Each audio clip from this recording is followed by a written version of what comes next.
Let us begin our day with the first session on compliance and standards. Our first speaker for today is Mr. Krishna Kumar Lahoti. He is the Vice Chair of APAC IPv6 Council.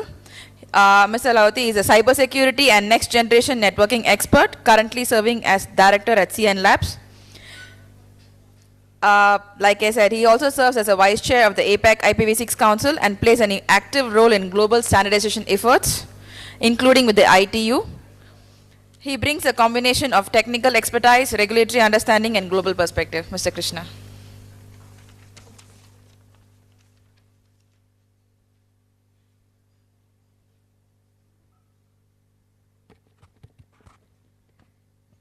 Good morning, everyone. Namaste. Right. So after a wonderful day yesterday, welcome you all to the day 2 of this wonderful event in conjunction with Subisu and APAC IPv6 Council. Today I'm going to walk you through some of the global IPv6 compliance measures being taken around the world, some of the initiatives that have been led by the governments, by the regulators, and how the industry, academia, and various other stakeholders have contributed to the increase in IPv6 adoption that we've seen over the last 1 decade or so. So, yeah, next slide, please.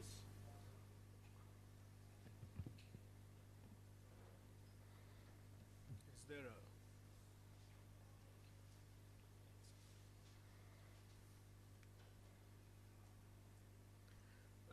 So I'm the director of Criterion Network Labs, this is also known as CN Labs. We are an independent and vendor-neutral testing and certification laboratory dealing in advanced networking technologies, cybersecurity, and AI model validation. We are an ISO 17025 accredited body with international recognition, and we are one of the very few labs approved by NIST USA for their USG V6 program for the American government's IPv6 infrastructure testing program. Along with that, we are one of the core IPv6 forum approved labs for the IPv6 Ready Logo program, and also approved lab by the Open Networking Foundation as part of their initial software-defined networking related testing methodologies. Recently, we are also an YSUN Alliance approved lab. This is for the YSUN fan certification. You would see this in the smart electricity meters and the power grids and so on. We are a key designated lab by the Department of Telecommunications in India, which is the equivalent of the NTA authority here in Nepal. And we are one of the key players to bring in the IPv6 regulations and the testing and certification programs around it in India, which we will be discussing a little bit more in detail in the upcoming slides. We are also approved by the Bureau of Indian Standards in India for cybersecurity testing of CCTV cameras. In addition to that, we are an approved lab by MCMC Malaysia and their certification body CIRIM for their IPv6 compliance programs. We have our core facilities in Bangalore, in India. We have another facility in Santa Clara, California, in US, and a research and development lab more on IoT security in Sydney, in the University of New South Wales in Sydney. So in today's topic, we are going to not discuss the benefits of IPv6 and why IPv6 and so on. I'm pretty sure this was largely covered yesterday, and in addition to that, we are today in 2026 where almost everyone has realized all kinds of benefits associated with IPv6 and what it takes for us to transition into IPv6 only internet. That is where everyone's goal and ambitions are. So while IPv6 exhaustion is no longer a future concern, it is the present reality. It is something that was discussed in detail yesterday, and you'd see that there are 340 trillion addresses in the IPv6 address space, which can cater to a variety of requirements. And while voluntary adoption was slow, the regulatory and compliance mandates are now the primary acceleration. This is what we've observed over the last 1 decade since IPv6 originally introduced in the mid-90s. the adoption was very slow for the first 2 decades. And as someone was mentioning yesterday, one of the speaker, that for TSPs here in Nepal, it's more of a commercial decision, but what does it take to move the data centers and the enterprises into IPv6? So we will discuss some of these things in today's presentation. And the standard bodies such as IETF, ITUT, 3GPP, IEEE, and NIST, all these international and national standardization bodies, they have made a very clear stance around when in any upcoming standard, the moment the word IP is mentioned, by default it should be considered as IPv6. Especially the Internet Architecture Board published a statement in 2016, which we'll discuss a little bit more in detail.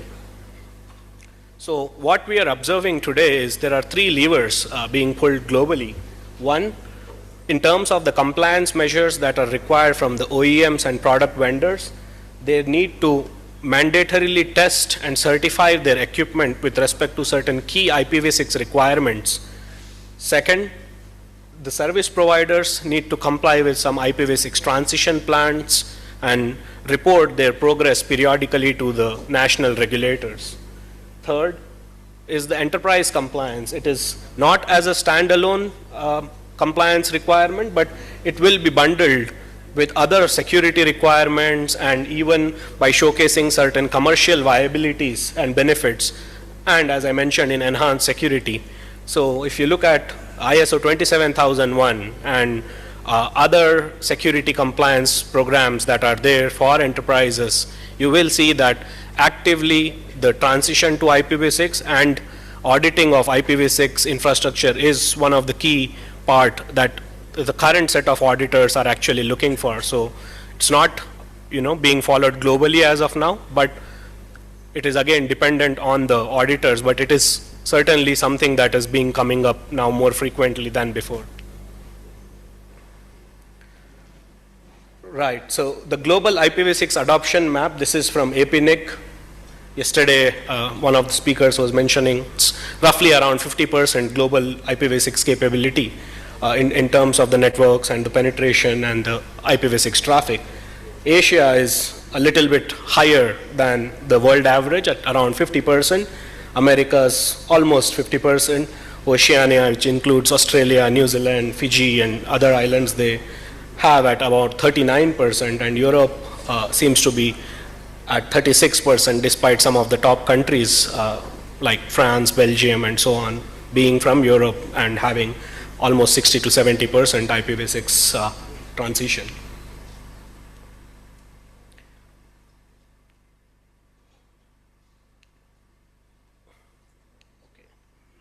One key thing to note here is if you look at the countries in green which have the most amount of IPv6 adoption, these can be considered as case studies for countries who are looking to transition to IPv6.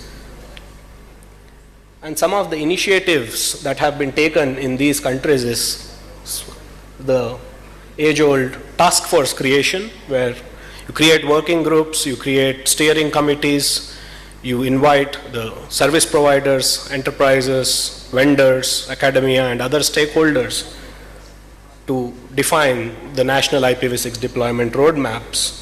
And the regulators, they create the policies for OEMs, telcos, and enterprises, as part of which they'll include some monitoring, surveillance, and audit mechanisms. And hand in hand, they go along with the capacity building and training programs and the testing and certification programs. So one key change that we have seen, at least over the last 6 or 7 years, is IPv6 transition is not a standalone mechanism. Rather, it is now being bundled along with cybersecurity, AI, IoT, 6G, and machine-to-machine communications. So it's not just a single technology per se, but it is rather a platform which enables more innovation, more security, and so on. So the regulatory policies for accelerating IPv6 adoption, at least from the top countries, you will see for manufacturers, as I mentioned, they have made mandatory testing and certification mandatory in order to access the market. For market entry, this is a key requirement in many countries like India, Malaysia, Brazil, China, and so on.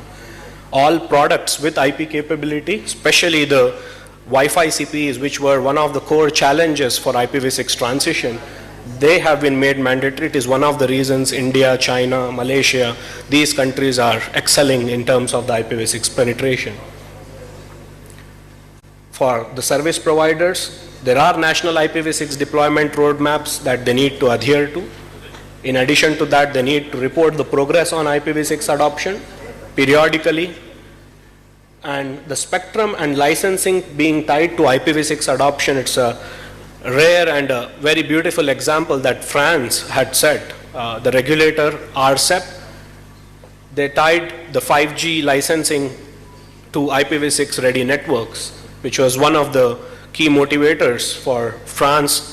Around 5 years back, it was probably at number 15 or number 16 in the world. Today, it is number 1, at least according to APNIC. And for enterprises, the government, academia, and other enterprises, they are leading from the front. United States government USGV6 program is one key program where the US government enterprise infrastructure is being transitioned to IPv6, that leading from the front, and then hopefully all the academia and other players will follow. France, Belgium, and other countries in Europe are showing the enterprises some commercial viability through pilot programs by how they can reduce the complexity in their networks, how the costs and security can be enhanced. So these are some of the other mechanisms. There is also the adoption and deployment monitors. We will showcase one of them to you in some time that we created for India. There is a similar one for United States, and we made it open source so that any country can create one. Looking at the open source code, Thailand, Vietnam, Portugal, Philippines, many other countries have created, including Spain. There are many, many countries who have created the adoption and deployment monitor just to assess how fast the IPv6 transition is happening, at least in the enterprises. So for the OEMs, as I mentioned, the regulatory compliance means mandatory testing and certification with respect to some key IPv6 requirements. So where did it come from originally? Some industry product certifications existed almost 2 decades ago, which aimed to leverage the IETF standards, and the intention was to showcase to the service providers, to the broadband service providers, to the telcos, that IPv6 ready equipment is available and is ready to be deployed. It's just that you need to procure IPv6 certified equipment, install them in your networks, and start configuring and using IPv6 and have a phased out plan for IPv6 transition. So it started with IPv6 Forum, which we created the IPv6 Ready logo program, and then NIST created the USGV6 program, and then we have like a plethora of IPv6 certifications today. These are, I have not listed all of them, but this is some of the major ones are listed here, and then the new frontiers in IPv6 like the SRv6 and IoT v6, we have certification programs even for SRv6 and IoT devices. Starting with the most common and well-known product certification program for IPv6, the IPv6 Ready logo program by the IPv6 Forum. It's the first industry-led IPv6 product certification with one simple goal, that IPv6 is ready to be deployed. Started around 2006, 2007. There was a silver certification which phased out in 2011, and now the gold certification is active. Silver only had conformance to key IETF standards, whereas the interoperability was introduced in around 2011, which comprised of the gold program. And today, more than 4,000 product stacks have been individually certified for the gold program. The applicants that successfully pass all the requirements can affix an IPv6 Ready logo on their devices. Now, this is something that all the telecom service providers like your Telefonicas and Geos of the world, they look for these product certification in order to maintain their IPv6 transition, since they are also obliged by the regulators to move and progress towards the IPv6 transition. So it's widely recognized, it's globally accepted. many of the individual regulatory programs, they derive from this certification.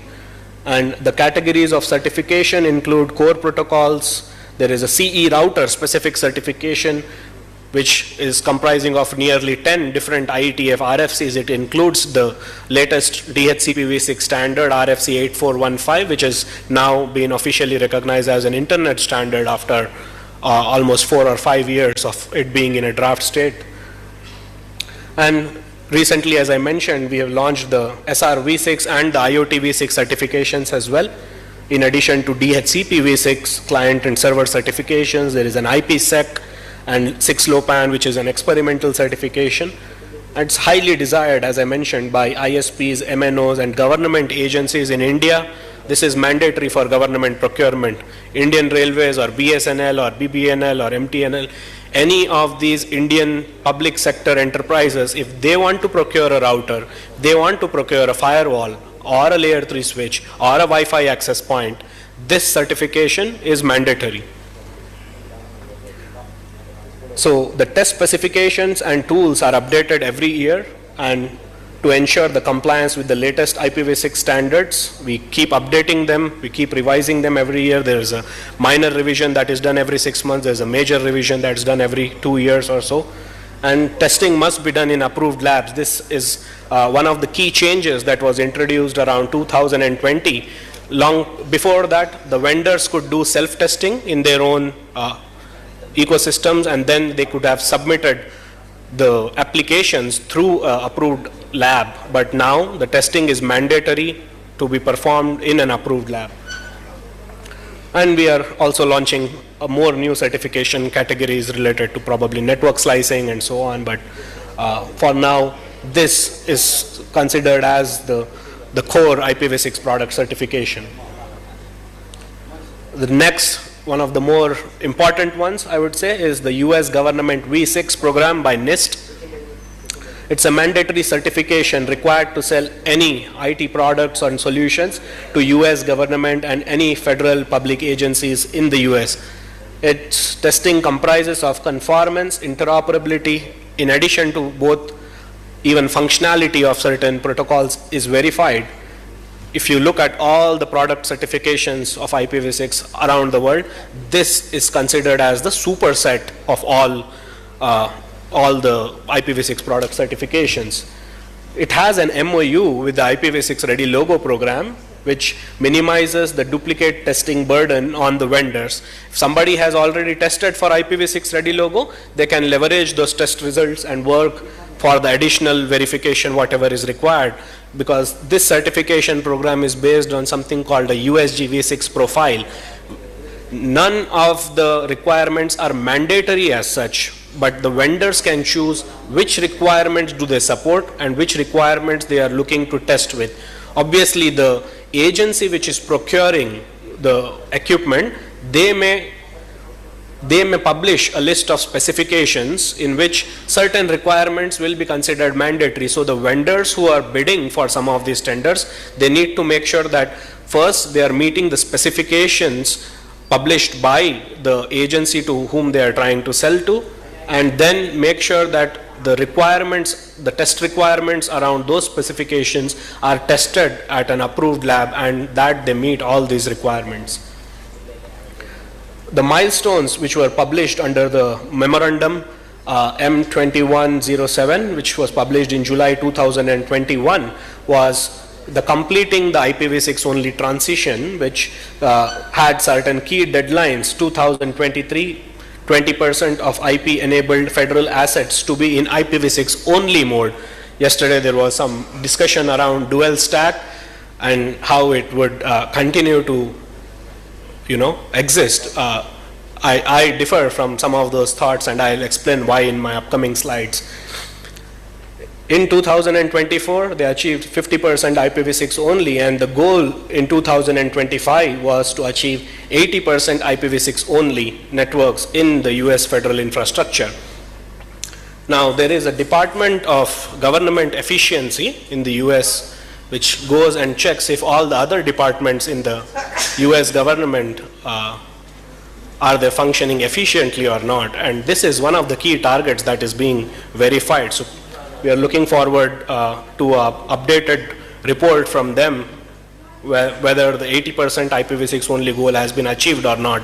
I think in a couple of months we should have that data. What's going on?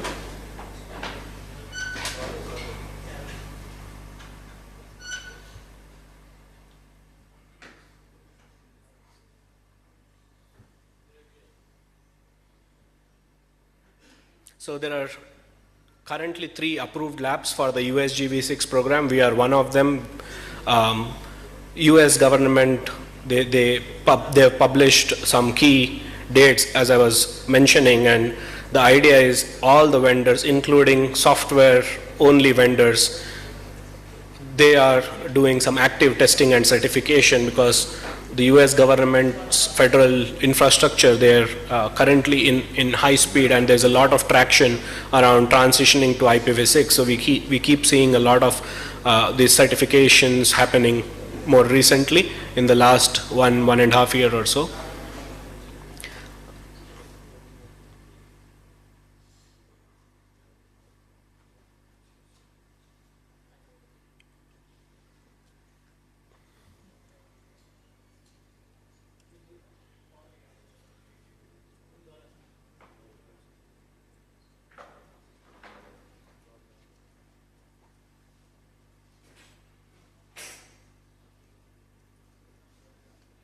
Okay, the next one is related to India, so I don't necessarily need the slides, I'll just talk through. So in India, around 2016, there was this transitioning towards IPv6 program, which was building upon the National IPv6 Deployment Roadmap version 2 published in 2013, as part of which there was a new scheme called Mandatory Testing and Certification of Telecom Equipment. The Indian Telegraph Act of 1970, it was amended in 2017 in the Indian Parliament, and every telegraph equipment must be tested and certified before being put in use or before being connected to the Indian telecom network, was a key decision that was updated in the Indian Telegraph Act Amendment 2017, as part of which IPv6 became a core requirement. And every product which has IP capability or layer 3 termination is required to be tested and certified for IPv6. Now, this is the regulation for every product that is sold, imported, or used in India, whereas some time ago when I mentioned that IPv6 ready logo is also mandatory, that is for the public sector procurement requirements. But even if you are selling to private enterprise or to any service provider or even to small office, home office environments, every product that is sold in India is required to be tested and certified for IPv6. This is a mammoth decision because initially there was a lot of pushback from the industry. Not everyone had the IPv6 capable stack, but as the regulation progressed, the standards were developed in 2018, 2019 is when the phase 1 of the regulation came out, and 2020 is when the phase 2 came out, and it included products like routers, switches, Wi-Fi access points, firewalls in phase 2, phase 3 and so on. So from 2020 to 2021, we have certified almost 4,500 different individual product families, of which almost 3,000 of them had IP capability, meaning more than 3,000 products in India have been certified for IPv6. These are individual product families from different categories of products. As I said, routers, IP security equipment, layer 3 switch, Wi-Fi access point, Wi-Fi CPEs, smart electricity meters, vehicular tracking devices, endpoint devices for environmental monitoring and so on. So every IoT device, every IoT gateway, core networking products, anything which has IP capability and layer 3 termination was tested and certified for IPv6. Coming to the testing infrastructure, we were the only IPv6 lab in India for a very long time. But after the regulation came in place, there are more and more number of labs that have come up in India. So the regulations have not just helped in making sure that the equipment is IPv6 capable, but has also helped in developing the test infrastructure in the country. Many of you might be aware there is a Make in India initiative by the Indian government. When there is a Make in India, hand in hand there is also a test in India, which not a lot of people talk about, but that is something that we have witnessed. Today we have more than 150 government approved labs in various different domains, including for electromagnetic induction, electromagnetic compatibility, product safety, radio frequency related wireless testing, and the IP software and security related testing labs. So, as I was saying, MTCTE is the name of the scheme, which stands for Mandatory Testing and Certification of Telecom Equipment. The key IPv6 requirements, as you can see, are same as the core protocols in IPv6, which is RFC 8200, which is the IPv6 specification, 4861, which is neighbor discovery for IPv6, 4862, which is the stateless address auto configuration for IPv6, 8201, which is the path MTU for IPv6, and 4443, the ICMPv6. And one key thing here is that testing must be done in TEC designated labs within India. So in-country testing is mandatory in India, similar to Brazil, similar to Malaysia. So certified products must carry the TEC MTCT certification mark. I was mentioning it was rolled out in a phased approach, and majority of the products were made mandatory in July 2022. So as of December 2025, 6 phases have been rolled out. I think this is one of the more holistic regulations. No other regulation in the world covers so many different product categories. We have close to 70 different product categories for which essential requirements have been individually published. Each of the 70 different product categories has multiple variants. For example, the IP security equipment ER, published by the Department of Telecommunication, the Government of India, it consists of 15 different variants. When I talk about IP security equipment, most of you might think it is just a firewall, but we have about 15 different categories: firewall, IPS, IDS, UTM, network security analytics equipment, network security management equipment, malware analysis equipment, DDoS protection equipment. Individual products categories with multiple different variants are tested for functionality, are tested for compliance with IPv6, are tested for other hardware and interface requirements. So this is a game-changer regulation in India, which has boosted not just the Indian local manufacturing, but along with that, it has created a very vast test infrastructure in our country. Next is the MCMC V6. It is the certification body here is CIRIM, whereas the regulator is the Malaysian Communications and Multimedia Commission. It has a technical code that is published for IPv6. It is the equipment compliance, published in 2019, and it started to become mandatory from July 2020. All directly connected equipment to service providers, terminal hosts, network element gateways, network security elements, they must be tested for IPv6. One key difference you will see in the regulation in Malaysia and the regulation in India is, for Malaysia it says all directly connected equipment, whereas in India we say all equipment directly or indirectly connected to the Indian telecom network. So this is one key difference which increases the scope of the regulation, where the testing and certification is done accordingly. So testing must be done in a CIRIM lab or also at an IPv6 forum approved or accepted accredited laboratory. So as part of that, we are been doing a lot of certifications for Malaysia as well.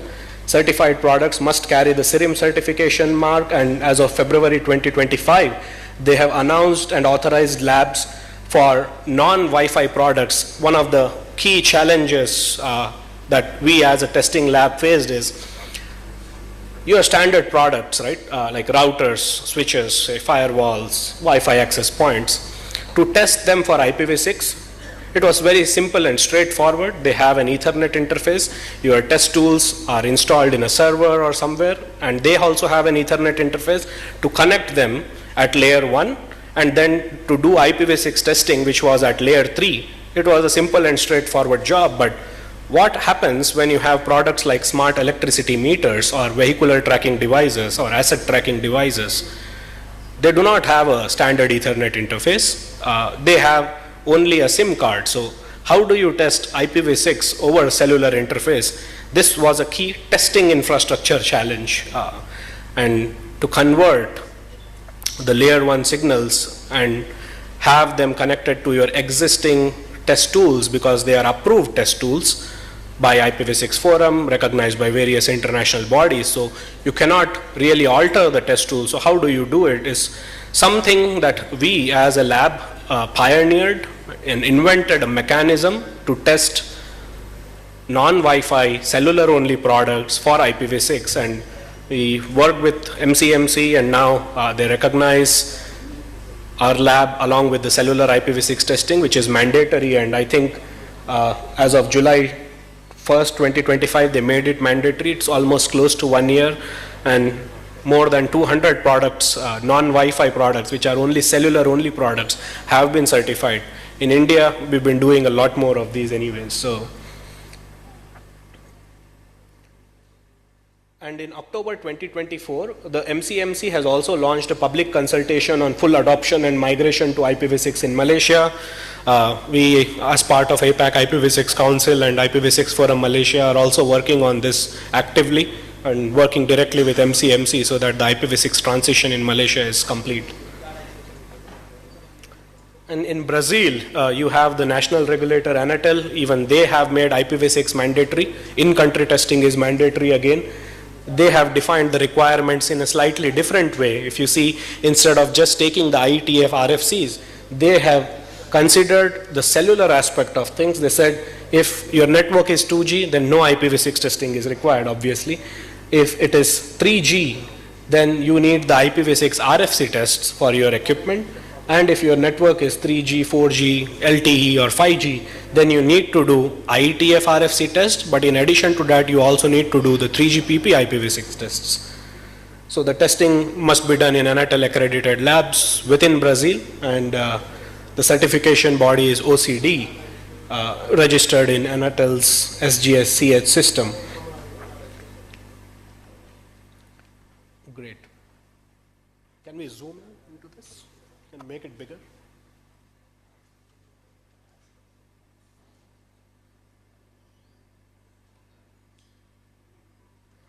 So this is a conformance test topology for IPv6 ready logo, MCMC, USG v6, or even for India's MTCT v6.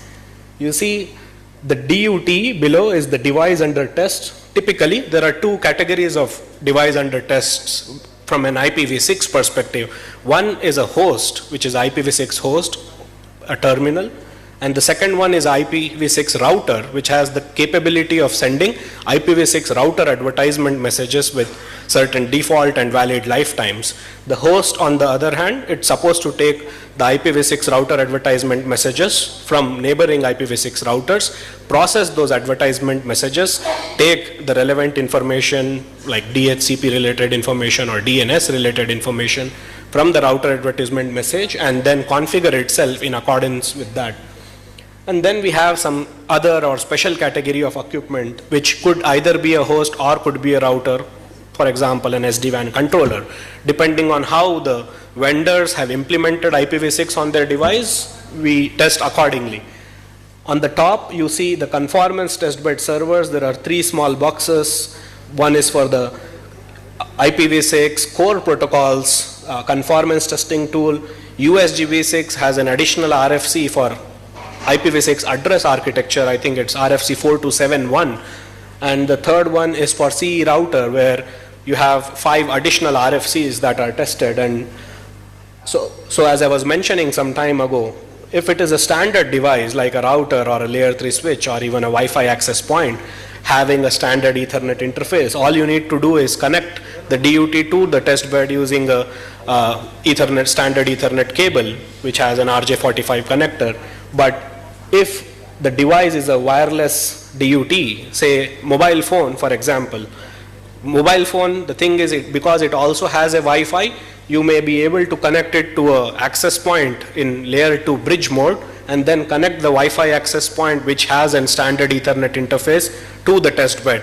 So what you are ideally doing is you are connecting the Wi-Fi access point in layer 2 bridge mode, thereby you are not interfering with the layer 3 IPv6 testing that is going on. The case is not the same in cellular IPv6 testing, where if you have a wireless DUT or host and it is connecting with the DUT, connecting with the test bed using 3G or a 4G or an NB IoT network, then you need something like a mini base station or a call box in simple language. You create a tunnel and then you connect it to your test bed. Even though it's a layer 3 tunnel, it does not necessarily interfere with the testing, because the messages that we are sending from the test tool to the DUT and the responses of the DUT, they are not altered in any manner. You can verify this at various different sniffing points in the network, and you will see that the test packet that was sent from the test tool to the DUT and the response that is sent from the DUT back to the test tool, whether it is in accordance with the IPv6 related RFCs or not, that is something we verify.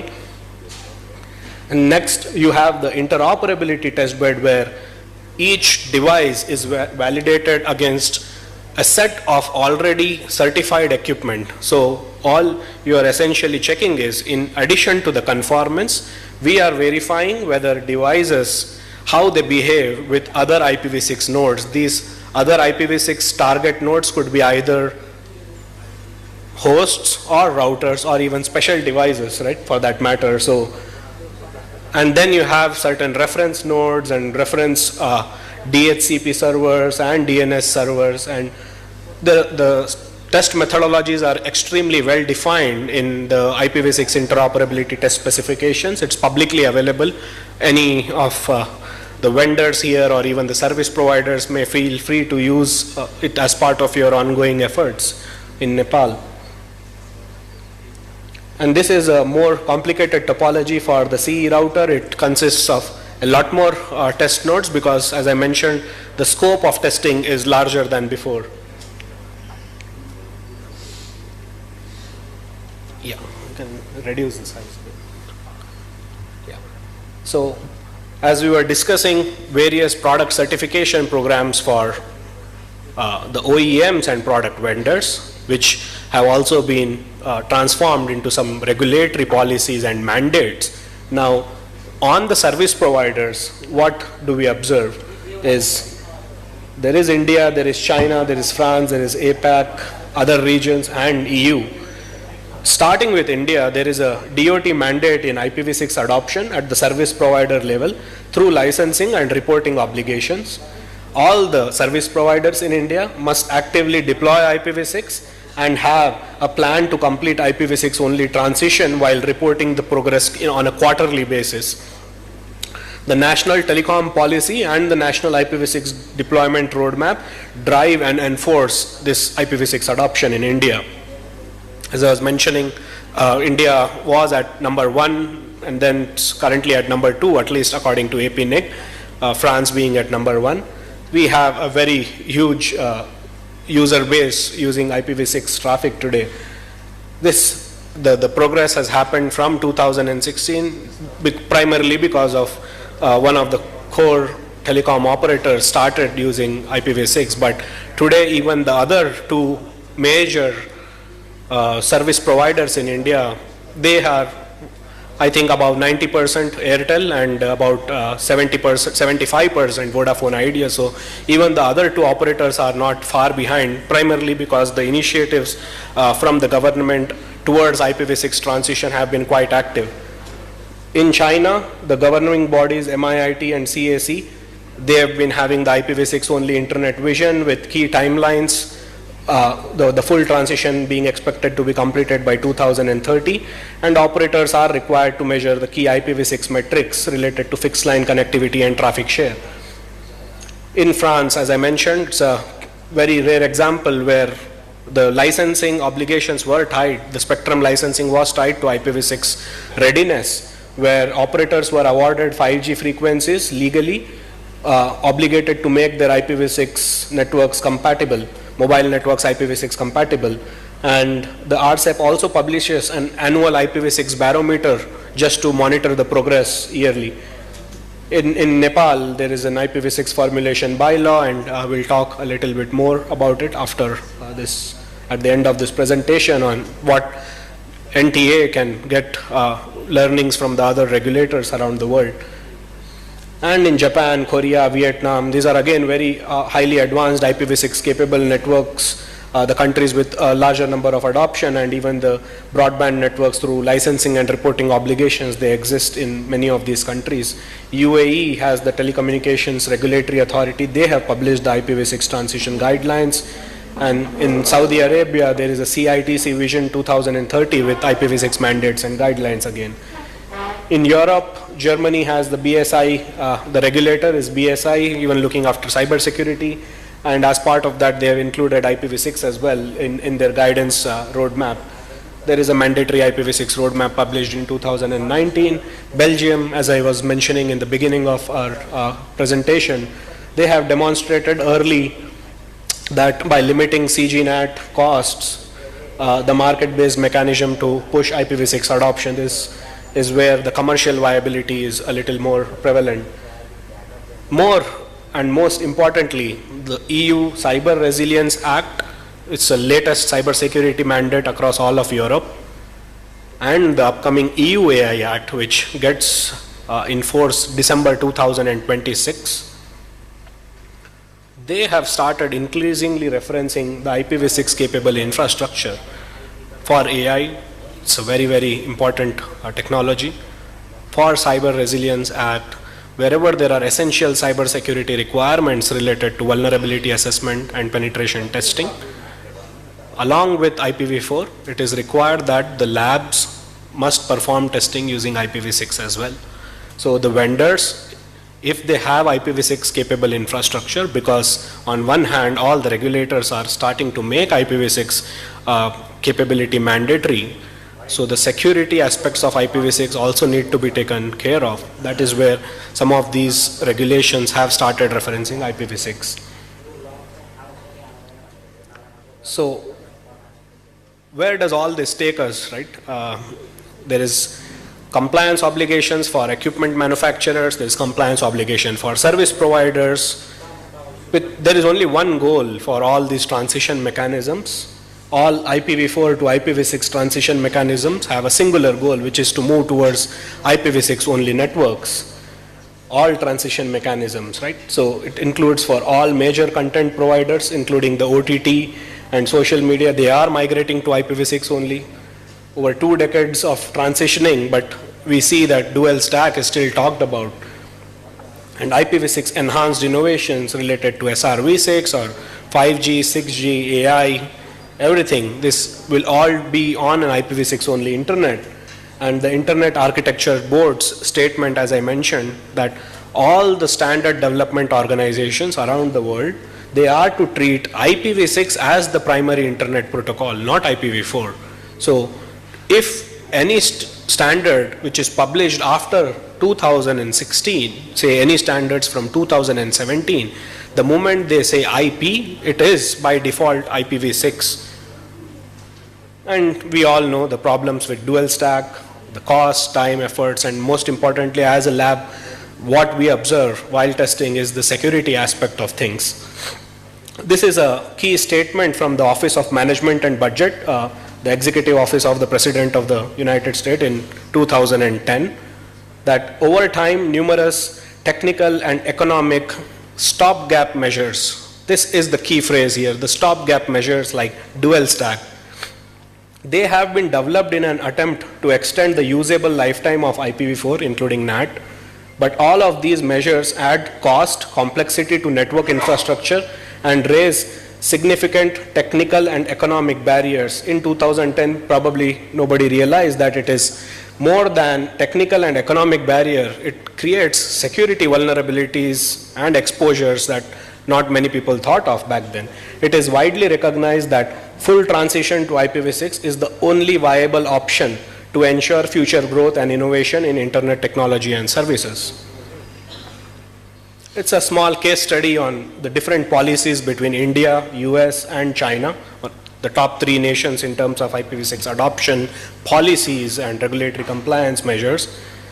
China has the new Internet Transition Plan. The end goal is 2030, but as of 2025, they expect more than 1 billion IPv6 users. I think they published recently that about 850 million IPv6 users in China. And then in India, we had the National IPv6 Deployment Roadmap. The version 2, published in 2013, it contained usage of words like IPv6 capable instead of saying IPv6 ready certified, right, which led to non-availability of some actual IPv6 ready certified infrastructure, because vendors started self-declaring that yes, we do support IPv6, but only when the operators were starting to deploy the infrastructure, they realized that they are running into all sorts of problems. But with MTCTE that came in a few years later, the problem of V6 compatible infrastructure was solved. And the IPv6 transition plan is currently focused on either dual stack or native IPv6. Even in MTCTE, we do have a dual stack, which is the RFC 4213, is one of the core requirements under the regulation. So the need for IPv6 only transition policies, it is still a need in India, which includes policy for enterprise networks in addition to the telcos and ISP networks. Most importantly, you need to define a sunset period for IPv4, which currently we do not have this very openly called out in the policies in India at least. So NICSI, Bharat IPv6 Forum, both the members of APAC IPv6 Council are driving the IPv6 only transition strategies in India by working closely with the Department of Telecom. And as I was mentioning, although Reliance Jio it's at 97%, in India you have other operators like Airtel 90% and Vodafone Idea at 75%. The most interesting story here is of the state-owned BSNL. Last presentation I gave in Chennai, I think almost a year ago, it was at 0.5%. Today, in 1 year, it is at 16%. Any guesses on why it happened in 1 year? If some of you are paying attention during the early part of my presentation, you would know that, as I mentioned, IPv6 ready logo certified equipment became mandatory as part of the procurement process. So BSNL, with all the funds that it's getting from the Indian government to boost and enhance its network infrastructure, it's actively replacing its legacy infrastructure with IPv6 ready certified equipment. We test some of these routers and other core network infrastructure primarily built by Indian manufacturers like Tejas Network, HFCL and so on, and are being actively deployed in the BSNL network now. So within 1 year, they went from 0.5% to 16%. Coming to the United States of America, they started early on with the creation of NIST USGV6 program, I think back in 2007, 2008. And they had IPv6 only as the end goal, so the policies were pretty well defined compared to the rest of the world, where they had a goal of at least 80% USG infra to be IPv6 only by end of 2025. So it's more quality focused, extensive testing is done before deployment, and completing the transition to IPv6 is another notification was published by the Office of Management and Budget a couple of years ago to monitor the transition. So at least in the developing countries, and we've seen it in various places, and we've discussed it at length yesterday as well, what does it take to transition towards IPv6 only? Starting with competence, right? The last speaker, I think Mr. Deepak yesterday, was on point when he said we do not have competent and capable people who understand IPv6 in detail. So it starts with competence, because there is a lack of awareness, lack of training, there is a skill gap. ITUT is resolution 64 as part of the World Telecommunication Standards Assembly, which was held in New Delhi a couple of years ago. It highlighted this gap more. And then the infrastructure is not IPv6 ready, especially not certified, and especially the devices like home gateways, CPEs, wireless routers and APs, the edge devices, they need to be IPv6 ready. certified. And the policies, it could be the IPv6 transition policies or national IPv6 deployment roadmaps. So if developing countries in Asia Pacific, they need to be on par with US, with other developed countries in Europe who are actively achieving the goal of IPv6 only. The policies need to be in place.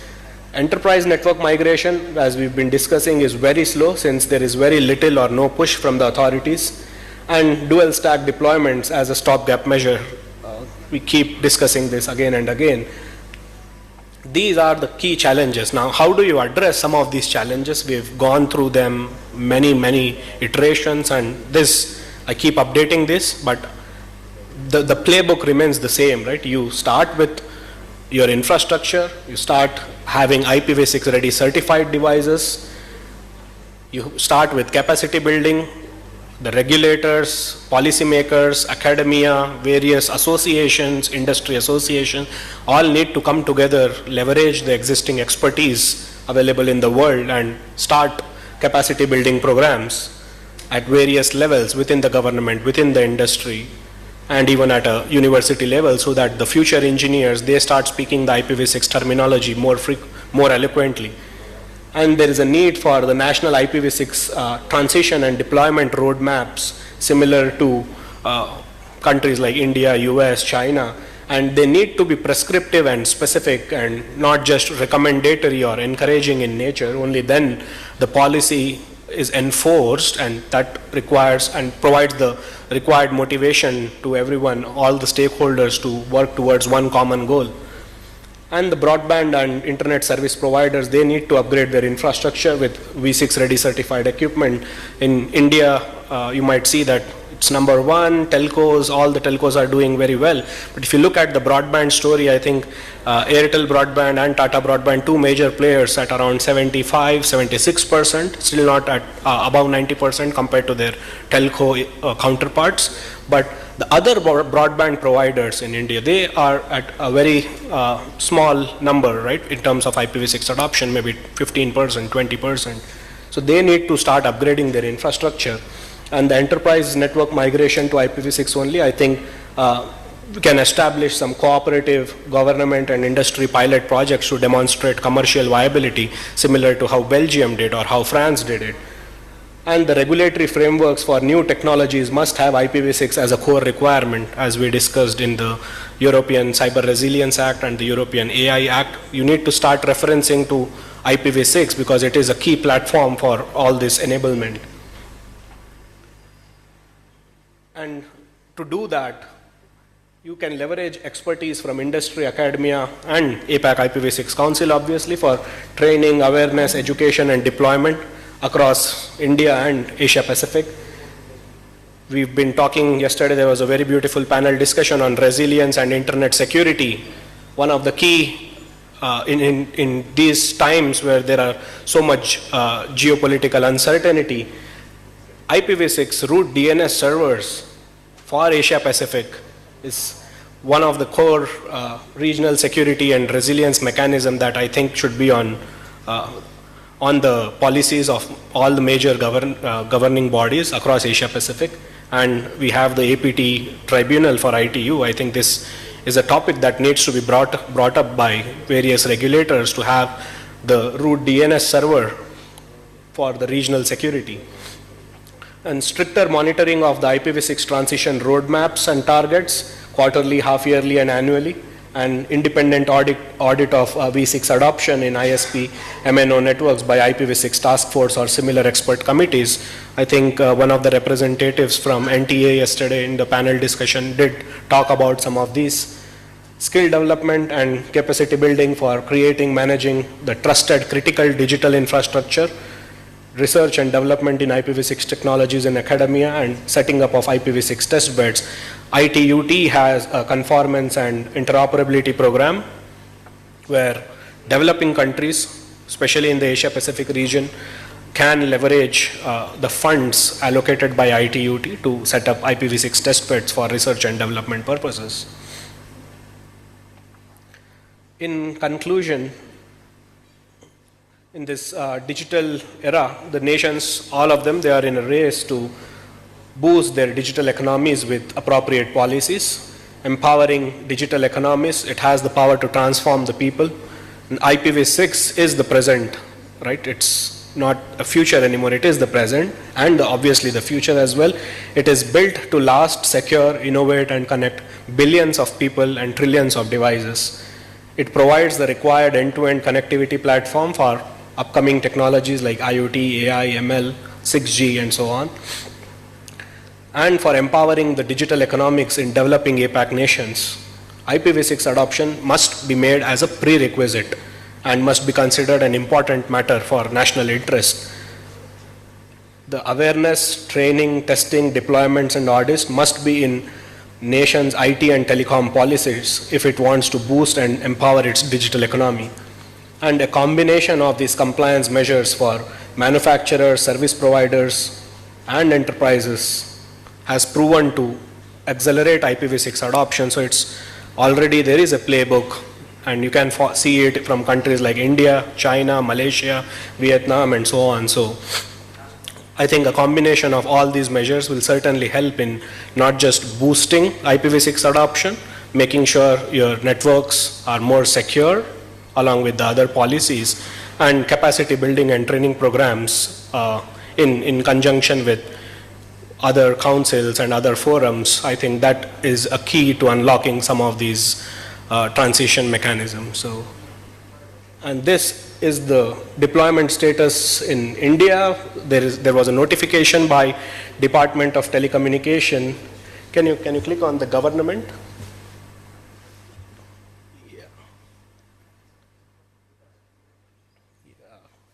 Go up, please.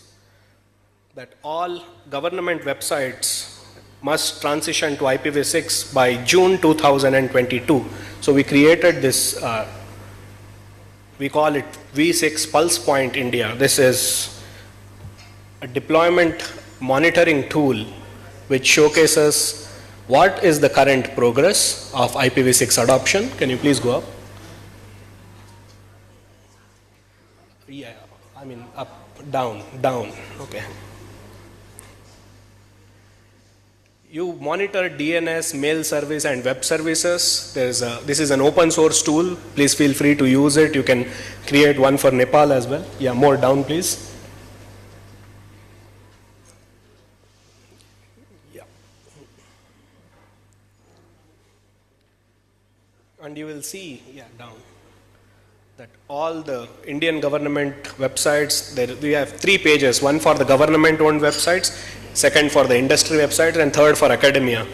You will monitor their DNS service, mail service, web service and DNS secure service, whether they have implemented some of these features, and it gives you a very clear picture of what is the current status compared to what was promised or what was the goal, right? If in June 2022, if everything was supposed to be IPv6 only, why are things still in red is a good question to ask. And creating some of these tools, audit mechanisms, I personally believe that they help in accountability and also in corrective action, saying if something was not achieved by a set deadline, what kind of corrective action measures do you need to take in order to change and in order to achieve your goal. So we've created this tool and it's available. You can download it from our website and you can change some of the code and add your own websites to it for, or just let us know and we will help you out. I think I've taken over time. All right, thank you so much. Any questions?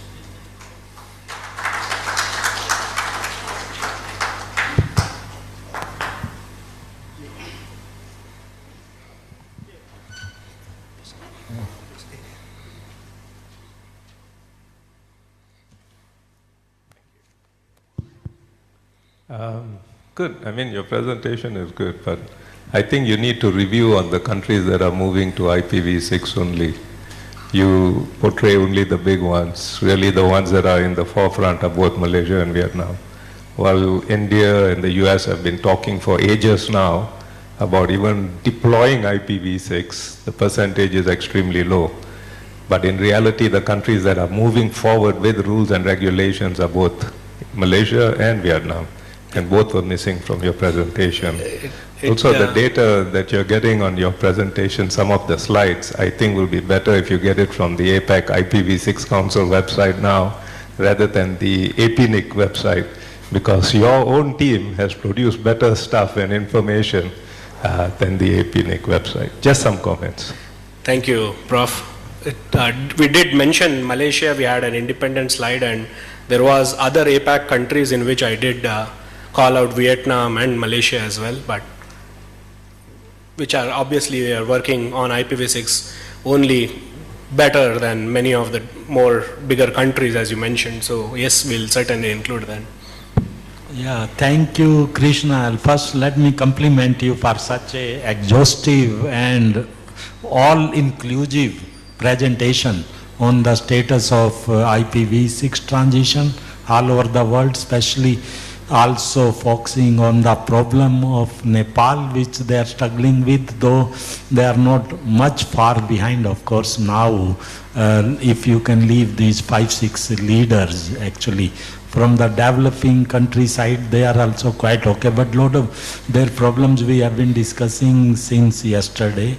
You have given examples also what they should be doing. Actually, in that support only, I can also volunteer as the chair of Bharat IPv6 Forum in India, which is also a member of IPv6 APAC Council and also Global IPv6 Forum actually.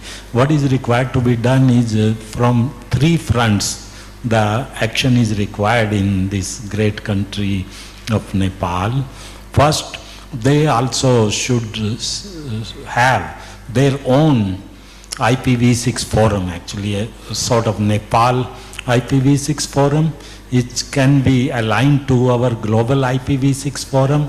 It can be aligned to IPv6 APAC Council, or it can be a partner of Bharat IPv6 forum, whatever suits them as a, what I'll call a low-hanging fruit. I mean, they have to act actually. Timing is more important.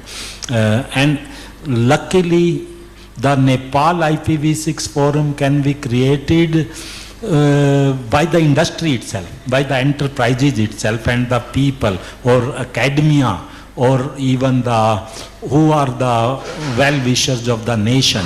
And my own impression I gathered for last 2 days is the new government actually is needing the ideas, needing the advice, anything new, out-of-box solutions, if someone can bring to them.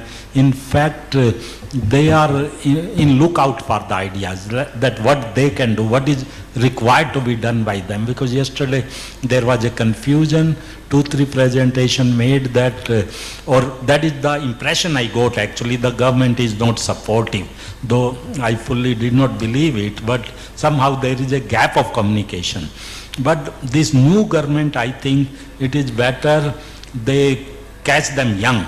Immediately, the industry forum should be going to the new government and telling them what they need from them actually.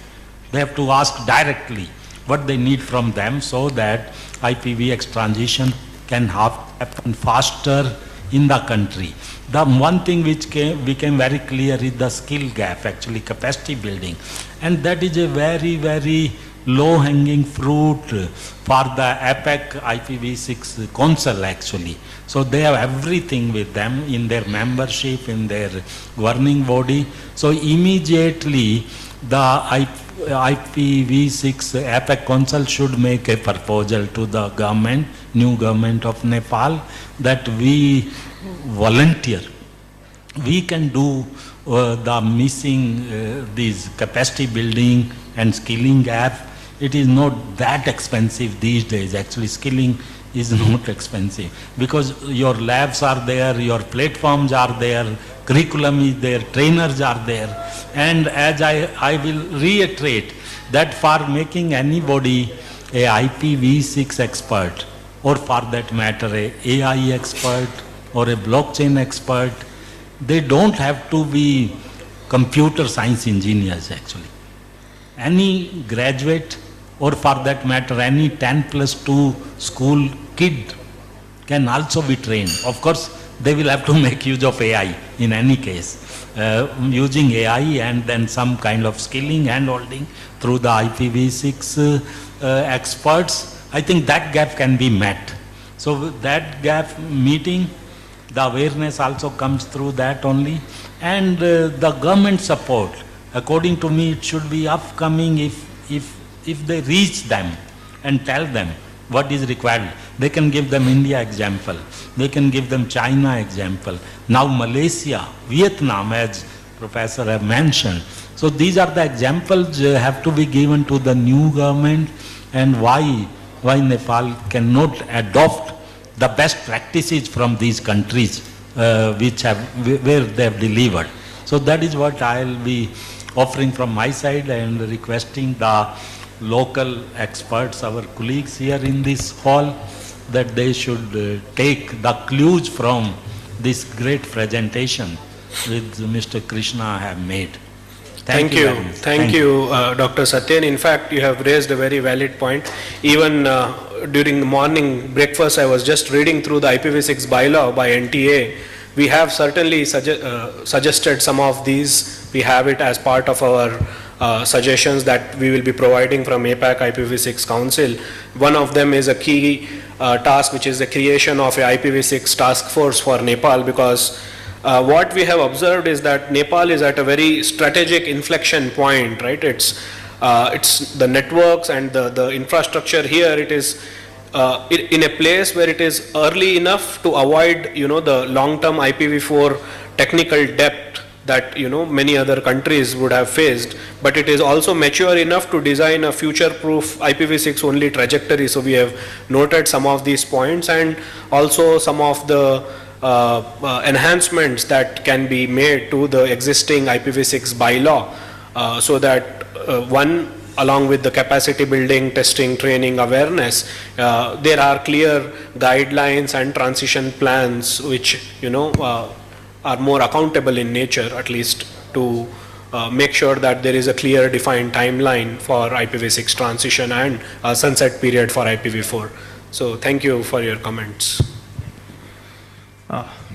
Good morning to all, and thank you for the indeed compliment of Dr. Satya as well.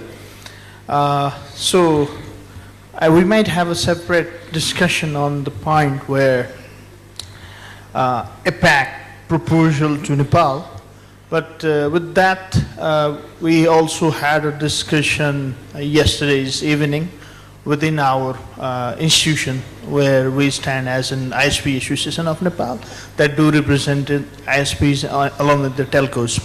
So in a nutshell, there have been welcoming note in the sense that APAC, Nepal IPv6 forum is sooner to be get established in the initiation of ISPN itself. So that might have some kind of a new trajectory. So coming to the point, firstly, my thanks goes for a very insightful presentation with the data and all sort of things. So from your perspective, you have been absorbing and looking what the Nepal is doing. We heard from the regulator yesterday, what are their plans and so on and so forth. And you also talked about Belgium and France best practices, how they transited and how the industry quickly moved to comply IPv6. So what might be your observation to Nepal, or what might be the suggestion that you can offer to Nepal, one thing? And in line with that question, my question is also on like CN Labs. You have been walking there with many different kind of cases. You also say about technical people here. I don't know how much you got familiar within 2 days, but I think you got a bit of replica on that. So what is your suggestion from CN Labs as well? These are my two questions. Thank you. Thank you. Your very interesting question. In fact, just to build on what I was answering to Dr. Satyan, we looked into your IPv6 bylaw. It's a very, very strong foundation, has already been laid for IPv6 transition. We have, I think, total 6 targeted enhancements related to capacity building, related to testing and certification of equipment, so that whatever infrastructure is being used, that is available. creation of a task force is one of them. Creating of a monitoring, transparency and accountability framework is one of them. There is the ecosystem readiness aspect, and more on the government and enterprise networks. This is one critical gap that we have observed, that how do you take your own government infrastructure and critical enterprise infrastructure towards IPv6 only, while also securing them with international security best practices like IEC 62443 or all the relevant VAPT related programs. That is one of them. And tying the IPv6 licensing and reporting and audits together, I think these are some of the key enhancements we have noted, because we felt that although the foundation is strong through the IPv6 bylaw, just adding some minor targeted enhancements may be one good place to start, along with creation of IPv6 task force, so that they can provide active insights on a periodic basis. All right, thanks.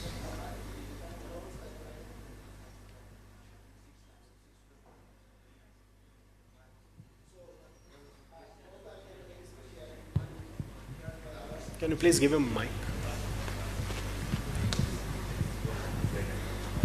Thank you very much. Actually, it was a very insightful presentation. So what my query is actually from the developing countries you are mentioning, they are switching to IPv6 in different scales. So is there any actually sources, that means outside government, for development, deployment and testing, actually these type of funding sources, international funding sources, those can help actually these developing countries to start this in a organized way. As I am from Bangladesh, and we have started, but our progress is not so much because government and other sectors actually are not well aligned.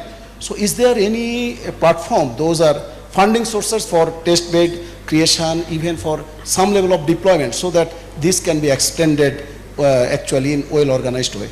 Yes, so just to answer it in a very short way, ITUT has a C&I program. You might reach out to them through your national telecom representative who is participating. There is a conformance and interoperability program.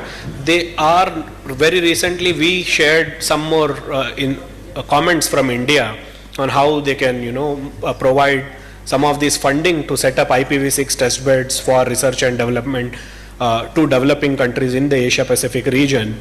And Malaysia has already successfully leveraged one of that, and I think that is one place where you can quickly get started. Besides that, I think yesterday we were discussing global best practices, say India, China, Vietnam, Malaysia, Belgium, France.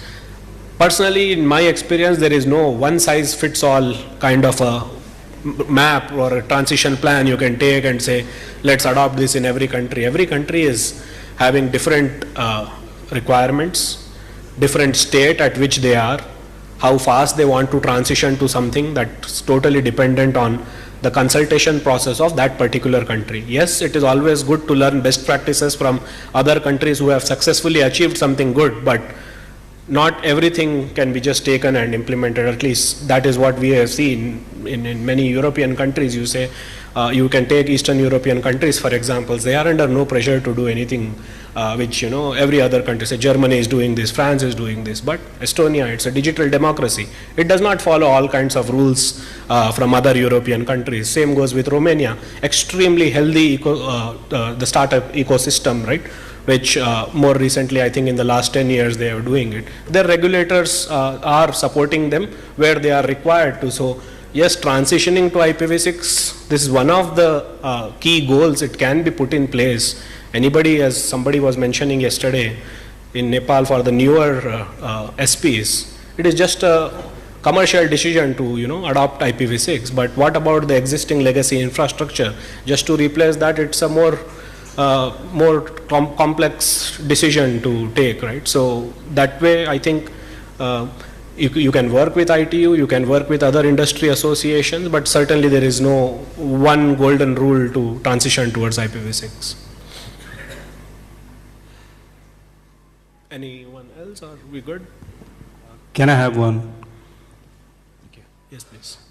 Actually, I was wanting to ask this yesterday when there was this panel discussion. There were operators, there were service providers, the minister from the representatives from the ministry, NTA and all. Okay. So my concern is, as of now, both IPv4 and IPv6 are coexisting. So you have also spoken about dual stack. Now my concern is in two aspects. One is enterprise-wise, where we still use firewalls, right? But for the end users, how vulnerable is the security concern? You know, like people are using internet banking, mobile banking, even their own machine security. So when we are talking about policy, we are talking about infrastructures that's there. But in terms of security, when IPv4 and IPv6 coexist, so are there that we should be concerned about? And what are the measures that's been taken for the security, especially for the end users? Enterprise, we are taking care of ourselves actually by implementing firewalls and things like those. Thank you. Yeah, I think if it's only a question of security, and especially as you took very specific example related to mobile banking, there are other standards and other frameworks for mobile applications, something like MAS-VS, which is a mobile application security verification standard. All the apps are required to be tested for it. You actively need to look out for OWASP Top 10, CWE 25. These are some of the key vulnerability databases that public forums list out. In addition to that, there is something called a MITRE framework, MITRE, for the security enthusiasts in the room. All critical infrastructure, especially we call this banking and financial service institutions, BFSI, all this particular industry, they need to be a little more actively looking out for it. There is one more standard, EN 18031-3, which is prevention of fraud, right? Especially for this particular sector, they need to make sure that all these standards are also tested in addition to what you are already doing. When it comes, now the second part of your question is, if there is dual stack running, how does an end user get affected? End user might not even notice, right? Because the moment you are connected to a network, whether your traffic is being shared through IPv4 or IPv6, your telecom service provider, they need to actively work on it.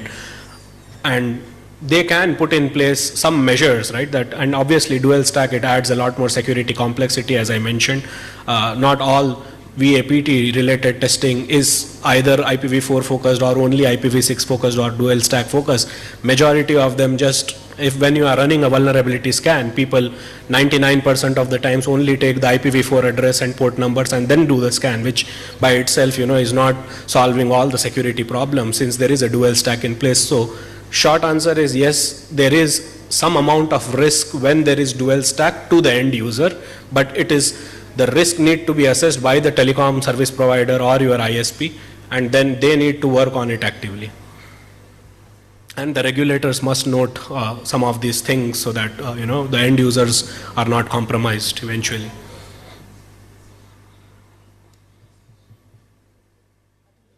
Good, thank you so much.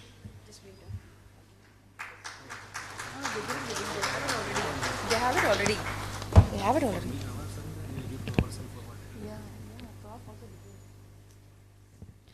May I request Mr. Suvash Katka, CEO of ISPAN, to give the token of appreciation to Mr. Krishna.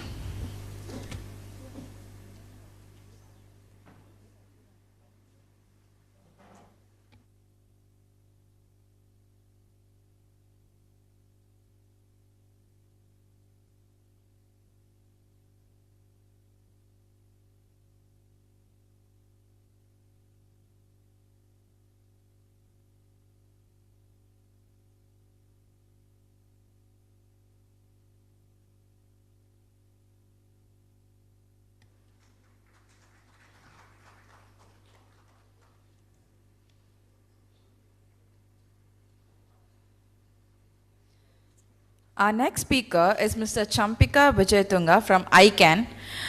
He serves as the Technical Engagement Director for the Asia Pacific region at ICANN and is a part of the office of the CTO. He actively works with governments, technical communities, and law enforcement agencies in the internet security, DNS, and capacity building. Before ICANN, he held key roles at APNIC also. Since he couldn't join us in person, he's connected with us online. Mr. Champika. Thank you, Wally. Can you hear me well?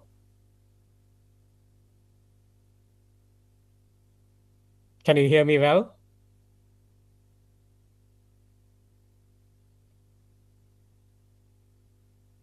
Can you hear me? Yes, we can hear you. Okay, great. Let me try to share my slides first. Sure.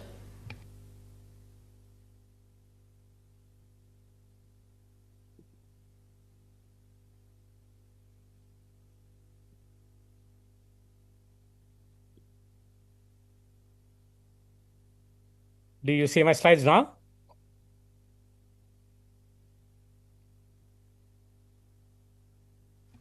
Yes, we can see. All right. Thanks very much. And good morning to everyone. Just to introduce myself, I'm Champika and I work for ICANN.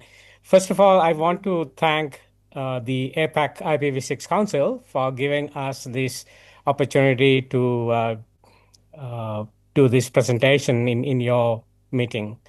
So my presentation, I was asked to actually cover some of the contents related to DNSSEC.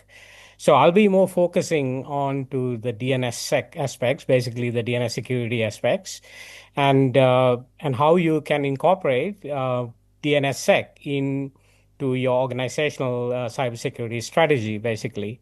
I know that we are kind of behind time, so I will try to be quick so that you will not be late too much. So let me go into very quickly introduce.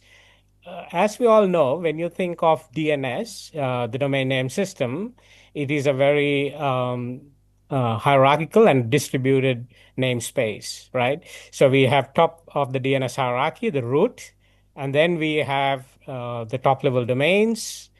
For example, the generic top level domains like .coms and so on. And then we have country code top level domains like .np, for example, the two-letter country codes.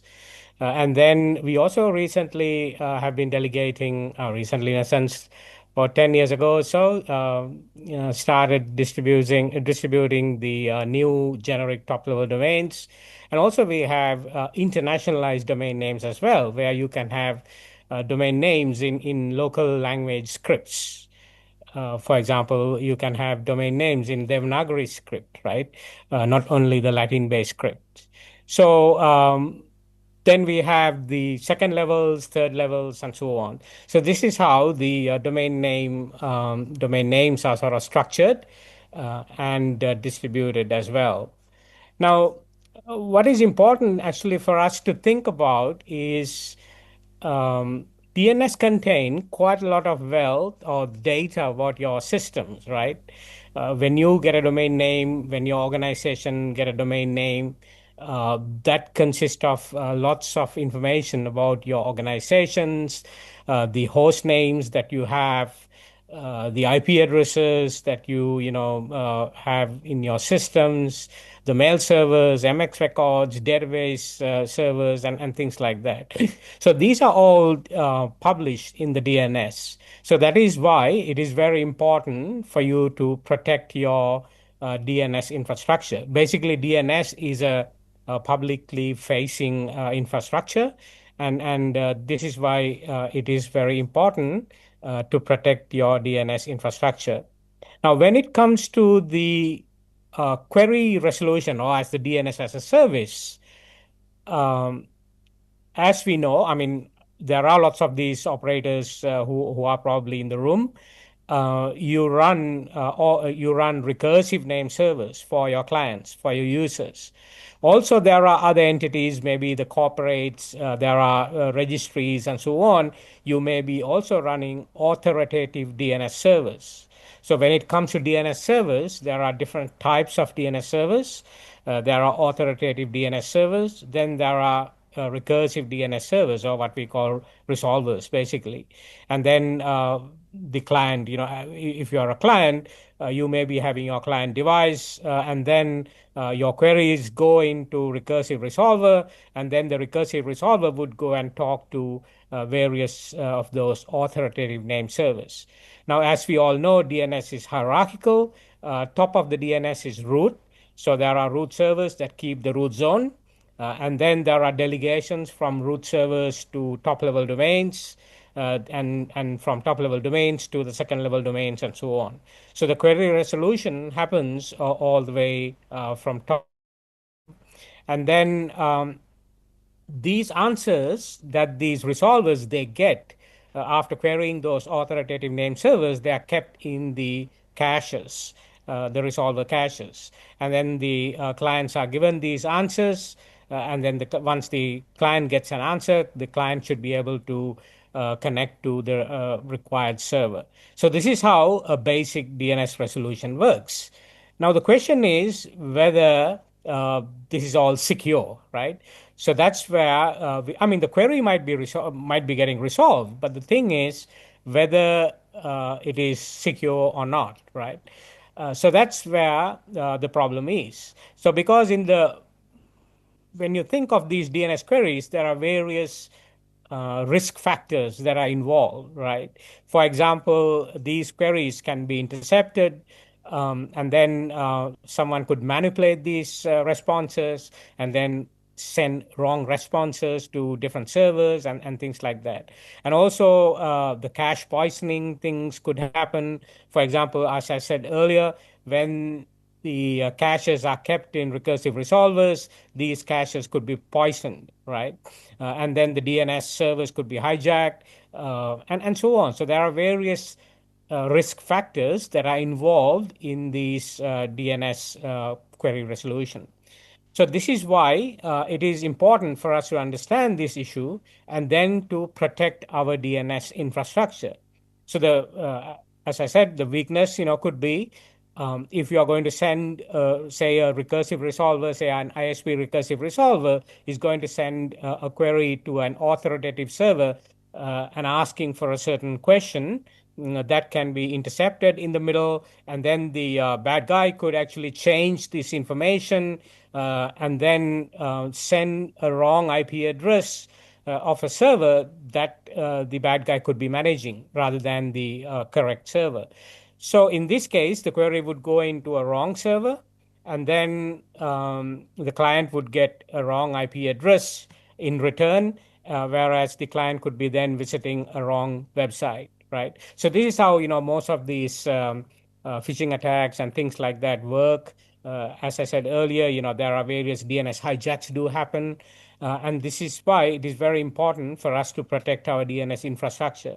Now, when we say protecting DNS infrastructure, it is not just one mechanism as such. There are many mechanisms that are involved. Say, for example, if you want to protect DNS data, there are certain mechanisms. If you want to protect their DNS transactions, there are certain mechanisms.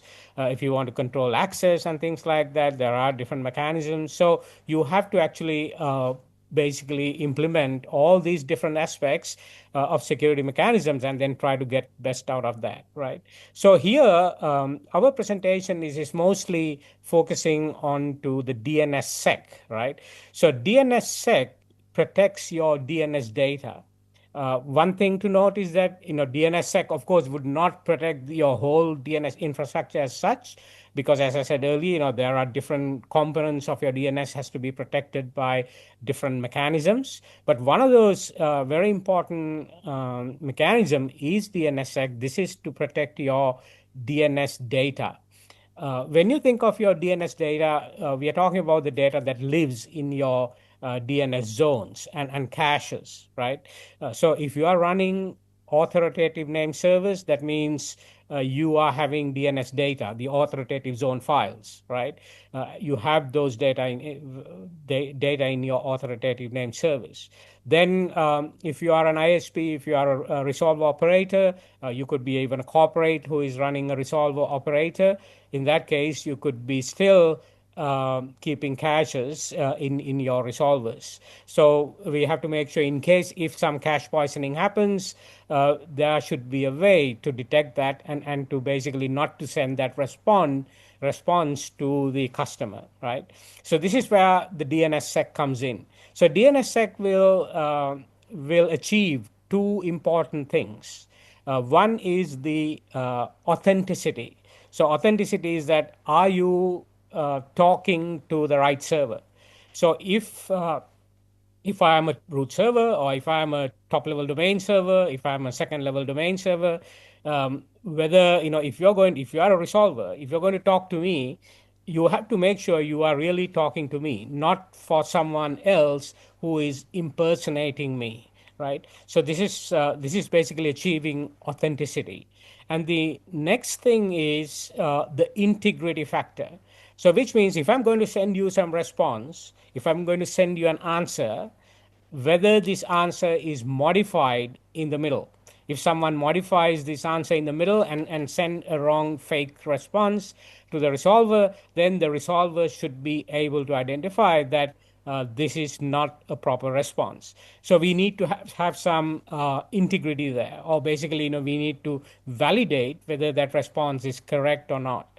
So these two things are being achieved through DNSSEC.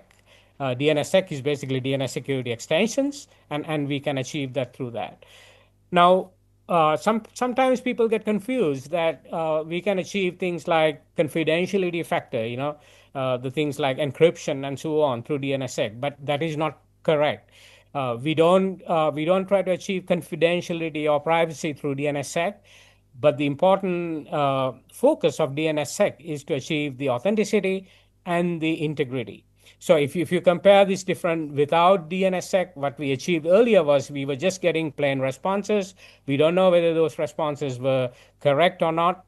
We could still, the client could be still going into a phishing site and so on. Whereas with DNSSEC, the resolver can always validate the responses. So when the resolver gets the responses from the authoritative name server, it can validate whether these responses are correct and then give the correct answers to the client. If the resolver cannot validate the responses, then the resolver would drop those responses, and basically the client would not get a response. So that's the sort of thing we are trying to achieve in DNSSEC in a very high level, and it is for organizations. When you try to deploy your cyber security strategy, it is very important to think about it, because your organizations do have your domain names, and you have DNS servers running and so on. So it's always good to incorporate this into your cybersecurity strategy. So the big picture with DNSSEC is that we're going to actually, as I said, we're going to protect the DNS data.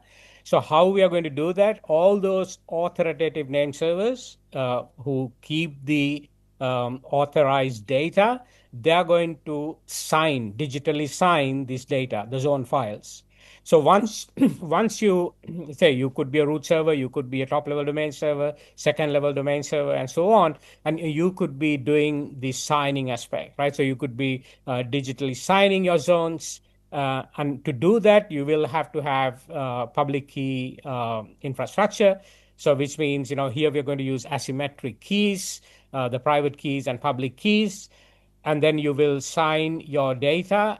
You will use private keys to do that. And then you will publish your public keys along with your signatures. So when the resolver gets these data, the resolver should be able to validate whether these signatures are coming from the right source through those public keys. Now, the other thing is that we know that DNS is hierarchical. Earlier I told you that top of the DNS we have the root, then the top level domains, the second level domains, and so on. But the thing is that, say, if I'm a second level domain, my domain is being delegated by the top level domain. So there has to be a trust anchor between us. Means basically, I have to propagate the trust from myself to my parent, and then the parent, which is the top level domain, will have to propagate the trust to the top level domain's parent, which is the root. So this trust has to propagate all the way from bottom to the top, right? So this is a very important factor when you deploying DNSSEC. You have to propagate the trust from yourself to your parent. So what the mechanism we do here is that you would be actually hashing your public keys and then sending those hashes to your parent. So if you are a second level domain, you would send your public key hashes to your top level domain. And then the top level domain would send their public key hashes to the root name servers, or the root zone, basically. Now, when you go further into very in depth of these keys and so on, there are various there are different types of keys as well. There are zone signing keys, there are key signing keys, and so on. But I'm not going to actually go into nitty-gritty details at this point of time. But the whole big picture is that you have to basically propagate the trust from bottom of the DNS tree to the top of the DNS tree. Right. So in this way, we can protect the DNS hierarchy, and then the recursive resolver, when it gets the DNS data, it can go through this DNS hierarchy and then validate whether this response is correct or not. This is in a way, if you have used as ISPs, if you use things like RPKI, for example, in routing, right, it is pretty much, similar kind of, mechanism as well. But here we are trying to, protect the DNS infrastructure, and then this is more hierarchical, where the trust would be propagated from bottom to the top, right? So that's how the concept behind the DNSSEC. So we can definitely achieve some benefits if you deploy DNSSEC. Basically, you will add some extra level of security to your infrastructure, and then remember that with DNSSEC, we are trying to protect the integrity and the authenticity of our DNS data. Which means whether the data is valid and true. That's what we are trying to achieve. And then by doing that, we can protect things like cache poisoning or redirections, all those DNS hijacks and things like that, right? So we can try to address those issues. Now, sometimes you might wonder whether, okay, we've been already doing, say, certificates, we have TLS certificates and so on, whether should we really go and do DNSSEC? Yes, because this is a complementary thing for your TLS certificates as well. If you have TLS as well as DNSSEC, that gives you extra level of protection. The thing is that because when you have TLS, there are some still there are some risk factors as well, because there are lots of certificate authorities and so on. So we don't know whether those certificates are even sometimes whether they are faked or not as well. So this is also why it is important that you can deploy DNSSEC. So that would complement the TLS as well. Okay, now I also want to actually very quickly give you some measurements as well in terms of DNSSEC as well, so that you get an idea of what's happening around the world, what's happening in the region. When you think of globally, the GTLDs, now here we are, what you see in the slide is generic top-level domains. These are like .com or .net, edu, and so on, right? The generic ones. Now, these generic top-level domains, 100%, they have deployed DNSSEC, which means 100% of those top-level domains, they have signed their zones, right? So they have signed their zones digitally so that their zones are protected. So these are So in terms of top-level domains, right, the generic top-level domains. Now, when it comes to the country code top-level domains globally, so these are the two-letter ones, like say in Nepal, the .np, for example, or in India, it's .in, and so on, right? So the two-letter country codes currently around 70% of the country code top-level domains, CCTLD zones, the two-letter ones, they have deployed DNSSEC, means they have signed their zones. And then some of these CCTLDs they have done partially. They are yet to propagate the trust to the root zone. And then, but still, there are still around 30%, little bit less than 30%, 27% or so, top-level domains, country code top-level domains that has not deployed DNSSEC. So this is where again, especially given that this event is happening in Nepal, something that .np can consider deploying DNSSEC in .np zone, because at the moment DNSSEC is not deployed in .np zone. So this is something that Nepal can consider, right, at the registry level. Also considering the APAC, that's the APAC CCTLDs as well. So there are, again, very similar statistics as well, percentage-wise, around 30% of the CCTLDs in the APAC region, say in numbers, about 16 of the CCTLDs, they're yet to deploy DNSSEC. But most of them, around 70% or so, they have deployed DNSSEC in CCTLDs. But GTLDs, as I showed you earlier, they have 100% deployed. Now, those were the measurements in terms of the signing, right? But when it comes to the validation, these are some further measurements. There are these, the understanding of this is that the queries that are coming from a certain geography, say, they are going through DNSSEC validating resolvers, right? So say, for example, if you analyze all the queries that are coming from Nepal, if we see that, okay, how much of those queries are going through DNSSEC validating resolvers. So if your network operator, say if your ISP or if your mobile operator is running your resolver, and if you have enabled DNSSEC validation in your resolver, you will say, okay, your client will get DNSSEC enabled responses, right? So so that's how you measure this. So with this measurement, you can see worldwide around 35% of the DNS queries are going through DNSSEC validating resolvers. So all those green places, green areas, what you see, they are having a very high percentage of DNSSEC validations, about sort of 90% or so, whereas red ones are basically still having very low percentage of DNSSEC validation. Yellow ones are sort of intermediate. So when considering again in Nepal, it's around in orange. So I think, as I remember, it's around 30% or so in Nepal, similar to Asian statistics as well. So about 30% of the DNS queries that are coming from Nepal are going through DNSSEC validating resolvers. So if you are a network operator, if you are an ISP, mobile operator, and so on, a good thing to consider is to enable DNSSEC validation in your resolvers, right? Okay, now very quickly, I think given that this is more of IPv6 council meeting, and also there is much more focus on the IPv6 side, I thought I would also share this. Now, these are IPv6 readiness on the name servers globally.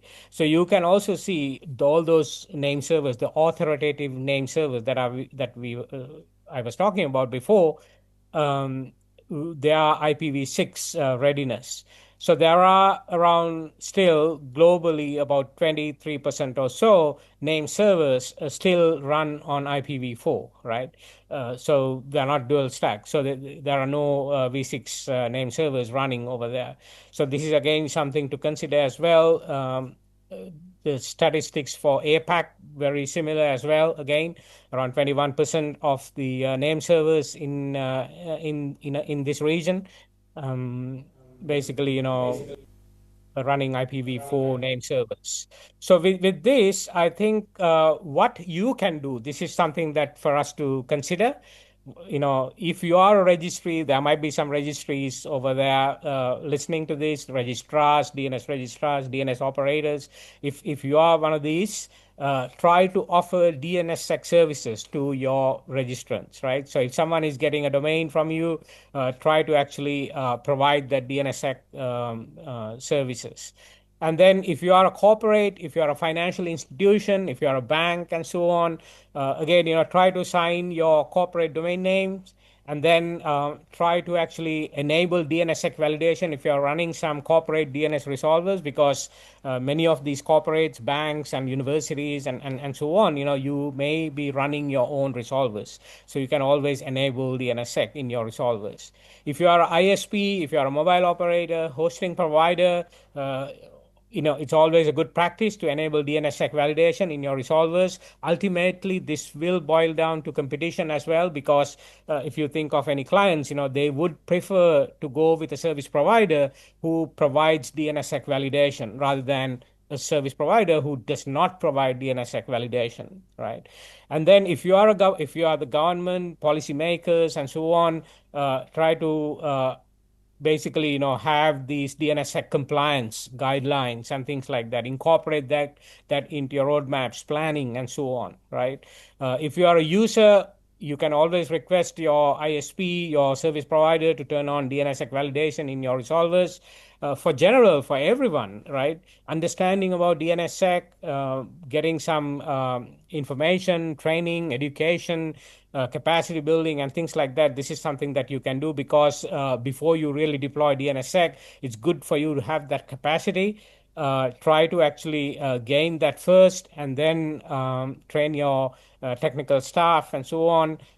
Then you can prepare for your DNSSEC deployment roadmap, right? So these are things that you can consider. Finally, I just want to very quickly mention about a framework as well. This is called Kindness.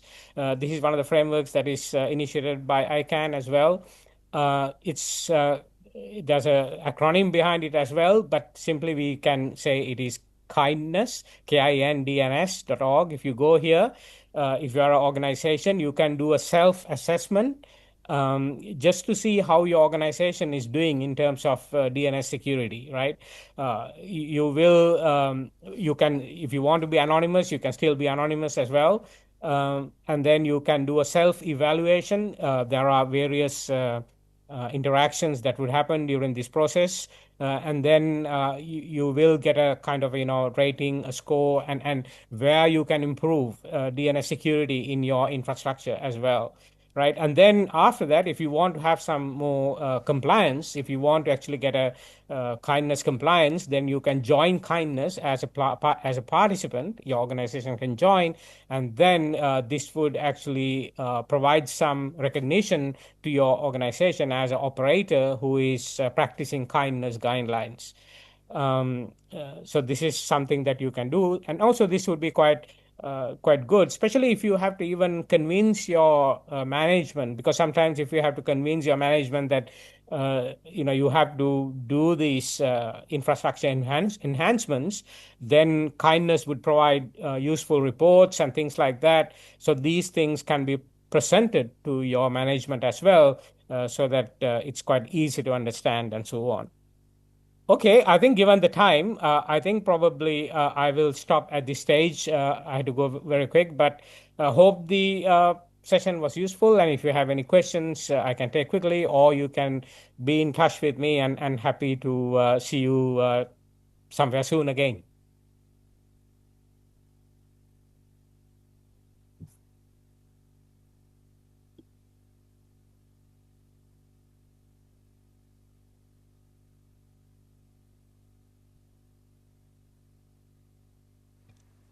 Thank you, Mr. Champika.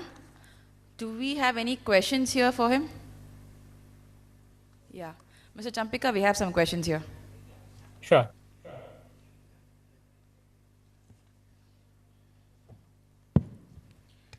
Firstly, indeed, very thanks for your insightful presentation on DNSSEC. Good to see you, though online, after a bit of time from Nepal. And to let you know, we are again in Radisson Hotel, Chambika, where we met last time.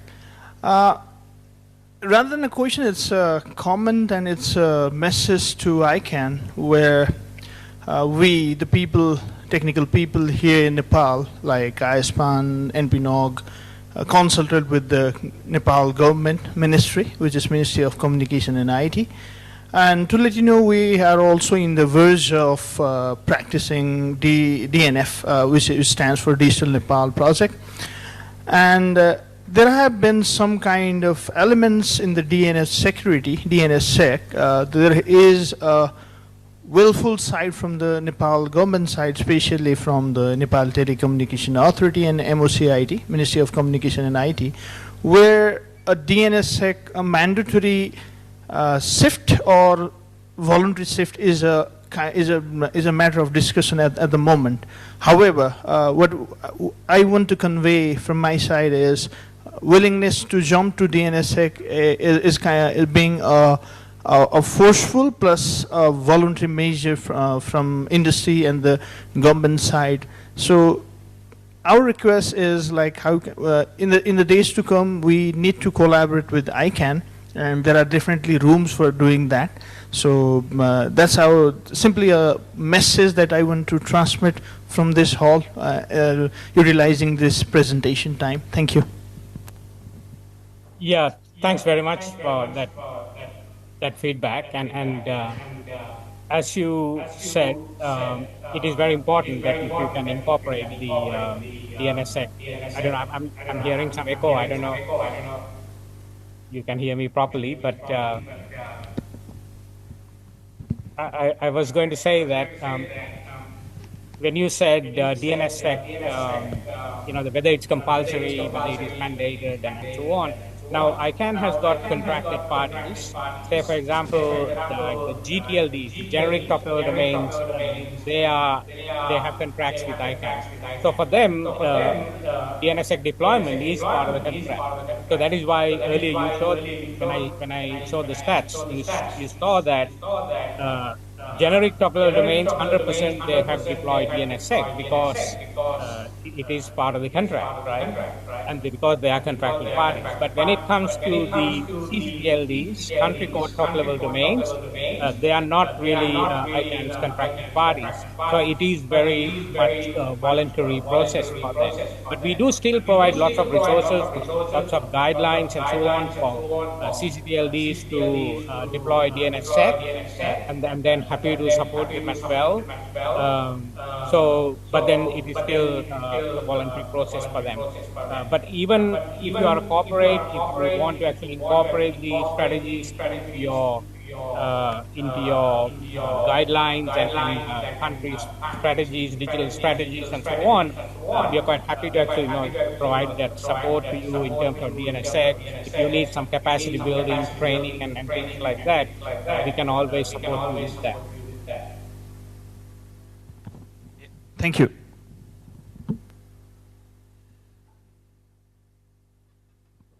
Any other questions? Yeah, we have.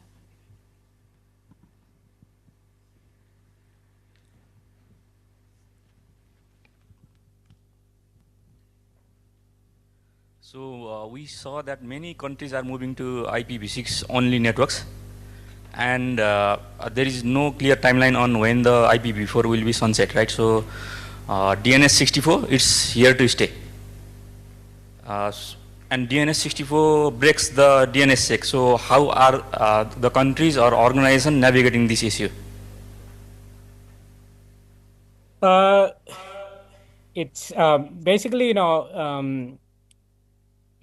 I mean, there are different ways that workarounds that you can do. I mean, if you're going to have your, say, in most cases, your DNS servers and so on, you could be running in your core infrastructure where you have either dual stack and so on, right? Or maybe native IPv6.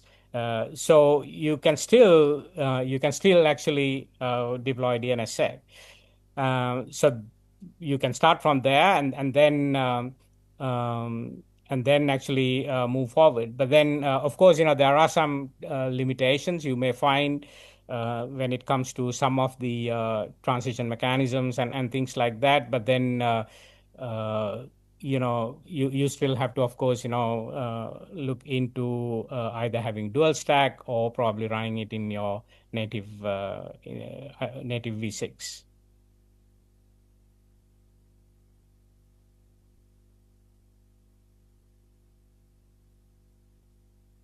Do we have any more questions? Okay. Thank you, Mr. Champika. We don't have any questions here. Thank you for joining us online. Thank you very much.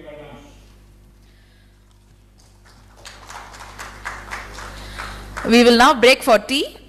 Please join us in 15 minutes. Thank you.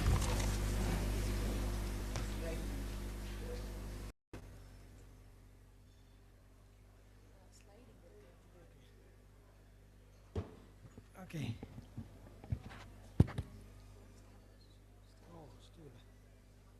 Good afternoon.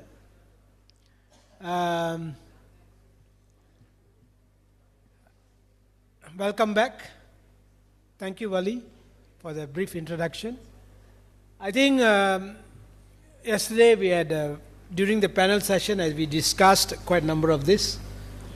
Okay, now, looking at today's topic is how do I do it in implementations in IPv6 in the national level, right? I had a good discussion with our colleague from SPAN and also Ram, which I used to work very closely.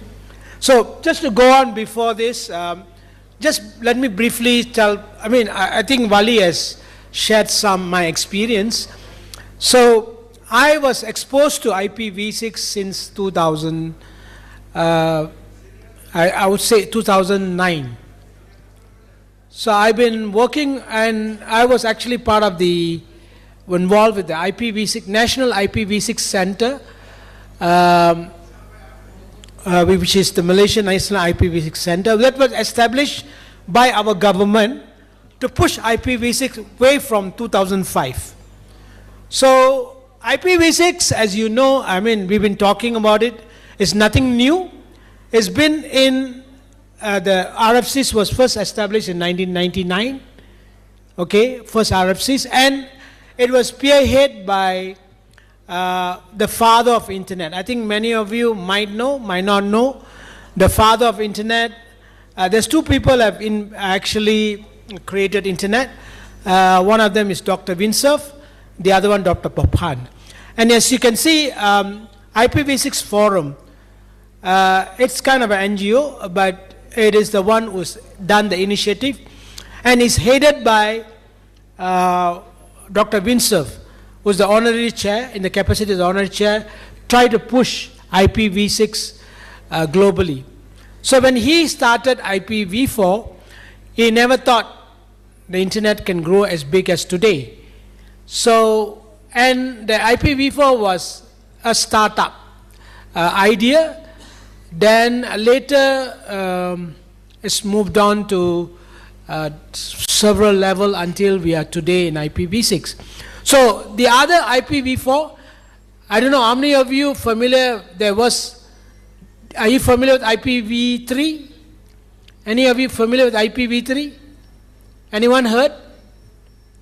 No. Have you studied about IPv3? Have you studied IPv2? No. What about IPv1? So if you come to my class, usually I do a lot of capacity building around globally.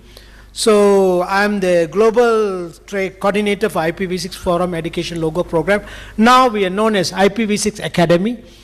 So we does a lot of training globally. So that's that's a bit of background part of it. So then the world has moved to IPv4. IPv4 was the first commercial internet. Just to let you know, IP was already started very much early. Winsurf, if you see, it start with IP. If it is IPv6 is 32-bit, IPv4 is 32-bit. Then you have V3, which is half of it, half of it. So then after IPv4, the growth was so high, suddenly we wanted to actually saw a lot of weaknesses in IPv4. We want to improve it. So the next step was IPv5. So IPv5 was very much on the video on demand. And again, it was a test protocol that was tested on the test bed. And they said, why don't we jump straight to IPv6? So that is a little bit of background. So today, our IPv4 network, as all of you may know, got quite a number of weaknesses, especially on the security part as well. Obviously, the initial reason we are going to IPv6 was to support the number of machines around the world. Okay, so IPv4 only supports 2 to the power of 32. It can give you about 4 billion IP addresses, public IP addresses we call it. It only can give you that amount of address. But even everyone here carry a phone. If I give everyone a IP, a public IP, do you think we have enough? I don't think so. That's why we need to go to IPv6. Why transiting to IPv4 to IPv6? We wanted to ensure that whatever problems that we have in IPv4 can be addressed in IPv6. So that's why IPv6 security is one of the main criteria. That's why the IPsec was a mandatory. I think yesterday there was a good talk by a friend from Indonesia has talked about IPv6 security. So this was all the strategies. So why I want to do this, so what we did in Malaysia, so we have started very early in 2005. So it's 1999, 5 years down the road we have realized and we saw the catalyst of growth. And today Malaysia is one of the leading nations in the world. In fact, in IPv6 rollout compared to many countries. And we have assisted quite a number of people. We have assisted from almost all countries around the world. My involvement was in Africa. Like what Wali has mentioned, we were assisted government of Mauritania. And the strategy in government of Mauritania was actually funded by World Bank. Okay, so I have a discussion just now, Ram and his colleague from ISPAN, the chief of ISPAN. So a lot of opportunities are there. Again, should we go to IPv6?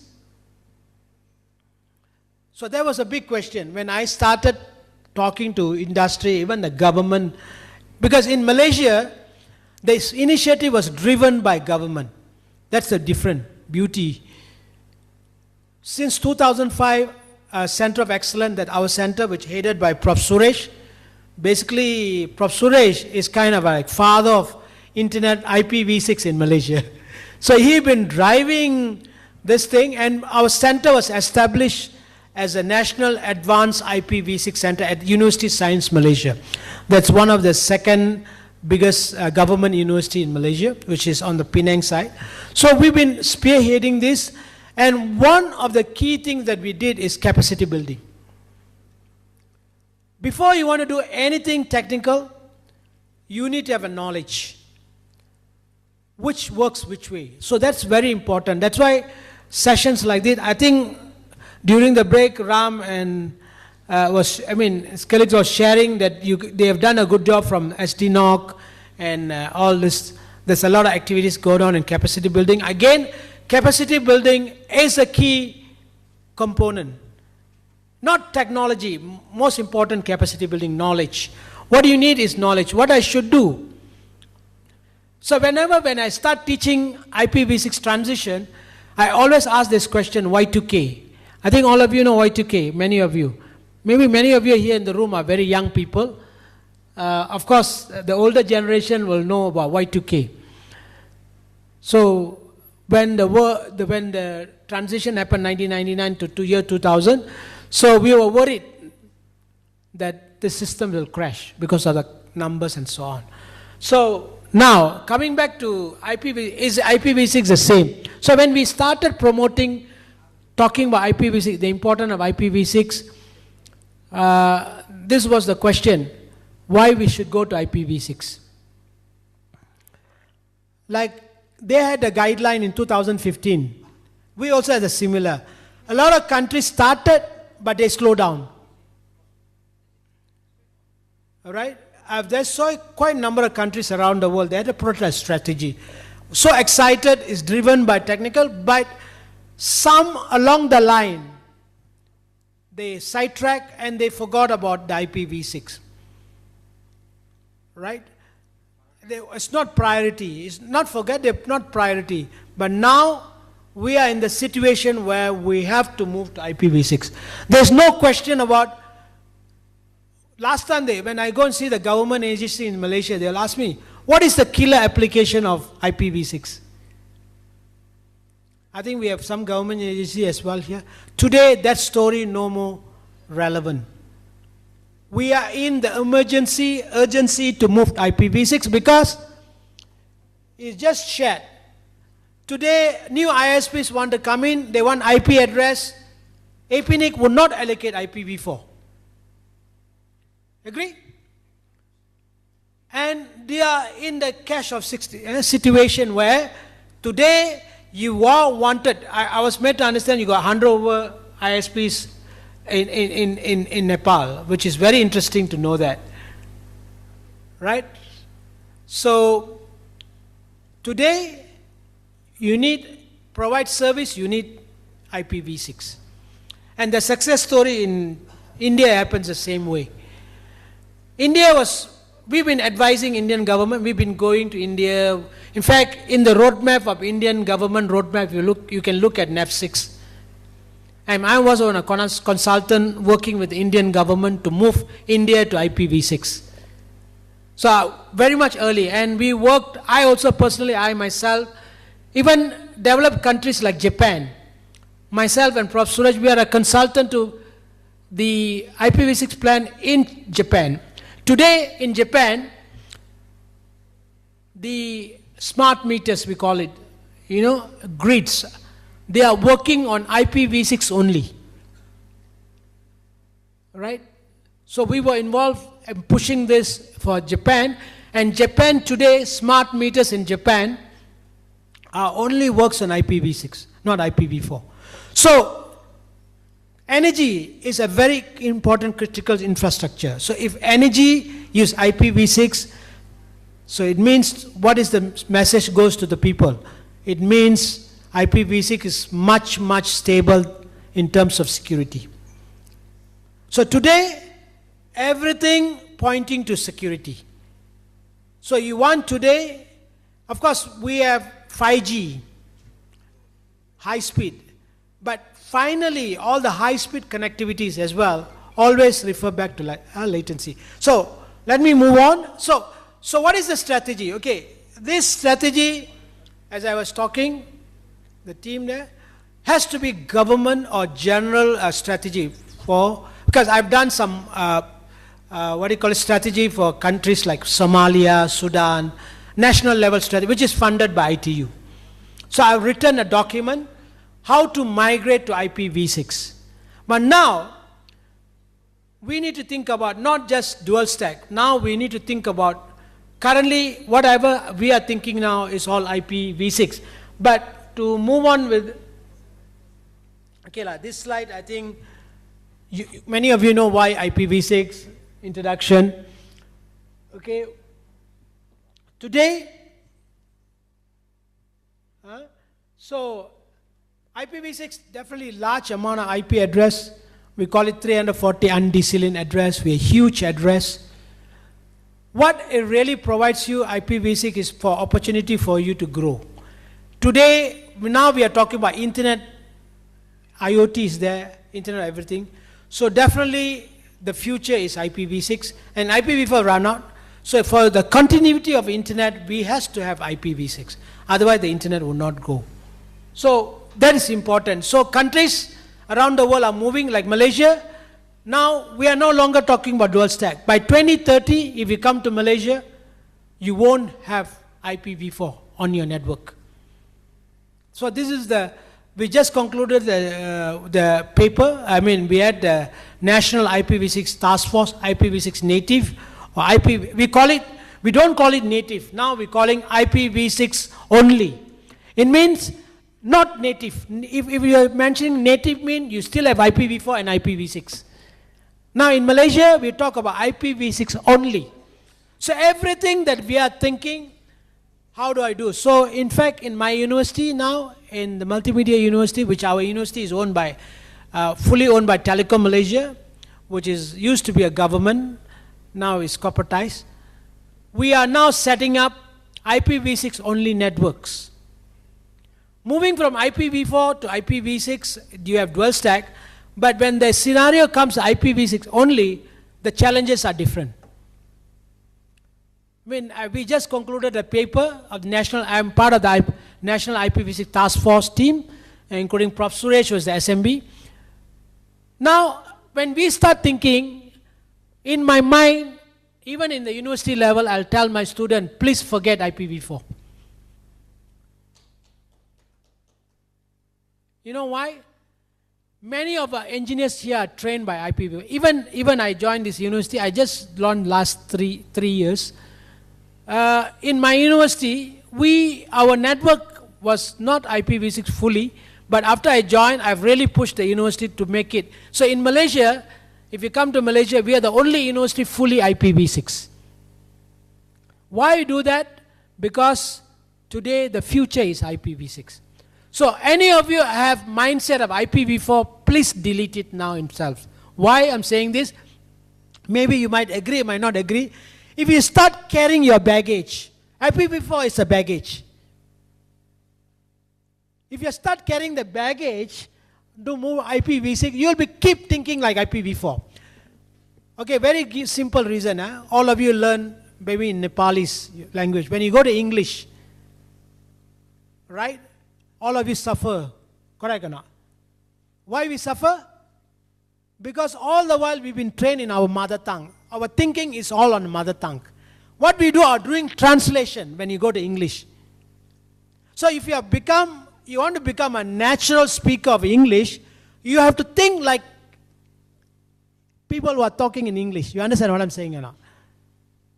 So if you are using your mother tongue and you try to translate English, you would not get the benefit. Exactly the same scenario when you go to technology. You need to start thinking IPv6. I don't know how much of you are well trained in IPv6. In IPv6, we cannot call public IP. There's no lingo called public IP. And I still see a lot of engineers still talk about public IP, class A, class B, class C. It's classless, CIDR. So the lingo, the mindset must change. You want to make a changes, this is the important changes you have to do. Your mindset has to change. So you need to start thinking IPv6. Don't do translation IPv4, IPv6. I understand the industry, I know a lot of telcos here, you say, question, I have existing network, I got existing software. How do I cater for this? It's the same thing when we had a meeting in Chennai. You know, there was a presentation from this, Geo guy. They were talking about XLAT. Now I don't even think about all these things. I said, forget everything. Right? Let's move on with a new marriage. Forget about the old marriage. You move to the new marriage, mean you have to think progressively. So, start picking up the lingos. Try to understand. I mean, that's what I'm going to talk about. I mean, all these things you're familiar. All of you know, I think yesterday all the speakers spoke about it quite a bit. But what I'm talking from the capacity point of view, capacity building. Capacity building is a key to change. And the mindset change is very important. If you keep thinking under the old school thought, that's why training is important.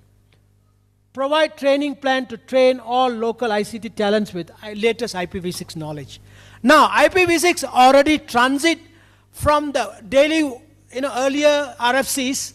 Now we already in IPv6 enhanced. Now we are talking about SRv6.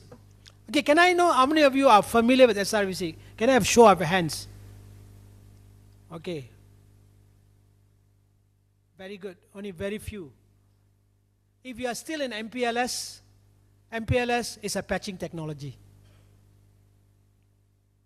So, because you have a hurdle in every layer, that's why the beauty when Winsor was talking, his envision, when he envisioned internet, he was talking about end-to-end connectivity.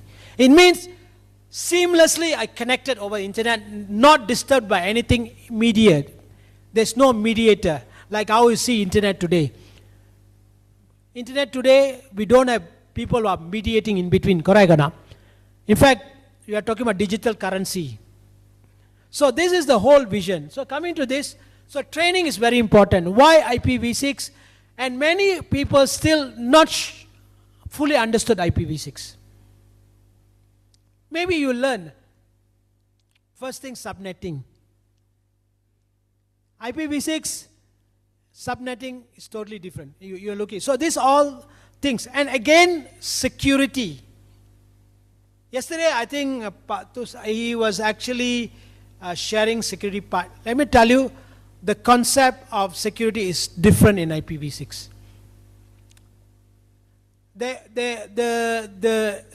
To some extent, we can actually no need to implement firewall also. But some of you might not agree with me. In IPv6, if implemented correctly, we no need firewalls. We no need IDS, IPS. Okay, this is through IPsec, end-to-end. The beauty of IPv6 is you can actually do the IPsec on the stack itself. So no need in between.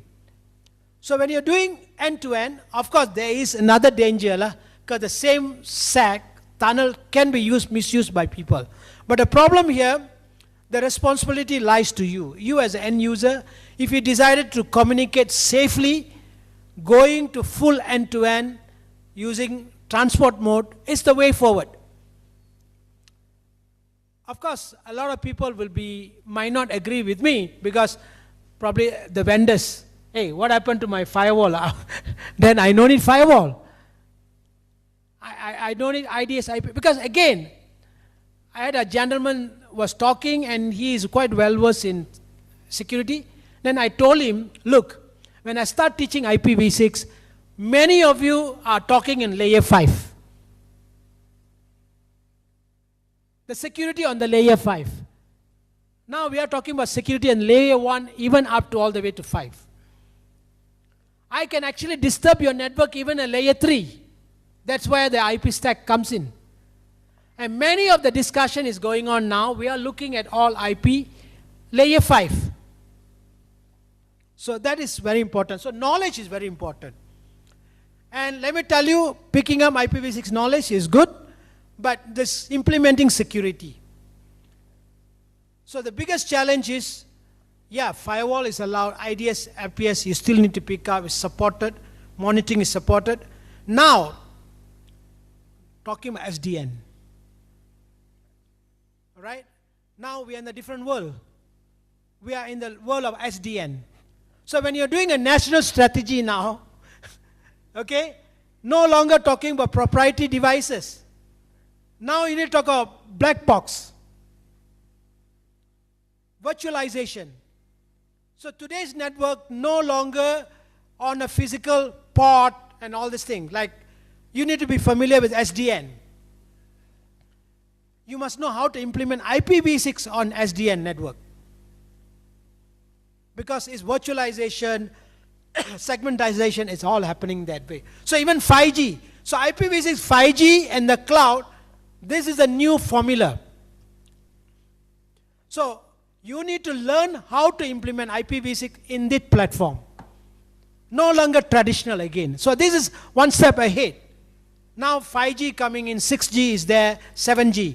Now today, everyone in the world are moving towards to reducing the connectivity, speed, latency. We want to provide everything fast, because security related to latency. So today, the future of networks that we are talking about our networks with, don't talk about 5G now, we talk about 6G. Now we're talking about IPv6.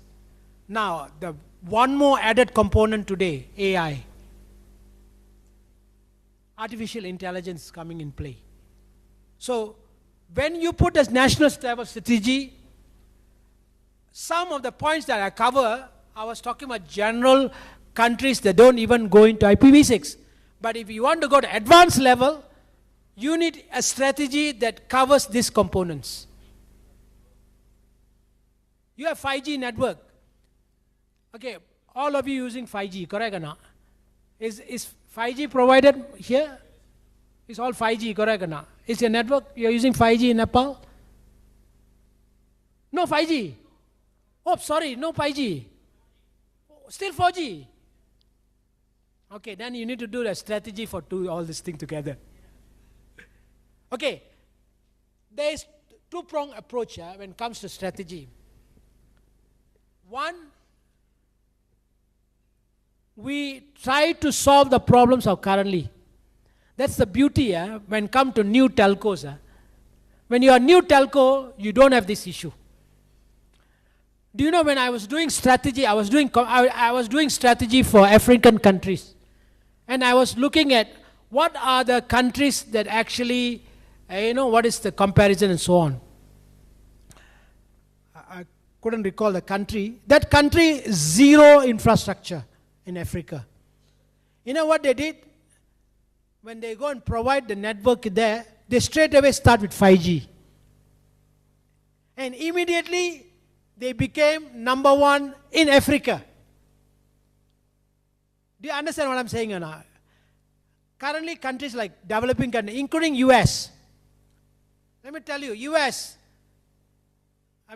most of the things come from the US, but today, they are very lagging behind in IPv6. Such a developed country. So the strategy is here. Either you take off or you upgrade. Taking off is one way of doing it. But of course, currently you're already providing the service, going to IPv6, like what the Indian Reliance Jio. I don't know how many of you knows the Reliance Jio story. Anyone knows the story? Or do you know how they become number one immediately? Now you're still on 4G, but you haven't 5G. Now, I know Ram was saying about 60% the CDN content or whatever. So what happened in Reliance Jio case, when they want to go to IPv6, they thought, what is the green field? In telco we talk about green field and brown field. They thought IPv6 is the green field. And what they did, they was thinking, I'm going to make sure everyone use IPv6. So, in India, when you're using IPv4 addresses, your prices goes up, higher.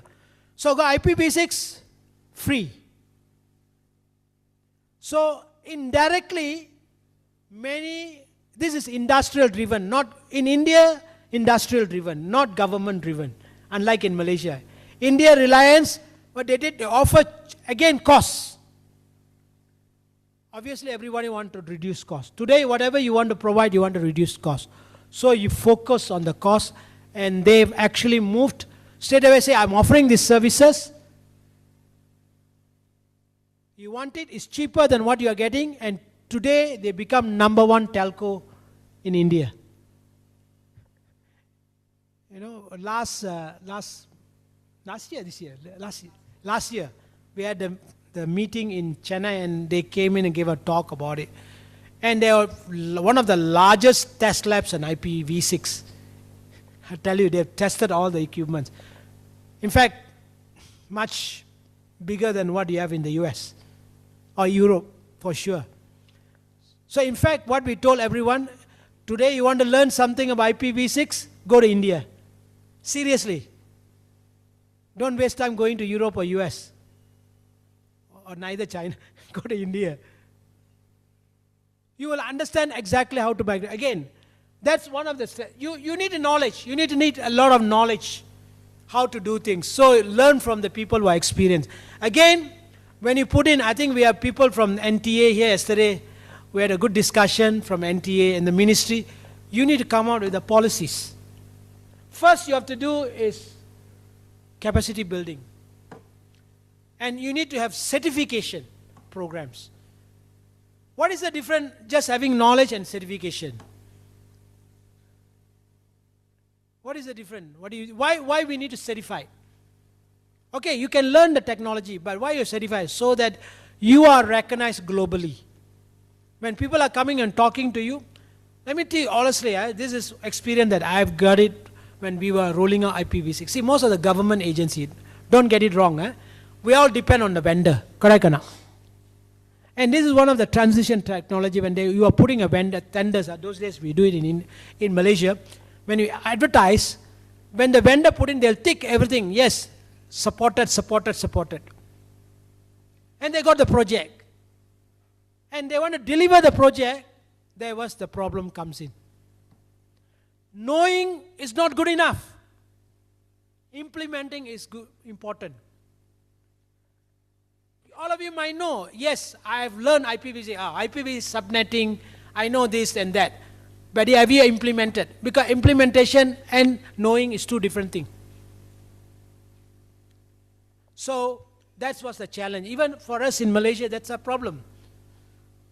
So, the projects is IPv6 project, paid few millions for that project, and we couldn't turn on IPv6. And we all told them, advised them properly what you should do. Those days, we always call assessment.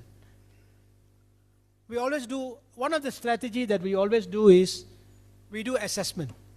Before we propose any, strategy, we go and evaluate first.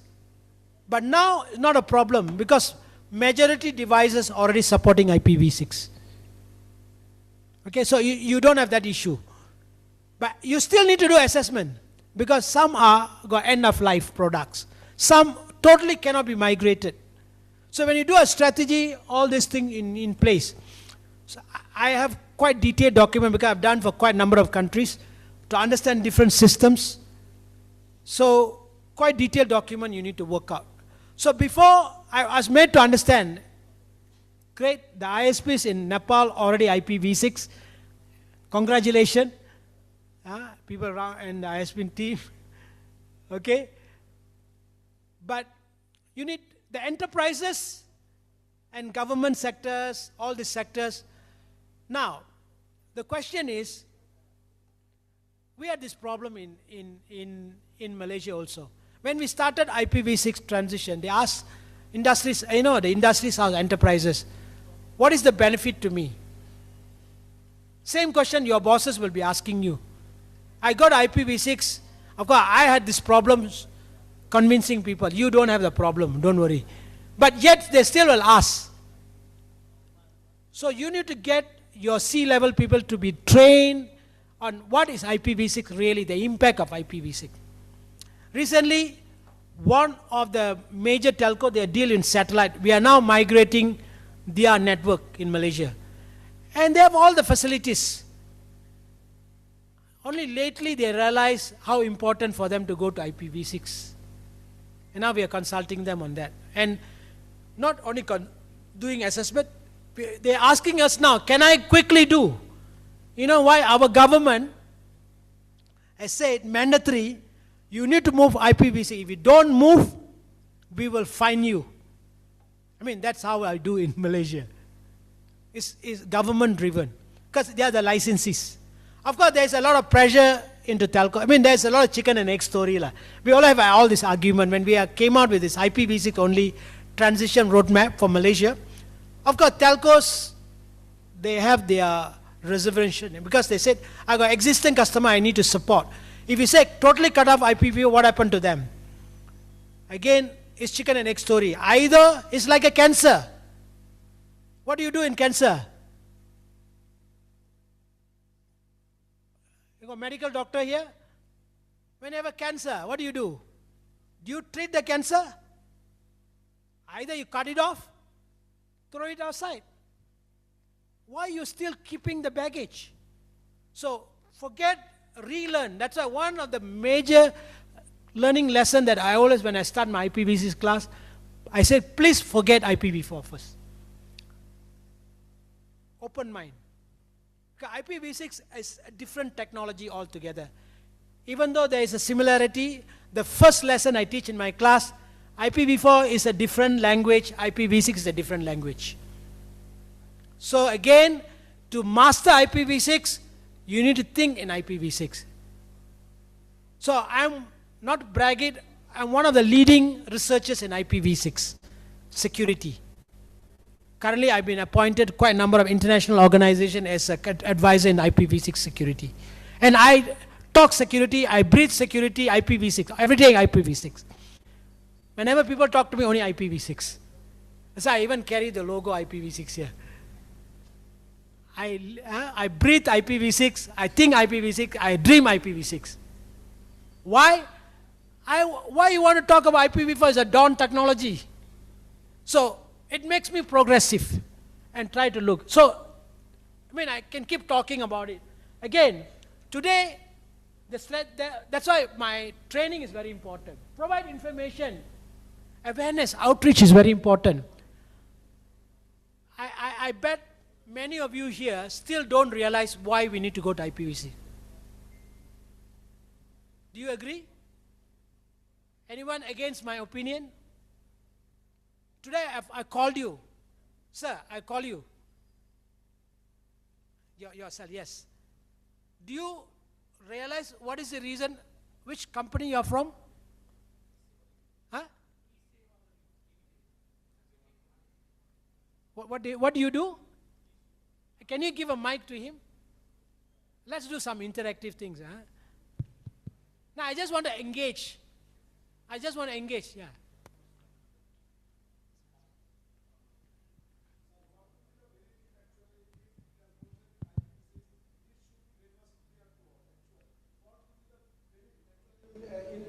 Financial involvement, transformation is a lot. Sorry, give me the mic. I can't hear you.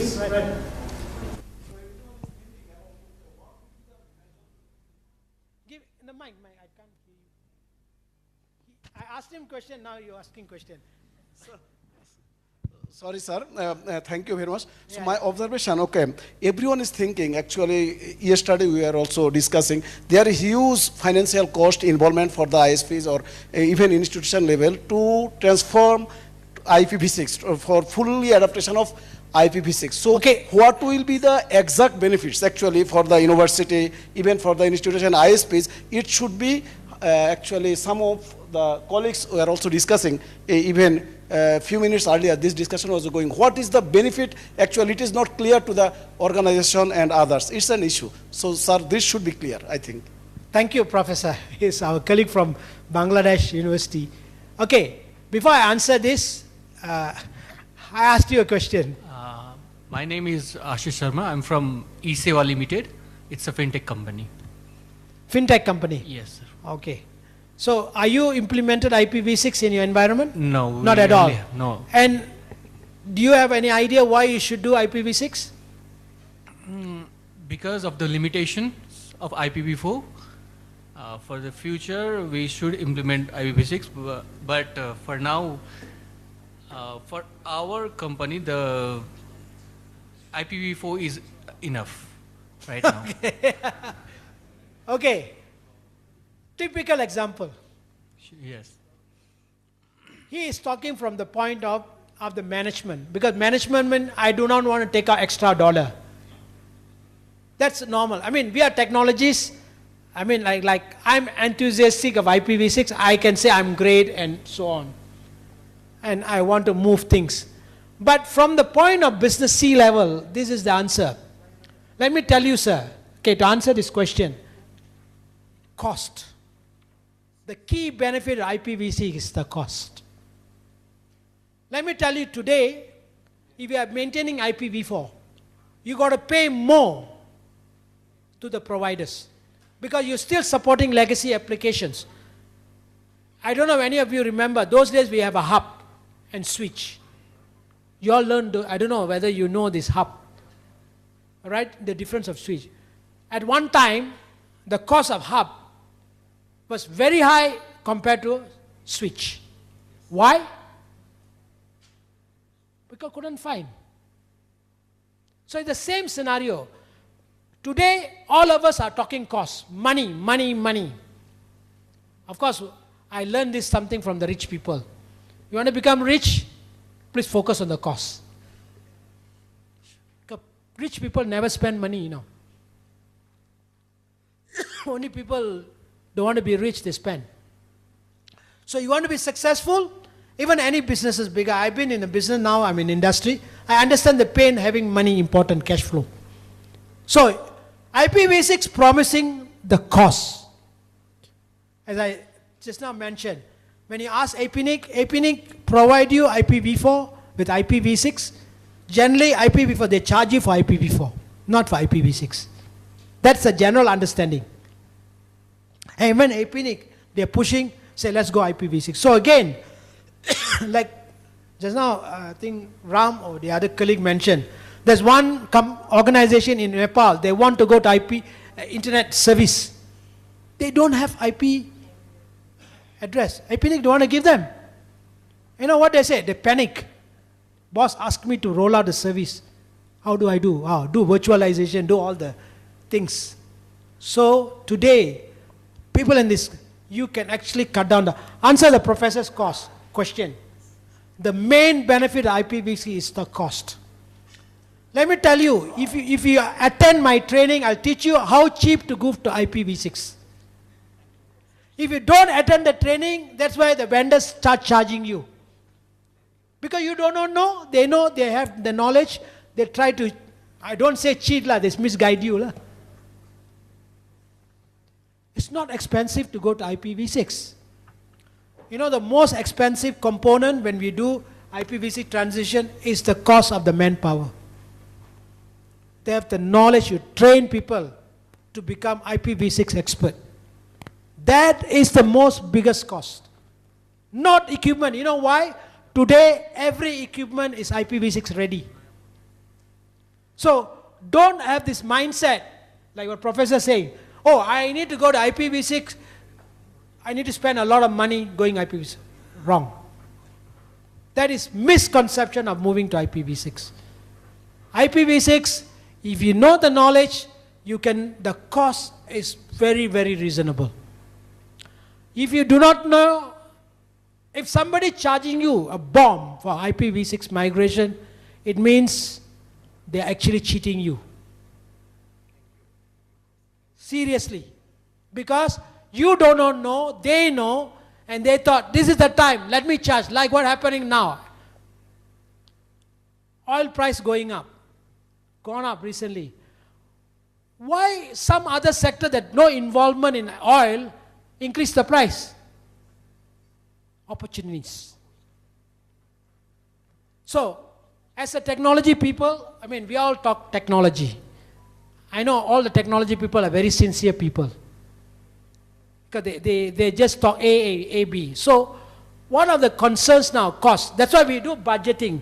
Provide clear costing guidelines to understand. But before you want to tell somebody, you must be expert in explaining to them. You need to be trained. Tomorrow, let's see you are ISP. You're going telling customer, can you please migrate to IPv6? What is the benefit? Then you tell them the cost. Okay, so in what way? You must be able to explain to them. Today, there's no additional cost on products because today all products support IPv6. And IPv6 is the default stack. Do you understand? When you have a dual stack, if you go IPv4 and IPv6, you ping, you will get higher priority IPv6. So the DNS server will provide you quad A record. They won't provide you A record. If you have IPv6 and IPv4, when you ping in, yes, IPv6, it will reply you with quad A record, not A record. So generally, please do not have this misconception. Let me tell you, if you start moving in, I'm not just enticing you. Anyway, you need to be, no need to be enticed because by another 5 years, this world, everybody moved to IPv6. If you want to stay in the island, let me tell you this message. when we were migrating, this was a real case, when we are doing migration, or we don't call migration in IPv6, we call transition. We don't use word called migration. Migration is different transition, because earlier we were using transition because we still maintain IPv4 and IPv6. So when we are doing it, our neighbor country was not looking at IPv6 at all. I don't want to name that. And so we will train them. And they were so happy because they were introduced a concept called islanding. If you want to stay in IPv4, you will be isolated and nobody can do a business with you. Now, this morning, yesterday, I think with the new government come in role, you have a lot of visions for the country. Let me tell you, any country takes, that's what Malaysia is successful now. We took IT as a catalyst for growth. We took it because even though your agriculture, even like Mauritania, I went to Mauritania, their government is IT. Any countries, because today it's borderless economy. If you are not on internet, the whole ecosystem, you will fail. Today, I can sell a product from Malaysia directly to any country in the world because of internet. I don't need middleman. The cost of things goes middle. So, internet itself a big economic. And so this is the picture. So again, this is the knowledge that we need to cultivate. So you need a lot of exposure, what's happening, and the future, 5G, 6G. So when you do a laying out a national roadmap, make sure you have all this in place. And again, knowing cost. Cost is very important. Even though so great, if the cost is high, do you think your boss want to agree? And all of us, some of you might be a bosses, some of you might technical. Cost is always a concern for the owner. Make sure when you propose something, it's cheaper. Obviously, that's the first thing. When you're CFO looking at it, is it cheaper or not? Is it sustainable? And again, can you provide value for money? So that is what we are talking about. Okay? Provide relevant information to local stakeholders, assist them. Yeah, one case study again. I can keep talking this whole day. I always talk. In Malaysia, when government instructed everyone to go to IPv6, all telco follow. Government, you know what we did in Malaysia? We gave, the ministry gave a letter to all the government ministry. By this date, it's instruction from the Prime Minister office. You don't move like 2015. You are responsible. You will be demoted. So the IT guys, you know what they did? They quickly go and buy the net translator to IPv6. Because they couldn't do it, because they never prepared. And the too short time. So don't make the mistake. Even now, it is too late. Honestly speaking, it's too late. But you have to start now. If you don't start, and this is what will happen. So, stakeholders, if they need advice, that's why Ram is training everyone. Thank you, Ram. Great job. I really appreciate Ram and his team. They've been training all telcos on IPv6. And this is the future, let me tell you guys. Right? I sounds like politician, but I'm not. I'm just telling you the impact. Today, you don't know. Honestly, the West countries are coming to Malaysia to learn this technology from us. I'm not bragging, I think Wali knows about it. We have organized a lot of people from the US came, from the Europe, everyone came to learn. Right? So, because we have a lot of experience of doing it. So this government is, so this experience that you need to know.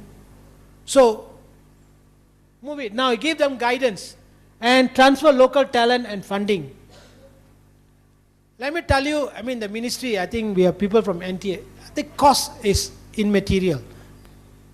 First, you need to understand. And there's a lot of, let me tell you another thing, maybe Microsoft will not be happy about what I'm saying this. Right? Most of the open source product is IPv6 ready. And let me tell you, if you are from the security world, I'm not against them, but if build on open source, much safer. Do you understand what I'm saying or not? And today our concerns are security.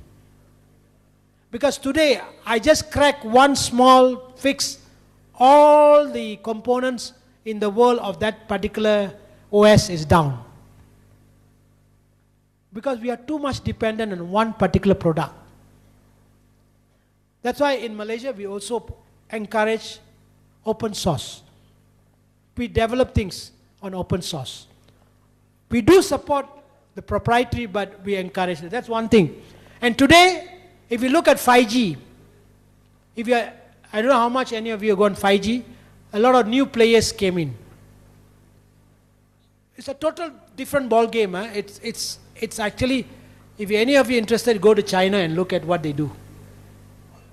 I was last year, November, in China.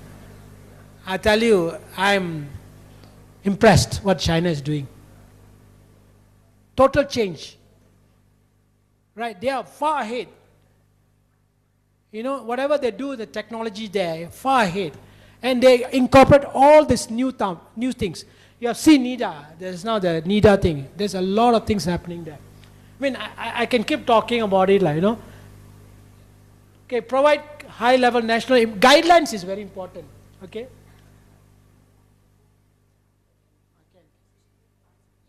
Yeah. Okay. All right. Actually, I wanted more time for this, and again, lucky we will continue this again. But in the afternoon, what I'm going to do now, I want to help you in implementing IPv6. So all of you have to get into groups, or you can be the one company, whatever. You need to come out a strategy to move to IPv6 for your company. So what are you going to do? The exercise what I'm going to do, please list out what are the things that you need to do. Right? Then please try to present. Okay, my company now IPv4, what is the stopgap measure that I need to do so that I can go to. So then when you present the case, we'll call in a small group. I and myself, Prof. Suresh, and some other expert can advise you what to do. So this is a free advice for you. I charge you a few 100,000. So from the, let's say, assume, I just give you one case study. Let's say enterprise A, I want to move to IPv6. So you need to tell what are the applications that you're running, which is still IPv4. Is end of life, whatever. Then you need to understand what is IP addressing scheme that you have. So how do I move to IPv6? And what are the security components? Then you can give an idea. From the idea that you give, I think most of you already have some basic idea how to move. Then we can criticize and tell you, look, you need to look at this. And again, like what is mentioned, cost. Don't think the cost is a big cost. It's not a big cost. So when you present in the case study, I will assist you more on an actual case study that which I do for all the organizations, even countries. That's what I do. I've analyzed what they have, how they're supposed to do. Then they say, okay, this is what you do. So we will able to advise you.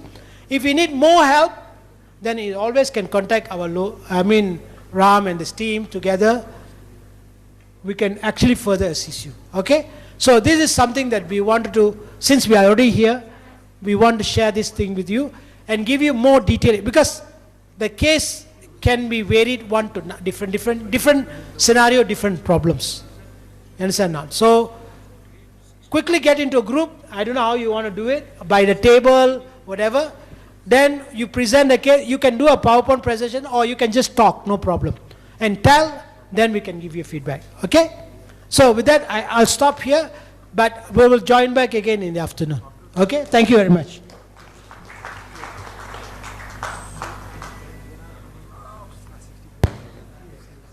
Just to add on to what Dr. Nava said, like I mentioned, the session will be from 4:15 to 5. This will be like a free engagement session where we will have Prof. Suresh and Dr. Nava, who can actually give suggestions when you're going to present about how you're going to deploy, how you're planning to move from IPv4 to IPv6. So like he mentioned, if you can join in groups and if you can provide a presentation by that time, maybe 2-3 slides by then, it'll be very nice. Or you can actually speak also and discuss about what you want, what you're planning. So then it can be a very interactive session at that time. So we will have the session from 4:15 to 5. I think you will have some enough time to prepare for this as well. Thank you. Now we will go for lunch. We'll come back in 1 hour. I'll see you all at 2 o'clock. Thank you.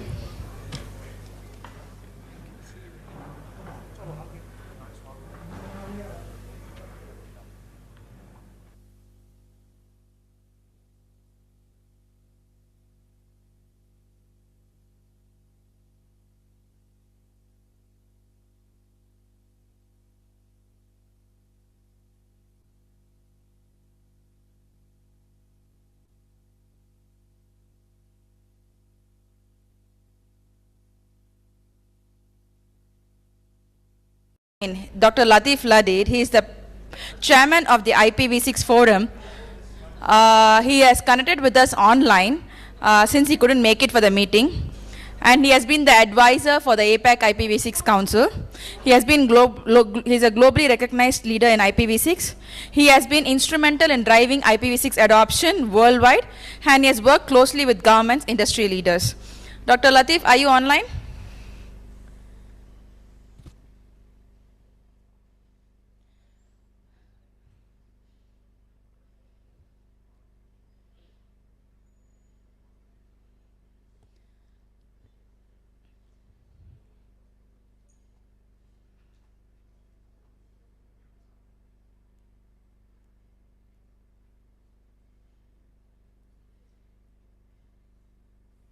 Yes, I'm with you now.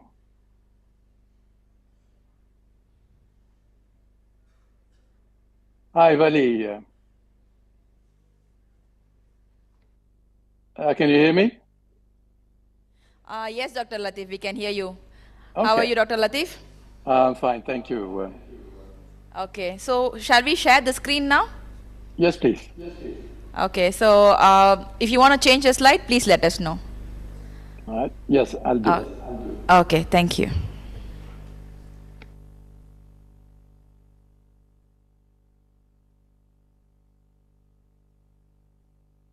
Yeah, thank you, Suresh and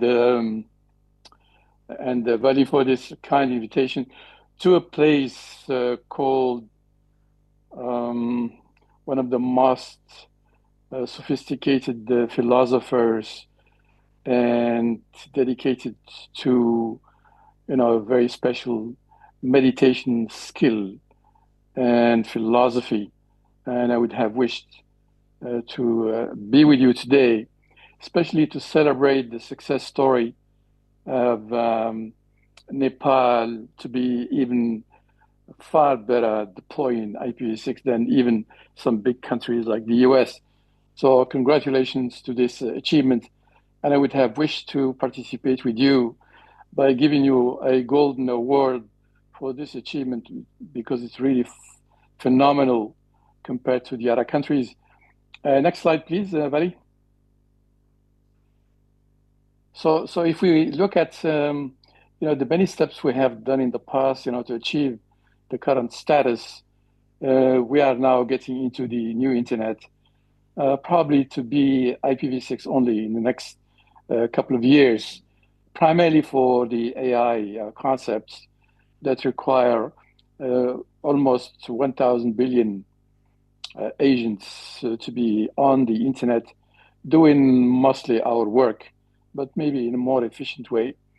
And these agents, they have to interoperate with each other, which is not yet foreseen in the design of the agentic AI, primarily using what is called MCP, and that is the Model Context Protocol, which is not yet considering the network, in this case, IPv4 and IPv6. But since it is the first very large scale IPv6 peer-to-peer application, in a way similar to the mobile networks that have adopted IPv6. So the bigger and far bigger IPv6 contender is basically agentic AI. And obviously we'll have quantum internet coming. So it will be using dual stack. As of today, quantum computing is using IPv4 and IPv6 as a cloud service because quantum internet is going to be very expensive. So that's why so far we have only two quantum networks, one at IBM and the other one at Google. So you can access them as a cloud. And most of the universities now are paying a lot of money to get quantum computing. So you will see them in the future as a hub, as a very big hub, as we see it now for AI, helping us to even get over to the IPv6 only concept. And I think this is a great achievement from even all of these AI freaks that do not understand how the network interoperates between the various agents that are going to be on this planet. Next slide. So the concept, the prime concept of the internet model is end-to-end, and we have collapsed it by introducing NAT. NAT has basically broken the internet into just monopolized networks.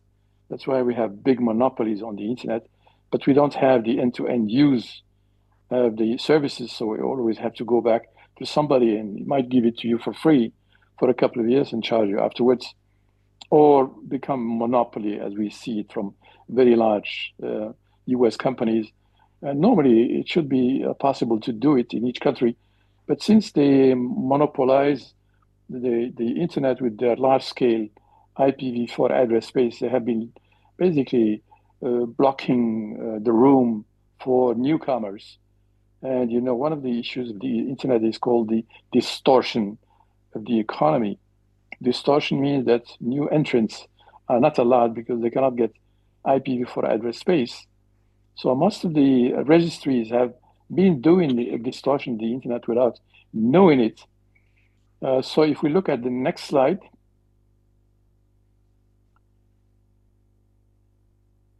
one more.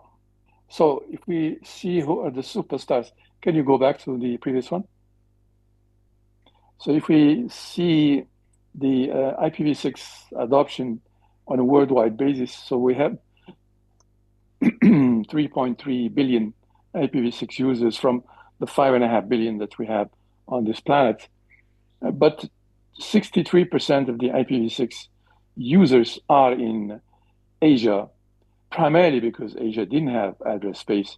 So I remember the first visits I did to China. China had only about 8 million IPv4 addresses. But worse, India had only 3 Class B addresses, which is about 190,000 IP addresses. So when I visited India first time back in 2001, I was shocked. How can India, with 1 billion people at that time, to have only such a small size internet? So it was quite clearly for us that Asia needs IPv6. And as a matter of fact, the adoption of IPv6 by India and China has helped us to convince the US to take on IPv6 because the US had more than 1.5 billion IP addresses, especially the government. So to them, it was no use to have something that they already own. And that's why we have this black market with IP addresses coming primarily out of the US with what is called the legacy address space, which is the IP4 address space that was given free of charge in the 80s and 90s. But in the meantime, we have top 6, so primarily from Asia and Europe. This is some of the work we have done with especially some regulators in a very efficient way. That's why we have very big jump in these territories. So we'll still have to work on Africa, Latin America, and some parts of Asia as well. So I guess countries that are next to Nepal and above Malaysia need a bit of help. And I think Suresh is doing a very good job in primarily getting the governments and the regulators to adopt these new technologies. Because this is one of the failures we have seen in the internet, becoming more of a business-oriented and commercial. It does not care about people. So the regulators and the government care about their own people because they are their members, because they are paying them for their job. So I think that is going to work for us very well. So we had a very big killer application, which is the mobile internet. although at the beginning 3GPP didn't want to have the IPv4 protocol or IPv6, because to them that was open source, and open source in the 90s and 80s, 90s and 2000 was not liked by the industry because it opens the market, their own market, to anyone. But that's the purpose of a kind of worldwide technologies, and we have only one, and that's the internet. It should be used by everyone. So congrats in this case to Nepal for have done in this step, and I wish to visit you next time, and to also put it together with some meditation and work on my spiritual philosophy. Next slide, please. So if we look at how governments have been playing their role, especially in view of moving to IPv6 only, because when you cross 50%, you're basically wasting too much time and effort and money and so on in keeping an old and lackluster technology based on IPv4, be it NAT or CGNet or all kinds of nonsense that has been introduced by the members of the rears, because they force them to work on things that are good for the members instead of taking care of their customers and their users. But if we look at the work that has been done primarily in China and in Asia and so on, we see that only a few people can really change the world, and this is an excellent lesson to everyone else. We see now with AI, a lot of fights are happening rather in Silicon Valley between a couple of guys who want to dominate the world with non-profit organizations doing AI. So we are doing AI for real. And these guys, they are doing it just to get a lot of investors putting billions of dollars, creating a new bubble on the internet that can collapse. But some of the things from AI are quite good. But unfortunately, we have to make sure that AI is not going to replace people, because this is one of my biggest fear, that innocent people are going to not get jobs. So this is what happened to the agriculture. Agriculture has been replaced by machines. So all of a sudden, the farmers cannot even make money, because it's the market which defines the prices and so on and so forth.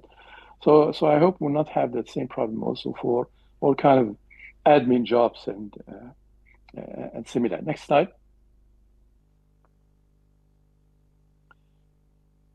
So that's why our call for moving to IPv6 only, for a number of reasons. So it's about reducing cost on networks, about maintenance. We have some very good tools like SRv6 for large companies that have multiple installations anywhere in the world. They'll be able to fix them. They don't have to fly their own people to places while customers are waiting for weeks in order to get these things done. So the concept is very well thought out, and the ITF has done a very good job in this area, especially in give me the tools to put the program together, to get primarily very clean features to use IPv6 in your own network, and then connect to non-IPv6 outside without even the customers seeing it. It will be very transparent, rollover IPv6 only in your own network, and still giving the impression that you are connecting with the entire planet. Next slide, please. So here comes the AI story, and I think you should learn a bit about it and how it has happened. It's nothing new. It took a long time to pick up. So the internet took a lot less, although the internet was hated back in the 80s. That's why it was shut down, reopened in 91. But here with AI, it has already started in the 50s with Turing test.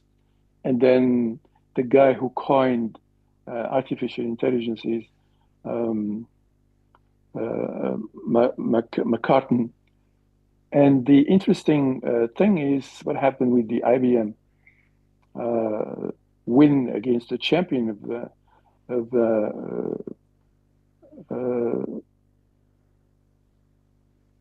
the world chess And that happened back in 1997 against Kasparov.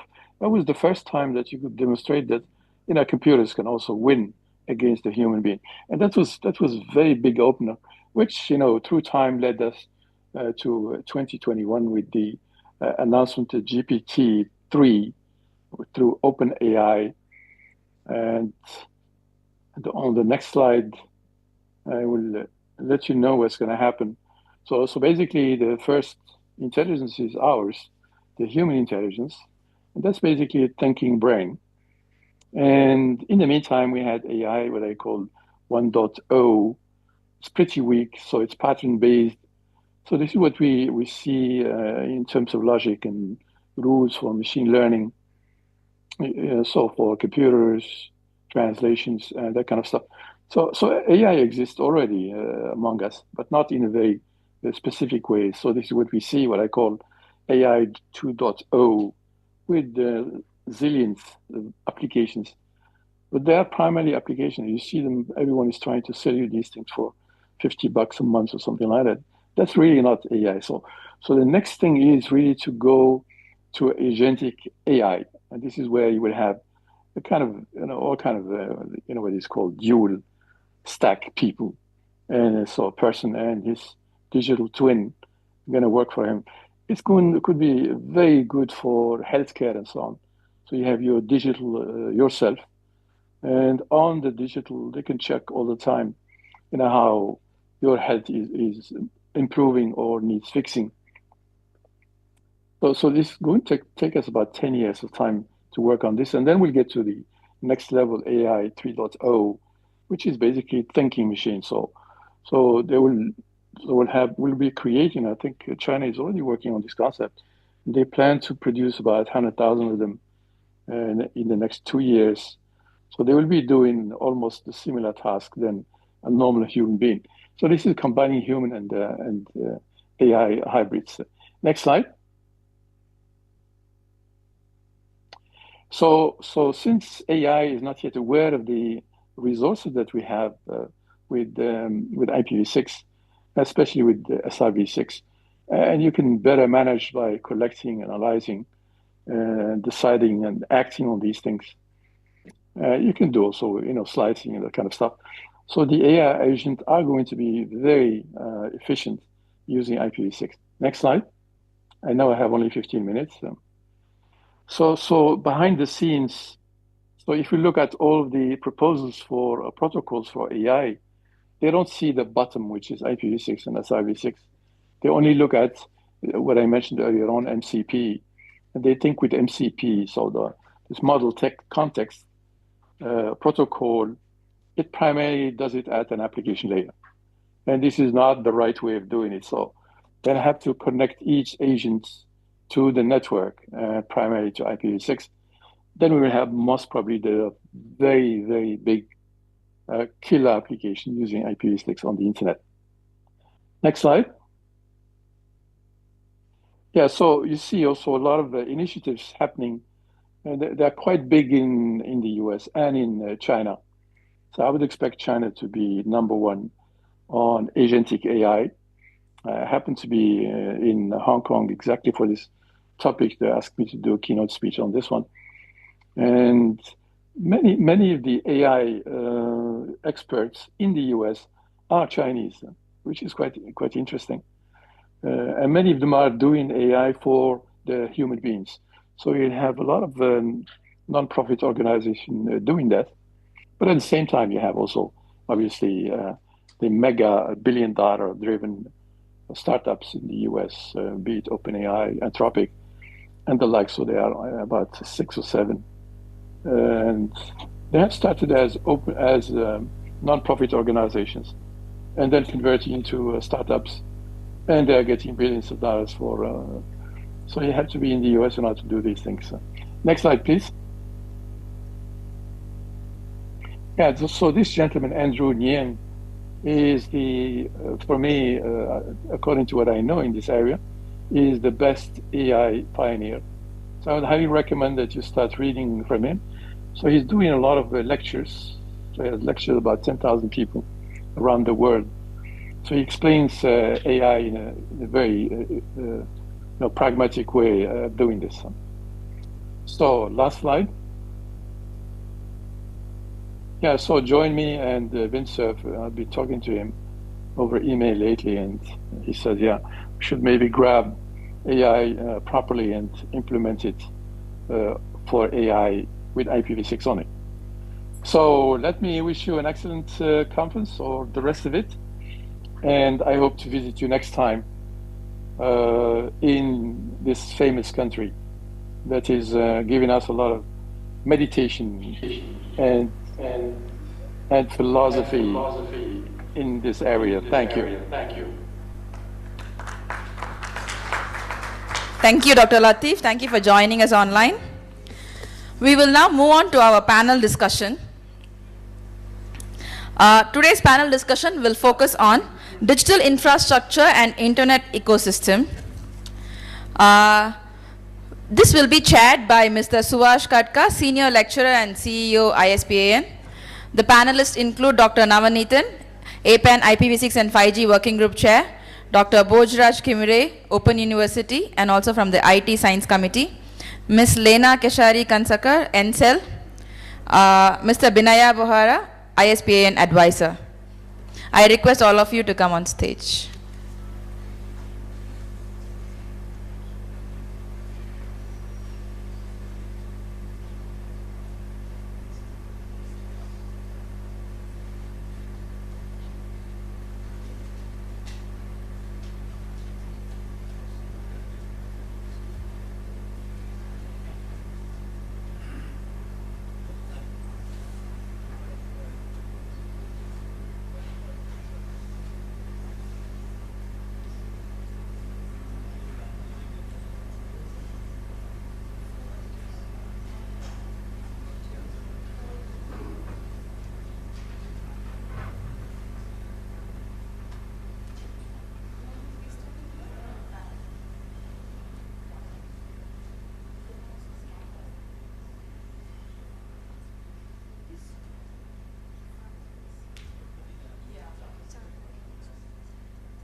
Okay, good afternoon once again.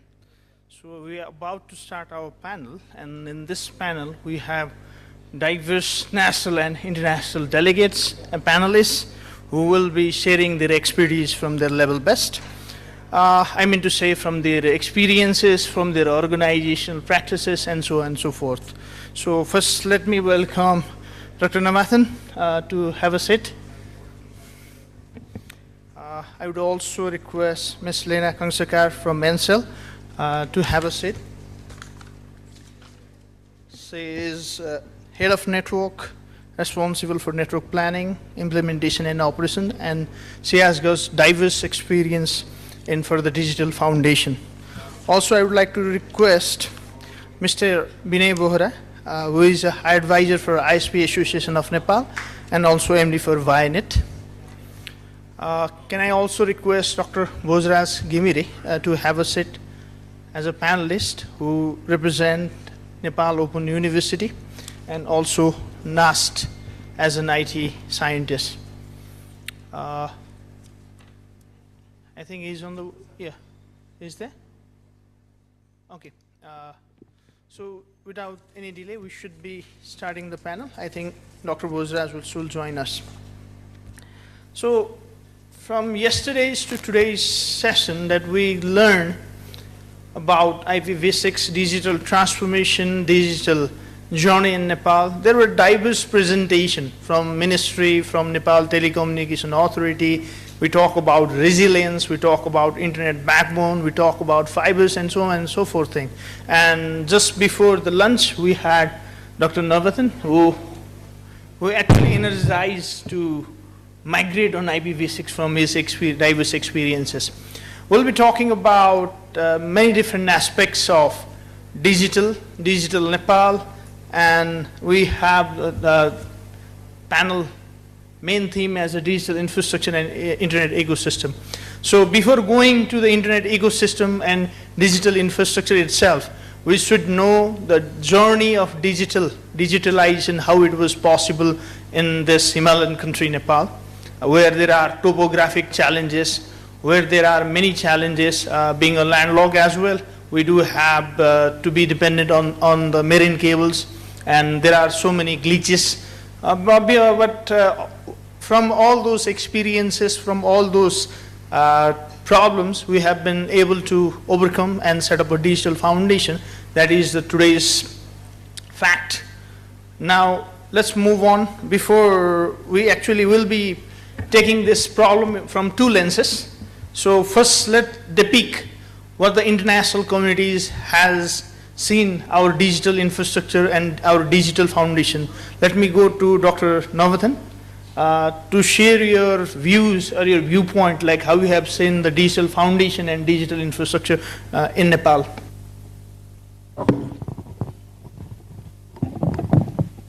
Thank you, Subhash. Good afternoon, everyone. I think good to see you again.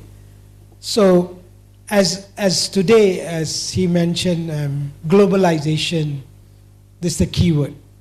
So today we are not just, the economy does not just compasses within a particular landscape, it's global. So business is global, everything has to be global.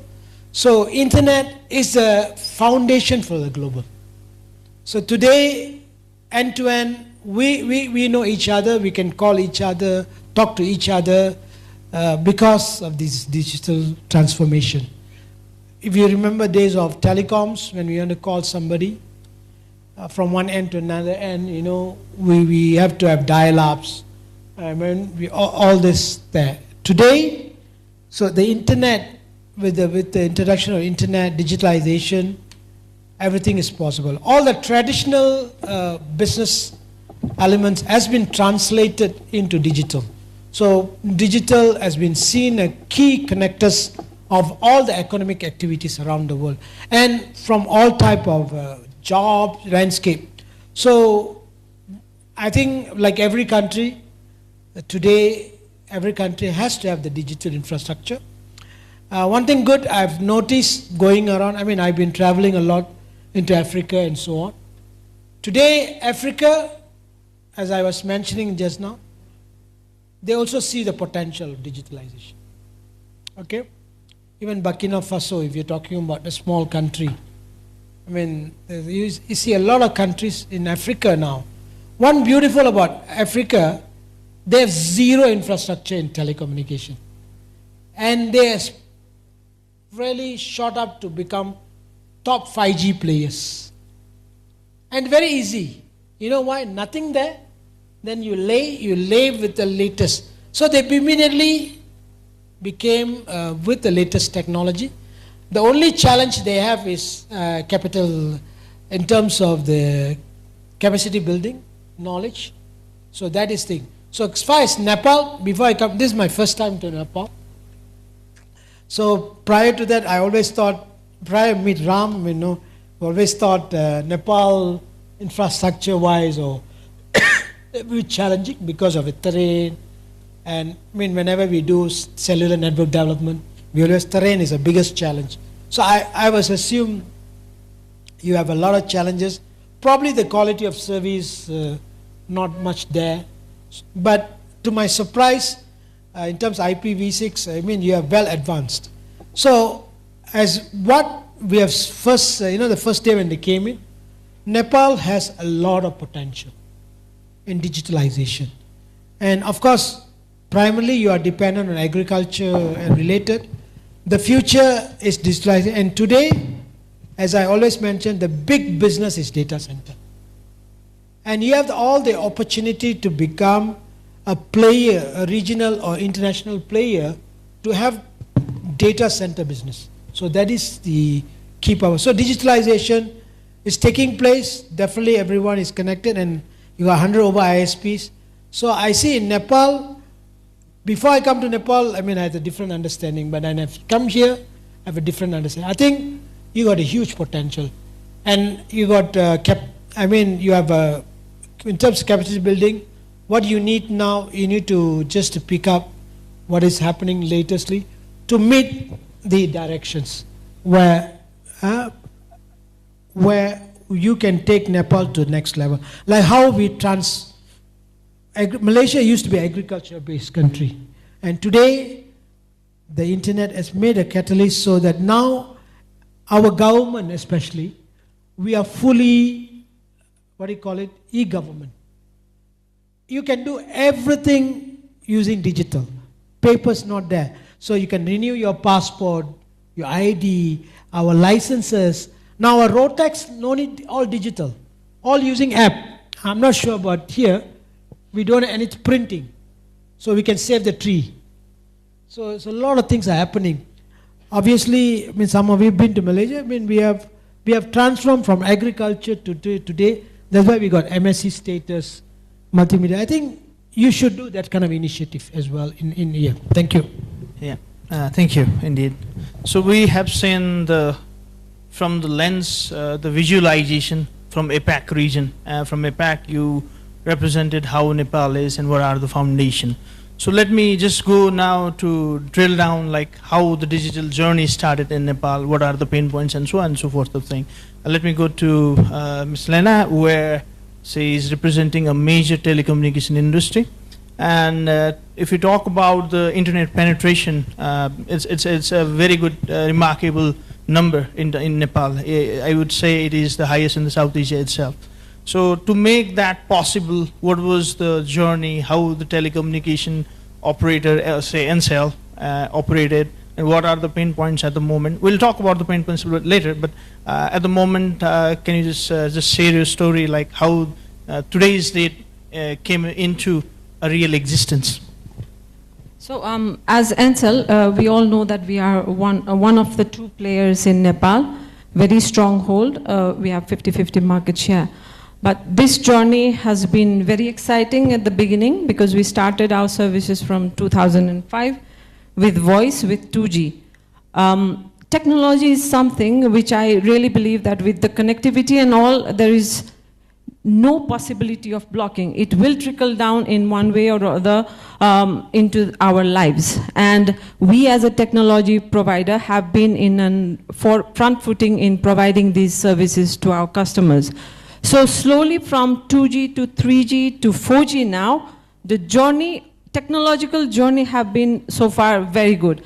But having said that, we have our own share of challenges which has to be addressed at this moment. Because, when we were in 2005 till 2016, those were the golden years where we did not have any issues of CapEx, meaning the intense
hills of Buddha and Ilkantu, where we used to have wireless communication. From that point, like there were no fibers or very less fibers. From that point, internet company came into existence by giving the broadband services. Now coming to the point, like we have 145 ISPs to 135, then after 125, then after 112, now 108, and now current is 107. So that is the the declining states of ISPs in Nepal. And with this brief information, where I want to take to you is put to the audience with the 2 points where you are the early adopters or early starters, how the internet, how you provided the broadband with, and now we have come to the stage where I think from the perspective of APAC, this I'm just quoting APAC's viewpoint, digital foundation has been a possible thing, and digital foundation is foundational one to support the e-governance and all kind of services. From that point to this point, how the transition happened, and is it the state where the digital foundation has fully come into the picture with a greater resilience and with the sustainability of ISPs? Please explore your viewpoints on that. Thank you, Subhasji. So, good afternoon, everyone. As far as the ISP journey, of course, most of the ISPs, like 100 plus are there, but some of us started way back. I started my ISP in 1999, and the first ISP, I think, was, that time there was no licenses. It came into being on its own, was in 1995, when Mercantile came here, with their dial-up services and email services. So from dial-up to today, very high speed, up to 1 gigabit, probably more of bandwidth is being served today in through fiber optics, and we have around 40% plus penetration, I think, right now on the wired broadband. Lena ji can speak about the mobile penetration, while broadband penetration through wired broadband is 40. That is a very, very high number in terms of percentage in South Asia. Probably in Asia also, it's a very impressive number. And to achieve that, of course, the deregulation that happened in the telecom sector in the late 90s played a huge role. So the competition was introduced. Earlier, if we remember, even to get one telephone line, when we talk about PSTN lines, people had to wait for years to get one line, right? So from that kind of scenario, right now, everything on your fingertips. You could order one internet connection at home. Within 2 hours, an ISP will turn up to your house and install it, a very high-speed internet, at a very, very low price. So that was the kind of scenario right now that exists, and that helped. And the current government that has formed, which is the kind of new Nepal being built now, where they're talking about IT economy, where internet and information technology as a whole is going to take a big, big part, the digital part, right? Where everything is going to be digitized, information is going to be democratized and all that. So it's a very exciting time for all of us to first be in a position to lay that platform where we've done all the plumbing part, and most of the households are now already connected to very high-speed internet. So that's the good part. Now, the most challenging part in all this is, like you mentioned, we've got more than 100 ISPs still, right? So when you introduce that many ISPs in a very small market, the competition then becomes very fierce. As customers are being competed for, pricing becomes a big, big challenge. That is when your ARPU, your revenue goes down. And that is like the double-edged sword. We had all the households connected. Now all the ISPs are competing for the same customers, bringing down the prices, and with that brings many other challenges, like the quality may go down, the ability to invest furthermore is decreased. So those challenges do exist today. But as far as we're concerned,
so that the government plan, we just see we have a new government now. We have a high target of 100 days, and where the delivery and where the democratization of IT has been a major point for the current government. And with the current digital foundation, current digital infrastructure, is it resilient enough to support that one? And how do you find our audience speakers' viewpoint as critics? Thanks, Suhas. Ojras here today. I acknowledge all the three dignitaries here, and then you particularly pointed me to see it in the academic lens, but in a broader sense, what I see as since not only this government, the earlier government has declared 2024-2033 as an IT decade with a lot of targets. To achieve that IT decade, of course, the DPI or the infrastructure, digital public infrastructure, is the track to move the rail on. So from that perspective, it's very crucial to have the things in place. But given current infrastructure, the digital infrastructure that we have, the digital readiness that we have, the quality of service that we talked about that we have, though we have a very good connectivity, but the quality of service that we're going to have, and AI is computing coming into picture. I mean, coming in the picture with a big face. So we have more prominent need of privacy and data security on the other hand, and as well as data sovereignty in place. So keeping all those things in a bowl, if we see it, then there are many of things that we should be doing. Nevertheless, the physical side, the network side, I think is more or less clear. That part is more or less clear. Policy side, I see it's also more or less clear. I think NTA has again come up with a good policy back last year. So the major gap we see is on the system themselves, the hardware and other architecture that are built on the previous technologies, and the readiness in the human resource. These are three prominent areas that I see at the moment. However, there are other things that we'll be discussing in the next thing. Thanks. Yeah, thank you indeed for your. Now we'll move on to the verse of where we talk about next generation network. I'll come to Dr. Navathan a bit later because just to explore the perspective from the telecommunication operator, we'll have some round of question here.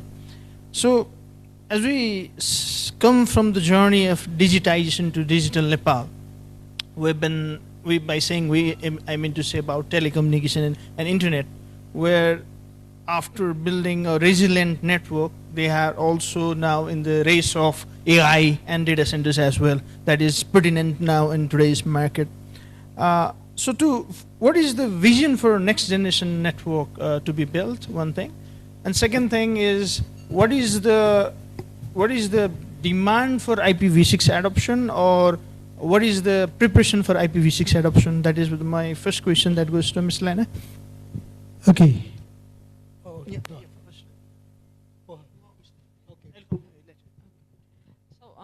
In terms of digitalization and data center demands, as a leading operator, definitely we have plans to set up much more data centers and cloud computing centers.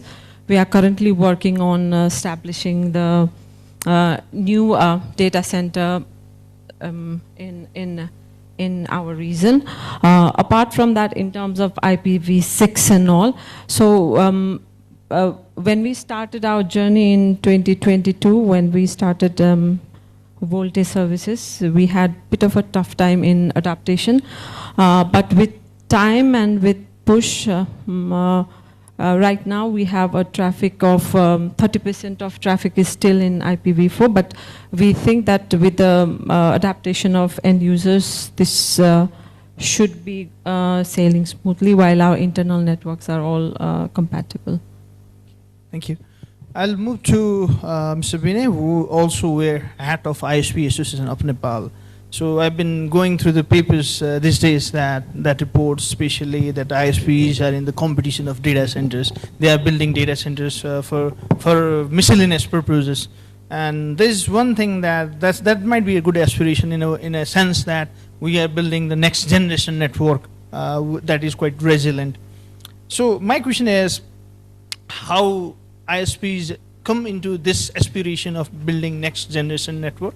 And secondly, like, what is the adoption rate for IPv6? What is the willingness in terms of ISPs?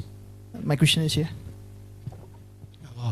In terms of IPv6, I think Nepal is pretty impressive, especially in the ISP sector, and with Ncell also I've seen the adoption is quite good. The challenge is with the government, incumbent telecom. They are just, I think, getting into the act now. My own ISP, I think we're close to 60%. And of course, the challenges are, I think, been discussed in the two-day program. Is the CP, it should be ready. You know, that part is there. Some of the content is still on IPv4. So those kind of things are there, and we have to have resources to manage, to maintain, to build IPv6 networks. Also is a challenge, I think, for smaller ISPs. And their CPs also is a challenge. But it's in a good path, and I think we'll continue converting more to IPv6 from IPv4, and we've seen resources like my own, use of CGNet and all that has reduced tremendously because of IPv6 adoption that we've taken. And I'm pretty happy, but yes, we still have to proactively push for IPv6 because it is still not naturally just IPv6 everywhere. So that I think all ISPs will have to do. So that's the challenge. And whereas the new generation networks or data centers concerned, yes, now with the advent of AI and all the content being there in the data center, ISPs have edge network, edge data centers, right? So we host the CDNs and all that. But with the advent of AI, I think the opportunities there, the challenges to build such data centers also there. And Nepal being with energy in the next 2 years, we're probably going to have excess of energy. That's what I'm hearing. And the attraction for data centers to be built in a cold climate, Himalaya, on all that. So that is being told. And these days we hear a lot about the outside investment trying to come in for data centers. Our own requirement, not too sure in data centers. Is it there? Do we still have the requirement that much? I don't know. But for outside content, for outside data center, yes, it's a thing that has to be taken in a policy level from the government, and the government are making the right kind of noises right now, saying that we're going to they talk about AI, they talk about crypto mining, they talk about mining and all that. So yes, those kind of opportunities are there. And that's not only for ISPs to build, it's the people who build hydro, electric systems, who have the capital to invest in this kind of technologies. Everyone is, I think, will be interested along with the ISPs. ISPs are mostly for the connectivity, and our job is to make sure there's enough capacity going into data centers with a lot of redundancy and quality of service. And that is where we'd be focusing on. I'll move to Dr. Bhojraj. When we talk about different platforms, especially nowadays the global, if we talk about IPv6, the content that Google provides or that Meta provides, they are now definitely in IPv6, and they have also put some room for IPv4 as well. When we talk about the local content, so what is your findings? Is it in IPv6, or even if there are the local contents in IPv4, What is the willingness to be in IPv6? That is my one question. And second question is, what is the academic side actually are doing a lot of research actually. When we talk about Nepal Open University, I have seen a bunch of research that is quite connected with the industrial aspects, industrial issues actually.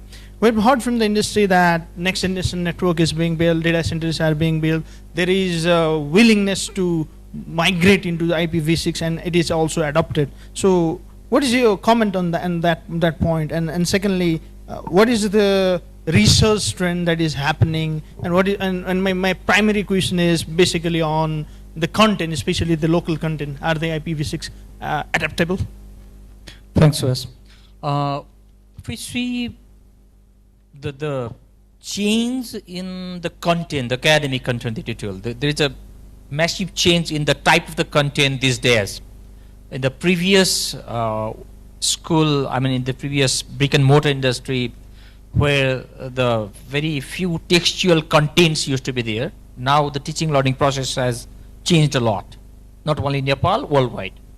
So given this, there are a lot of audio visual contents, a lot of high traffic contents, and of course the global contents, they are IPv6 compatible, of course they are there. Locally, I see it partially in that and partially still on the legacy systems. But more than that, more than where the contents are, the issue lies still, I again come back to the connectivity and the quality of the service. What are our last mile consumer ready to consume the content or not? There is one issue that I see time and again, because we from Nepal Open University, we have students from all the remote areas of the country as well, because we do it online interactive mode, and we have seen a lot of times, a lot of delays, a lot of lags in between the classroom interaction that we have felt time and again. So not forget about last mile. Even there are so many places within Kathmandu Valley where the contents are not seamless. So with this content in the mind, in the background, I would say content or the infrastructure where they are built in, that can slowly transform. That's not an issue. That will slowly, gradually transform, and the days come will demand to be transferred to the next thing.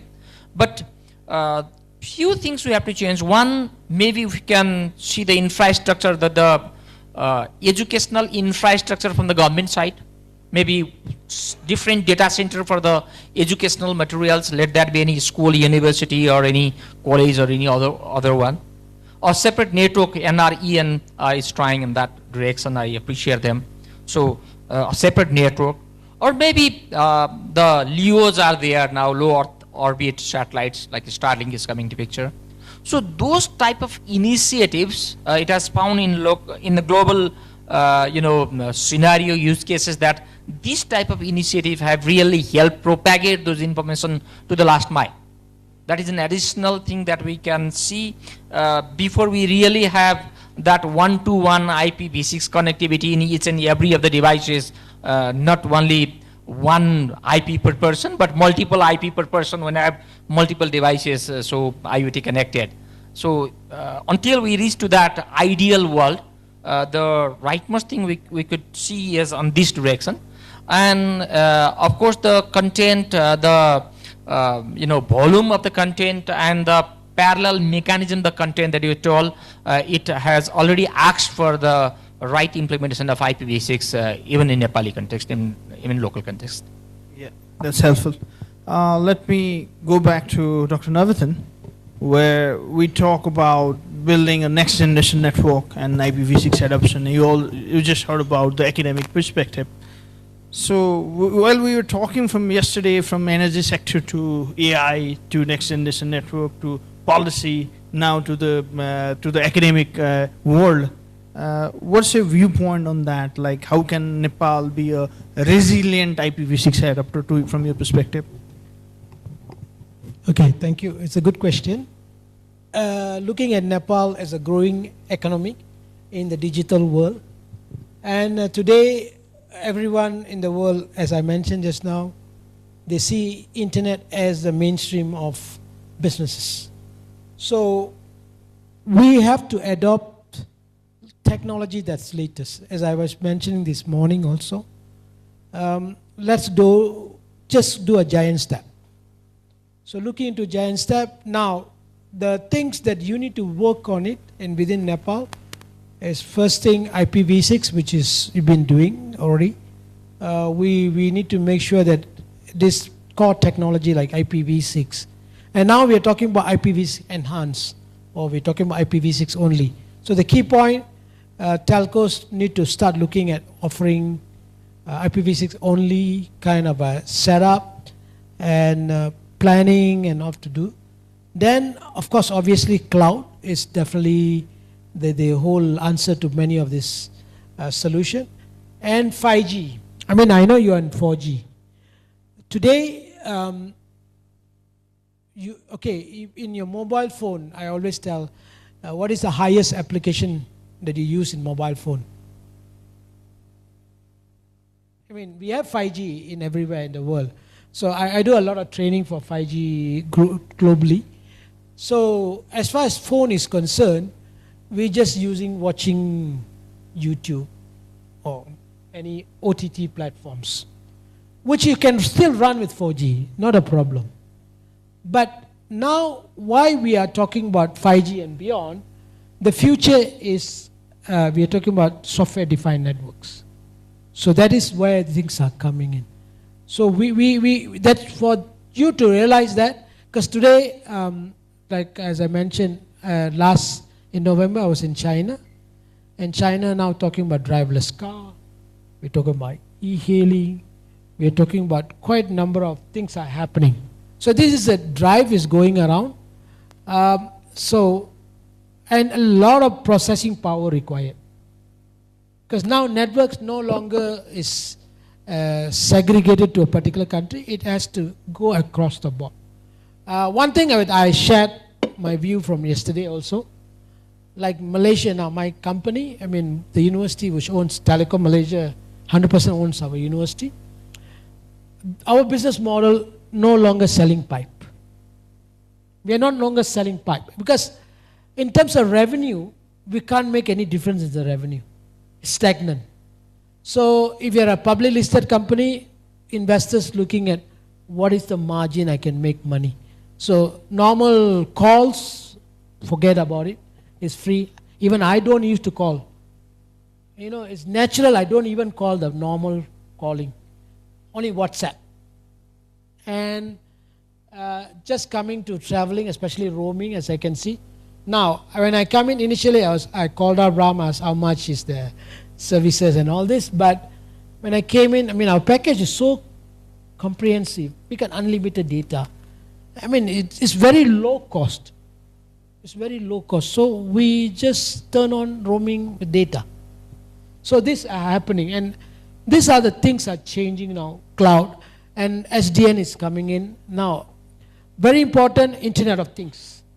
One big thing, I don't know how far the initiative in Nepal for IoT, because you are in agriculture, everywhere now, everyone use IoT. IoT is a big move and solve a lot of problems of technological problems. So in order for you to enable, again, like yesterday, Dr. S.N. Gupta also said the same thing, connectivity. And just mentioned, Doctor was mentioning the end game. So the biggest challenge is, yeah, telcos you can provide. But from the telco point of view, you need money. I ready infrastructure, do I get back the money? So there's a lot of awareness that you need to get into the enterprises to actually start using this and implementing it. So that is now we're talking about video streaming, 4K, 8K TVs are coming in. I'm not sure, do you have 4K services here, or 8K TVs? And traditional, like Malaysia, I'm just sharing, I no longer use satellite. We have Astro services in Malaysia.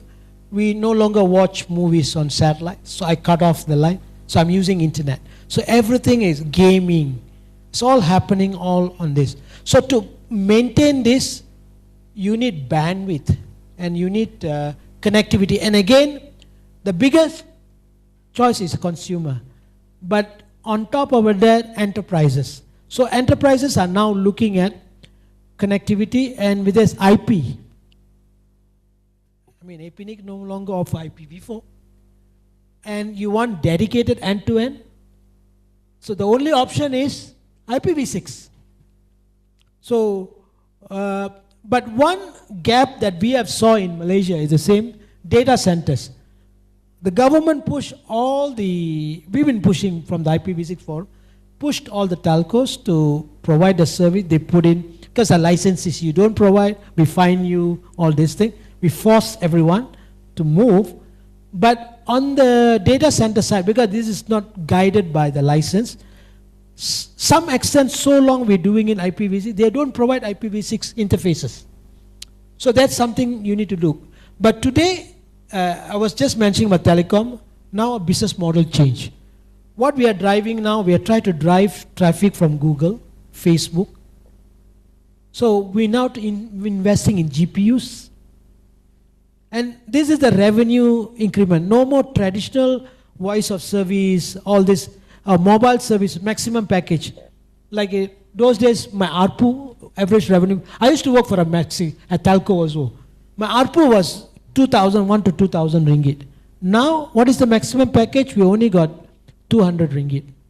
So that is the thing. So this is the challenges going on telcos.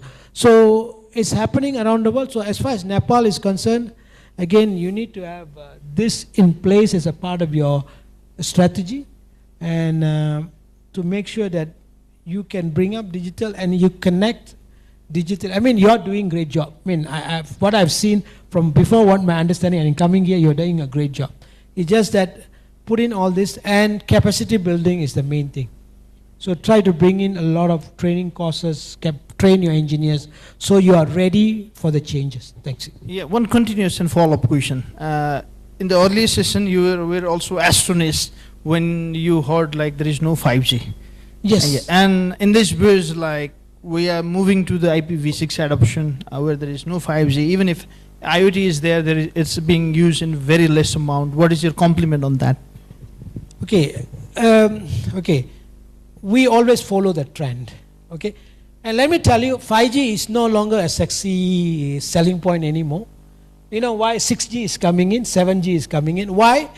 Like countries, a lot of countries like China, speed is important. And speed is security, latency. So today, when we talk about 5G services, we have a lot of case study. We have online ambulance. You know, you can do operation real time while the ambulance on the way to the hospital. Like in Malaysia or in countries like Indonesia, any traffic countries, you're stuck in the jam, it's 2 hours. And with this new 5G, operation can be done. Then now we're talking about driverless car.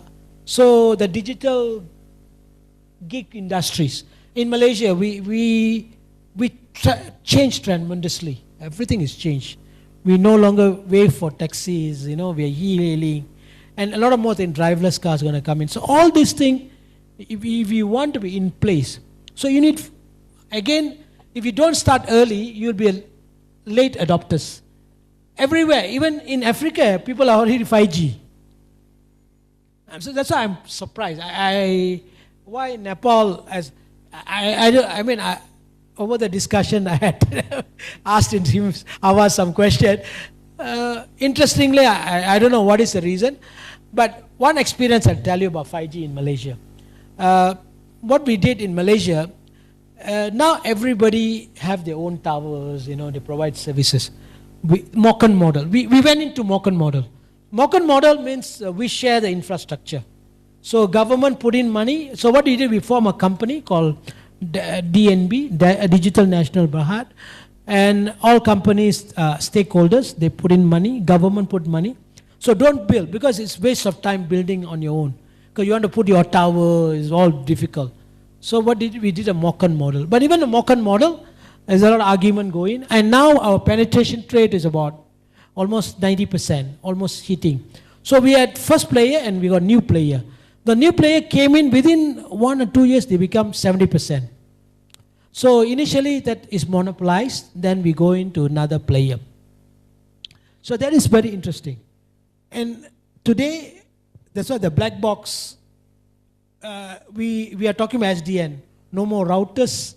We don't, all our black boxes, SDN. So we are changing SDN. So in terms of quality of service, I mean, now Malaysia, we have seen this in developed world, you know, quality of service is very important. But how do I maintain quality of service if I just have traditional devices? How do I immediately, today like you want, I'm using this, suddenly my business changed. Can you give me within one day? I mean, I was interested, now he was mentioning within how many hours? 2 hours you can get internet, very good. Good, but for enterprises, can you do that? And so this is what everyone is looking with the globalization, as I mentioned just now. That's why our mindset also changed. Now we are playing all the regional player, bringing the traffic, and we're becoming hub. So traffic is flowing through Malaysia to all the countries. So we are building data centers with big data centers, which is underutilized. We put a lot of money, underutilized, now fully utilized. So people are putting the servers, and no more physical servers there anymore, all cloud. And even in our education institution, we don't teach traditional anymore. We only teach our students on a cloud implementation. So with IPv6, 5G, or even 6G for that. So these are the challenges if you want to build to the next level. So that's my opinion. Yeah, thank you. I'll move now to Mr. Binay because I'm just shifting. This is another verse where we are talking about things. So let me also see the audience faces. So when we go to the shop, actually a market, we have different ideas of things clicking in the mind. I have to buy this, I have to buy that, and this one is quite good. This one is so good that I want to buy it right now. But end of the day, you see your wallet or your pocket, like, are you really in the mood to buy that one? And can you buy all those things? That is the big question you have as a buyer when you go to the market. Same scenario is depicted in the ISPs and telco sector nowadays, I believe so. So, so that is the common saying. So my question is, are you satisfied with the policy that is now existing or now under the frame with the so much of big next generation network to be built, IPv6 adoption to be done, and also when we come to all of those picture, sustainability and price point is a big and massive challenge. What is your viewpoint on that? Yep. If you look at our policies and act, the one we got was in 1998 or 99. After that, it has not been amended. So, of course, the world has moved where we don't even have to describe that. And our act is still on 1998. So that is a, I don't know why we're stuck there. That has to be addressed. And new policies that helps growth in this for the new generation of technology. If we're stuck in 4G, how come we're not going to 5G yet? What are the hindrances there? What's the friction there? That has to be identified. So I think, I'm seeing this as the biggest challenge right now, is the amendment of the act that we have. And that is going to show the way forward for all of us.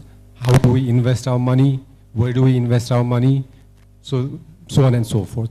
If you look at Malaysia's example, Malaysia is, I think, is a developed economy. Probably a GDP is 10 times more than Nepal, right? So we're still in the emerging segment for all our indicators. So telecom sector, the ISP sector, no different. Where we're still learning the basic things of getting connectivity in place, quality connectivity in place.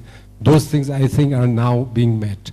But now to take the next leap, where the government is very ambitious that they want to do everything online, everything through the digital platform that is going to be in existence or in creation from here on. So are we ready for that? Does our policies, our acts, does it support or not? So those are the very million-dollar question right now. And this is where I think we should tell the new government to speed up on it. I think that is the main thing. Otherwise, we're going to struggle. It's not going to look good for us in terms of their own ambition, the government's own ambition to be a digital economy. That's what I think. Yeah, thank you.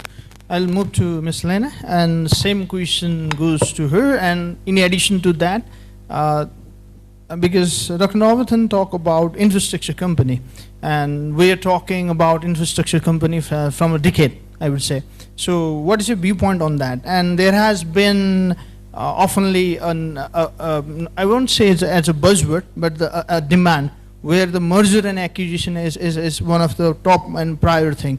Nowadays, the inter and intra merger between telcos and ISPs, and between the ISPs is another point of discussion these days. I think it was in the former it was in the with the former minister and the ministry as well. So this can be another limelight where we can talk about. What's your viewpoint on that? On the policy level, I echo the word Vinayji just mentioned, right? So definitely many decades old policy would not justify the development. I think, can we have some...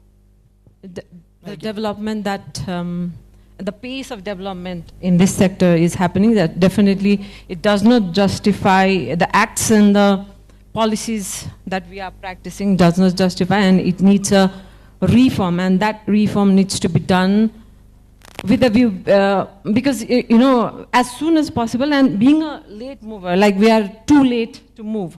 So, you know, while we are late mover, we do have lots of examples where we would not be repeating the same errors that the early movers did. So that's an advantage. So humble request to our governing bodies, NTA and ministry, where, you know, the reform needs to be looked upon very tightly and quickly so that the industry can foster.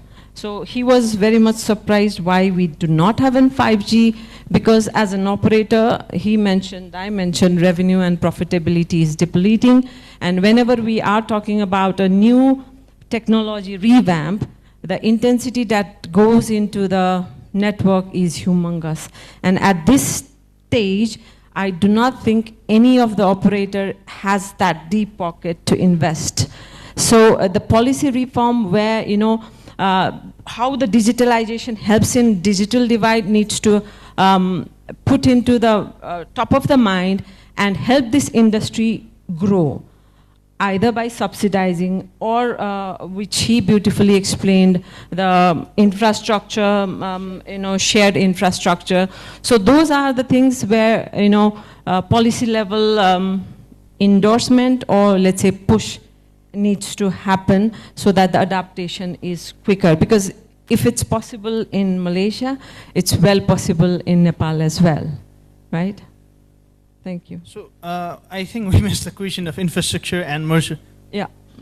So on that, right? So definitely we, as a telco company, now the services that we provide or our ISPs provide no longer separates, right? Only the medium separates. So in terms of going forward together, probably as a merged company could well be valid, because, you know, hundreds of ISPs pursuing same 100 things are not technically and business-wise viable, right? So, yeah.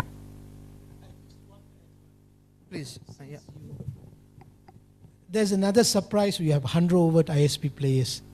I mean, such a country. In Malaysia, this has happened. Just to give you some background, we used to have Telecom Malaysia is the main player. Then the government want to democratize the the telecom industry, because we want private to come in to put investment. That was our leadership in the country was doing it. Then there's mushrooms of companies came it up. Again, same challenge, revenue. We were pressed for the revenues, every investors. There's so many people came, and so finally what the government did allows the merger. So we are now down to only a few companies, right? About 6 companies doing it. Well, we have Telecom Malaysia, we have Maxis. Now recently DG Telecom, which is a DG company, it's a Dutch, merged with Axiata, and we had Axiata. So we have reduced because to provide competitiveness. Of course, we got new player, U Mobile, which is very interestingly they came in. But we have ASPs, not ISPs, licensing.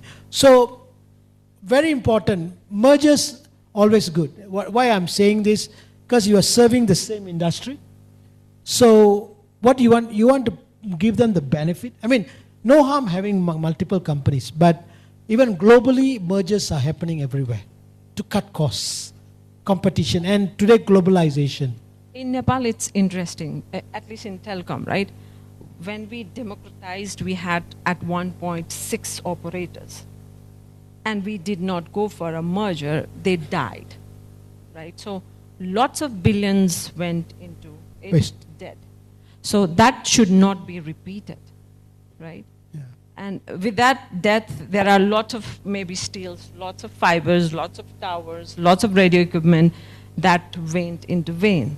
And that's something we should not be repeating when we will be adapting a newer technology, more expensive technology going forward. And the policy should be such that to avoid such situation, we need to see what is the appetite of the country, right? That's very important in this economy.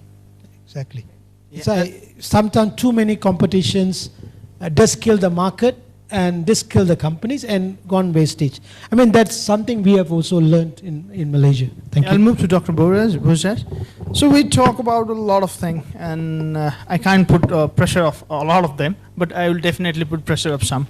So we just talk about the appetite and the consumers that we have who are digitally divided, first versus digitally divided.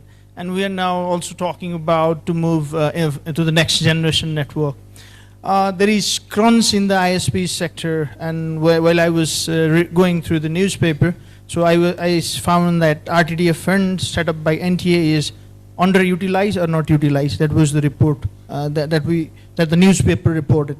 And in this verse, there are challenges for the regulators also to move with the fast changing technology and also sustain the network service provider, ISPs and telcos as well.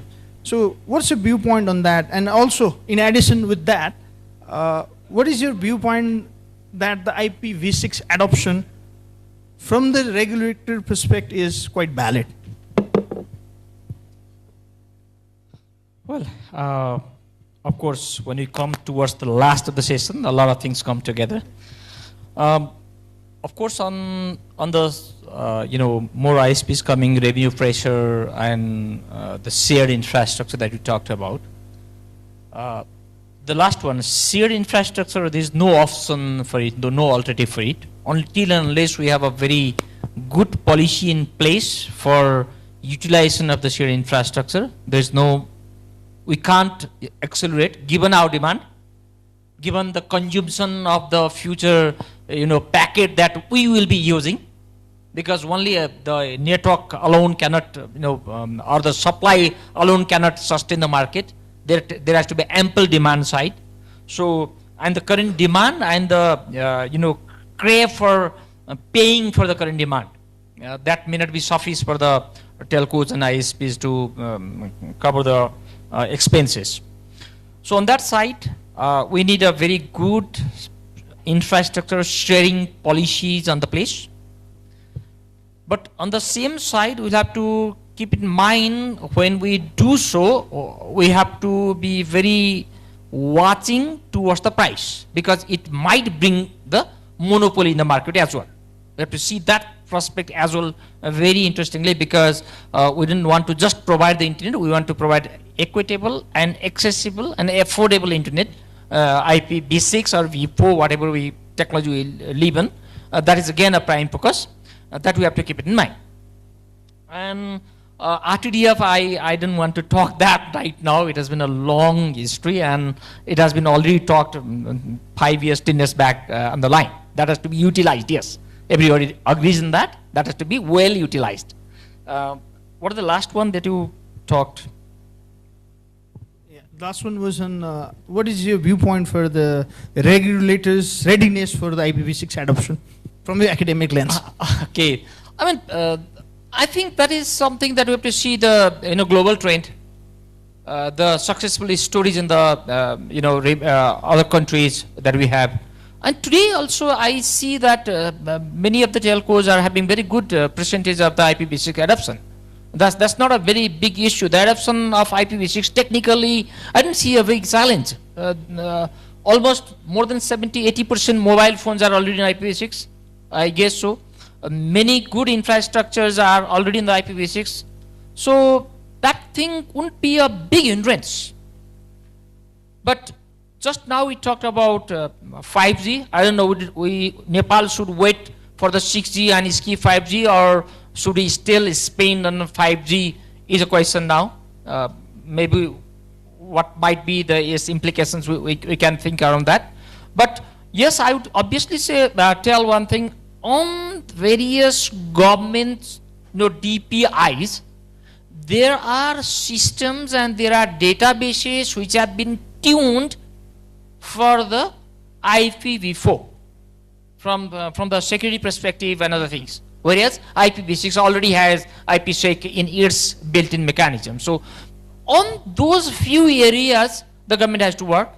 And of course, with this new government coming with a lot of digital initiatives, at least in the plans, if it really happens, then we need a very good connectivity, reliable connectivity, secure connectivity, because we're talking about not only the financial, but educational credential, financial credential, a lot of government-related data exchange and everything is coming into the picture. With that thing, of course, we will be needing IPv6 more than ever in the change scenario. That's it. Yeah, a follow-up and probably the last round of the question to you. What might be your expectation from the academic side to the government, to the industry, and the global communities like that Dr. Navathan is leading for the IPv6 adoption? Okay, when you tell me from the academic side, of course, academics are there to come up with the competent human resource. That is one of the major mandate for the universities. So one thing I would like to request is we are ready to partner with the government, telcos, ISPs and industries to bring up with the needed qualities, trainings, experience, certifications, credentials to our government, non-government and emerging professionals in the market. Let's collaborate on that front. That is one side. Another side, please come to us and help us to build better curriculum which exactly is needed for the future technology on the network side, at least on today's theme. So these two things we are ready to collaborate on the collaboration side. On the government side, of course, if we remember back in 2006, I guess, we were one of the early adopters in South Asia to come up with the Electronic Transaction Act. Yeah. First or second in South Asia, I guess. But with that, forward-looking mindset in 2 decades back, we are now too slow to, amend our acts and policies to adapt to the changing environment. Let that be AI, let that be IPv6, let that be 5G or emerging technology that is coming, edge computing, all those things. There are a lot of things coming in the picture in the days to come. Because we have not used, we are less vulnerable. Now we are using, we are more vulnerable. So it's high time that we sit together and then come up with the updated policies very, very, very soon. There are only 2 calls that I like to put. Thanks. Yeah. I'll move to Mr. Binay. So we have people like Dr. Navathan and Professor who are really offering with the help and support that they are keen to give as a global community. So what might be your expectation in terms of IPv6 collaboration with them? Yes, see, IPv6 is, of course, the thing in terms of internet. That's what it is, right? That's the address. And the depletion of IPv4 has made it even more challenging now that we all convert to IPv6 as fast as possible. So one of the challenges we face is, I mentioned the CPs, the networking devices, and of course the know-how. And of course that is where the IPv6 Council can help in terms of disseminating that knowledge for our technicians, for our our personnel who can then go forward and build this IPv6 network at a faster rate. Though we're kind of satisfied. I don't know, what do you feel? In Nepal, I think we've done a pretty good job in terms of IPv6. I remember a conversation I had with the Nepal Telecom official 2 years back and challenged him that IPv6 network of Nepal Telecom is an embarrassment. Where are you guys? And then in 2 years, I see that progress, that they've also now close to 30% they've done. Ncell was also lagging behind, and then suddenly we see Ncell as one of the highest today in our sector with IPv6. So yes, it's encouraging, and further help is always welcome, because expertise is expertise, and then we need it more. That's what it is. Yeah. But one thing I want to add is, before, this is the end thing, right? So for us, the most important thing I mentioned is the policies, the acts that has to now match up with the times, which is not there. And if the new government today is saying that we're going to go digital all out, that's where it is, or where the development is going to take place. That's how we're going to leap forward as a country. Then all your policies have to match with that, align with that. And they have to now come and talk to, so whatever happens, the service providers are the one that manifests all these services, right? Provides all these services, makes all that a reality. So I would like to see our government, our regulators and our government now to come to us also and ask, what are the challenges? What is required? What do you guys want? And where is the gap and how do we fulfill it? Some really simple, basic questions about how to move forward. Sometimes governments come with, we know it all kind of a thing, we know what to do. And then they forget that it's us who's supposed to do all these things. And we've suffered, we've developed, whatever it is. We're part of the picture in that whole ecosystem.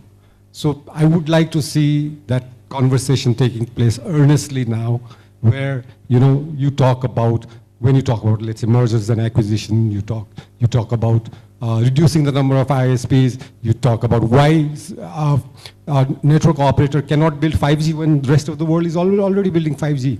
Why was it? It's a very interesting question. And therein lies the answer to all that is required in the future for them to grow as a country. So that's my humble request to the government.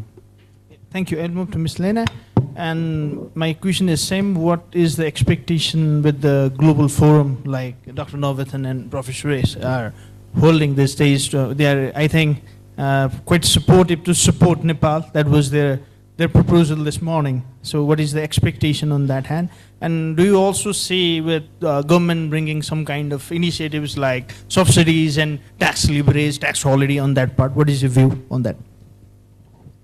Definitely, with the global expertise coming here and extending support, capacity building is one thing that would be needing going forward. And organization as us, service providers as us, would always be willing to get support from the global expertise. How I see is with this current government forming, very much excited about digitalization and all. Excitement is at one place, which is very good to have that dream, but to have a ground check is very important, right? So since Binayji already mentioned that we are at the end, we provide the services. So there should be a very healthy dialogue between us, regulatory and government, on gap analysis. Where do we lag, or what do we need to take as an action point to to reach to that dream, right? And what are the timeline, what are the support, so that it's an actionable item for all of us here to make that, dream come true. And that's, I think, very doable if we are, if you have a dream, and if you have providers, and the thing that we need to manage is the gap. And that gap would be managed probably by policy reform, by incentivizing or subsidizing. So, I do not see it as I see it as an achievable dream if it's closely coordinated with a clearly defined action points among the stakeholders. Thank you. Thank you. I'll move to Dr. Novathan, and I'll move to audience then. We're nearly to the end of this panel. So from the point from yesterday's morning to the time, I think it's 3:45 nearly, you learn about the perspective of telcos, perspective of ISPs, perspective from academia. So to let you know that the panelists today here are the very pioneer panelists who have been contributing back from 23 to 25 or 24 years. Even if you see in the academic side, Dr. Bozas is also consultant for DNF projects and so on and so forth.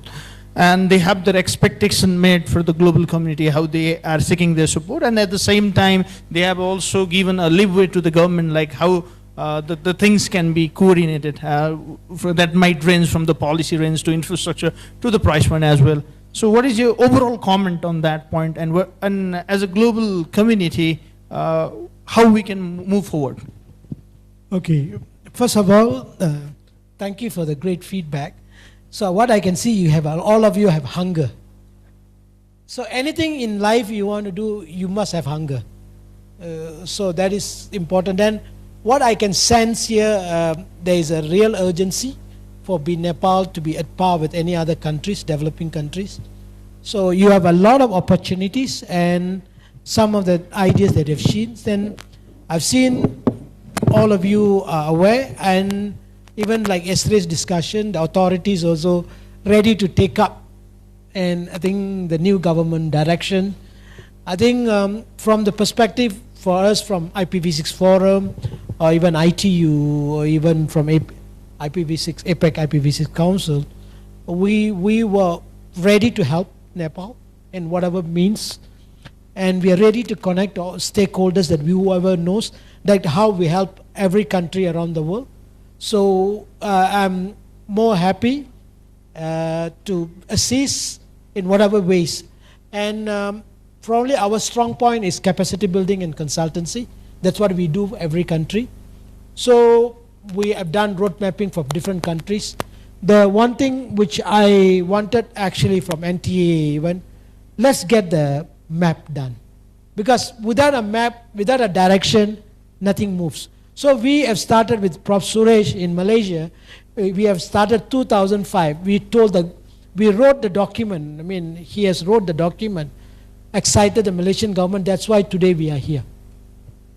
Because of the policy. I mean, along the time, government changed, whatever, but the excitement was carried on. And people like us in academia will keep pushing.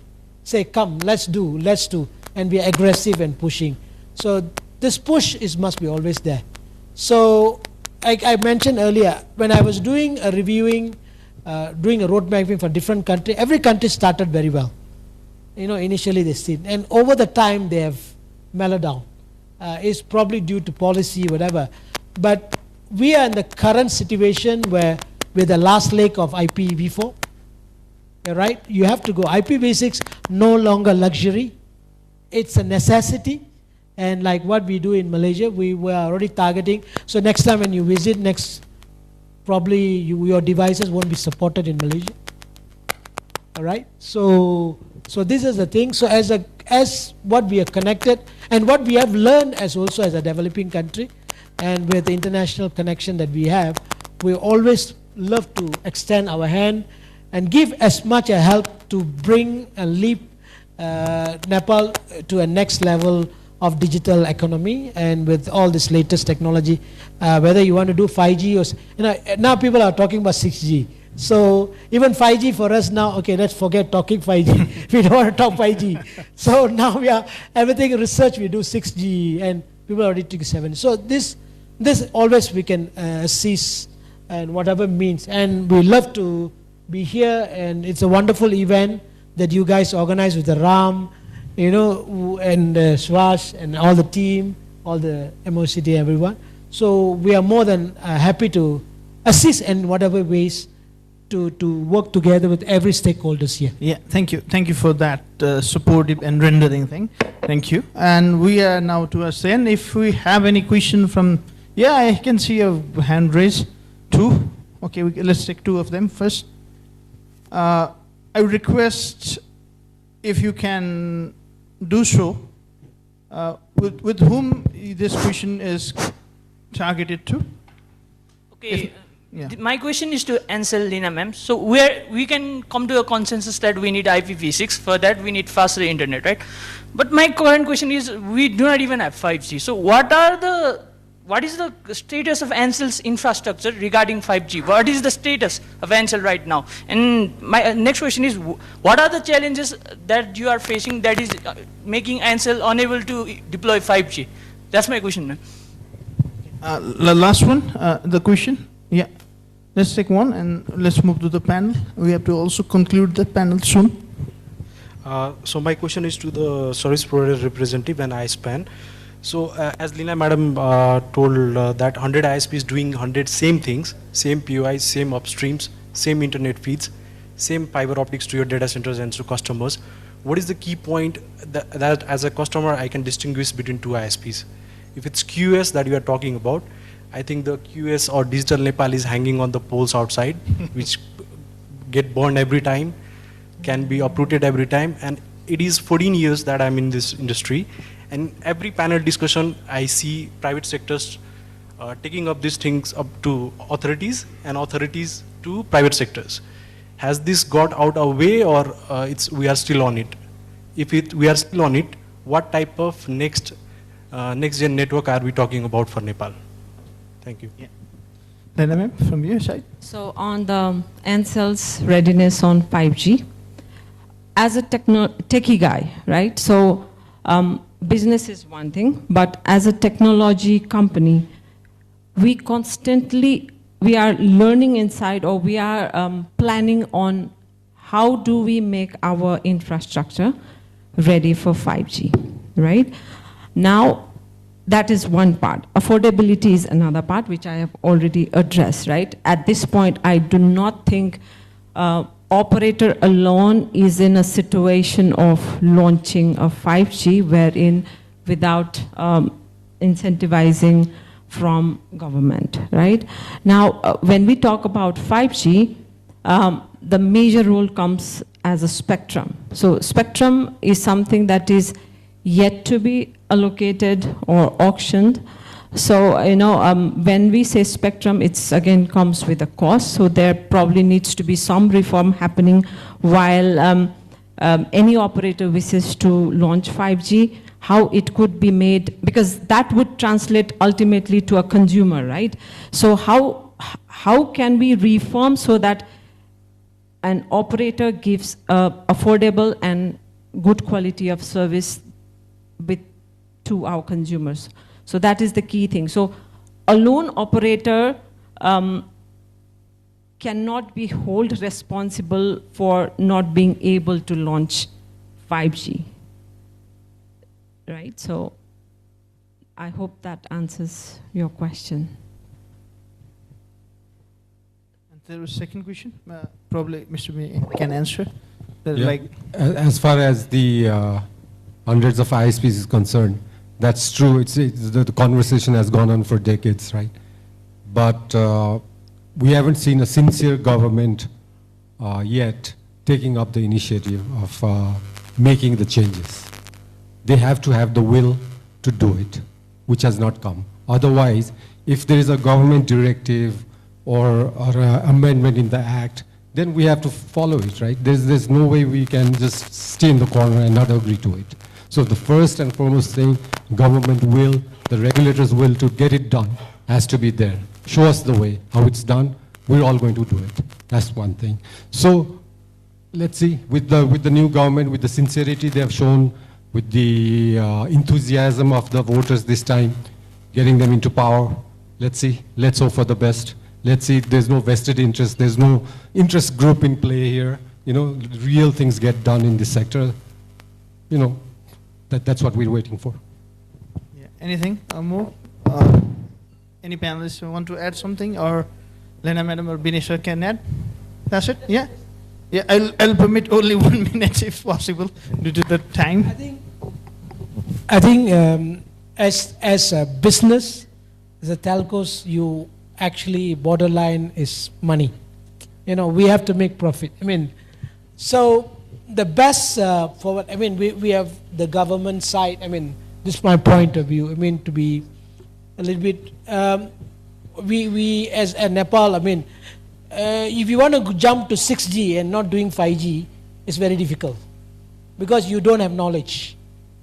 Honestly speaking, the 5G experience in Africa, the Africans understand 5G better than probably the American or even the Europeans, I mean, in that sense.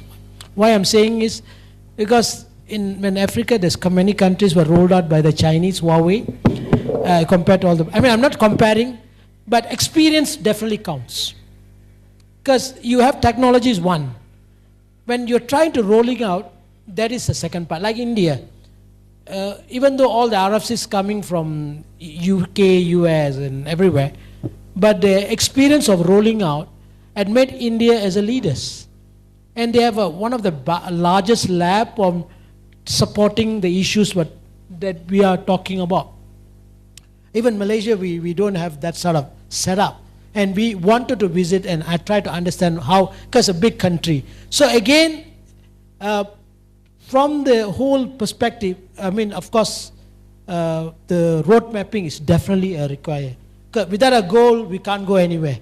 You know, we can try. So, I mean, I see the sincere interest in everyone here. And of course, on the government side, also I see a lot of sincerity, and we've been talking more. I think we can actually share a lot of case studies from different countries because we have quite an exposure covering from Japan all the way to Africa. So we have seen all different landscape. Because when we do our documents and road mapping document, we understand what is the, because it's just not money, technology, it's people. The people is important. Like government of Mauritania, they're going IPv6. It's a desert country, you know, it's hopefully, the business is not that big. But they realize it's important for them to go to IPv6. And they succeeded. And we have trained them, they rolled out, everything is at par, they are going the next level. So that is the strength. So what I can see in this discussion, which well nicely set it up in this event, I see the hunger to do well. And this is the future. So I think with this good discussion, let's move on. I mean, like the gentleman say, stop talking, let's move. I mean, that's always engagement we need to do. And try to address the gap and remove the issues so that you can move forward. And again, I stress with Prof. Suresh, and we are going around the world. We sincerely want to help every country because we want, end of the day, everyone in the earth enjoy good, cheap, again I say, cheaper connectivity. Yeah. That is the sustainable development goal of United Nations. It has to be affordable for everyone. Thank you. Yeah, thank you. And he's also been and is a consultant for World Bank for this project. That is his identity as well, Dr. Ramathan. So there is a proverb saying, optimists always see with the optimistic lens, while pessimistic see always with a negative lens. So it is a very optimistic thing. Asavadila asavadi ne dekhincha bhancha Hahn. So we have a very good Kumbh Mela in the Himalayan nation Nepal. That means to say we are here, we see and we heard from the experts who were just not only speaking but indeed sharing their experiences in this Kumbh Mela of Radisson, where we are hosting APAC IPv6, and in the first time in Nepal. It's the fourth APAC IPv6, but first time in Nepal, thanks to the organizers and global partners. Well, to conclude, we see there are different challenges, there are different pain points. It rises from the policy to act, to the regulators inside, from telecommunication and ISP's operation, lagging behind academic lenses, academic perspective, where academic added about industry academia gap, dialogue, consumers perspective, consumers readiness, consumer pay point, GDP and everything. We converse that into one topic. However, this can't be an end, but it is a quick start for the next IPv6 adoption or the digital infrastructure here. I can see many of you taking a note. I can see Dr. Bhoza is definitely taking notes and speaking as well. I can see regulator Rosa madam taking notes. I can see operators taking note. I can see a video as well. So I would request as a moderator to converse all of these notes, and we must definitely share this note to our global community, APAC, Professor Dr. Suresh, and Dr. Navathan, and all the good colleagues here, and also to the development partners and the government, so that we can see a sooner, more gateway to actually progress and move as the way forward that we promise in this panel. Thank you.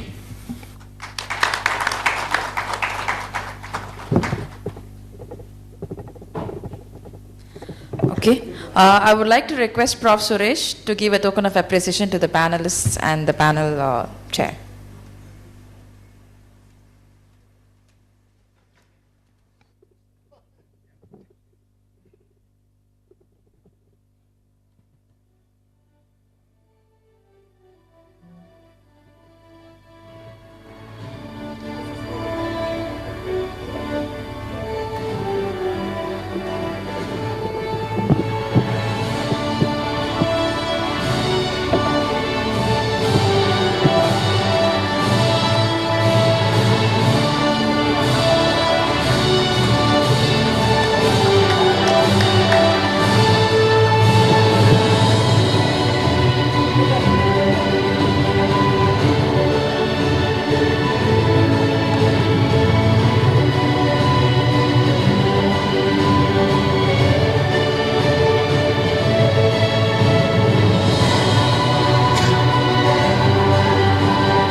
will now disperse for a short tea break. I request everyone to come back by 4:15. Thank you.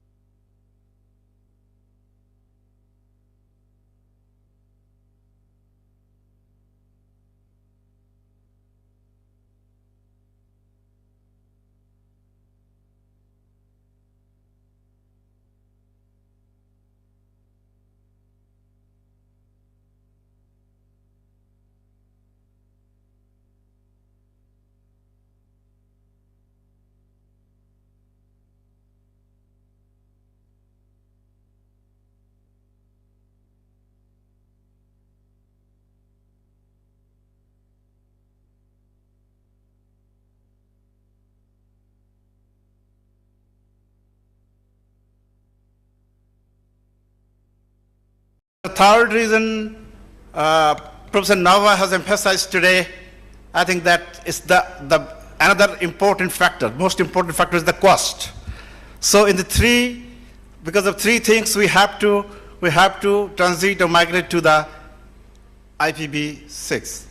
There's no other way out in future because we are a lack of addresses in our old system. So I think it's relevant that what I've understood in today is that what should be the strategy of transiting to IPv6, the country like Nepal and like others. India, of course, is very advanced in the IPv6 implementation. So the strategy, only because of in the country like Nepal, how it can be. We can put forward the phase manner. I'll try to put in what I've understood, I've learned from these discussions and that there are 5 phases we can do the implementation or transition of this thing. First phase is, of course,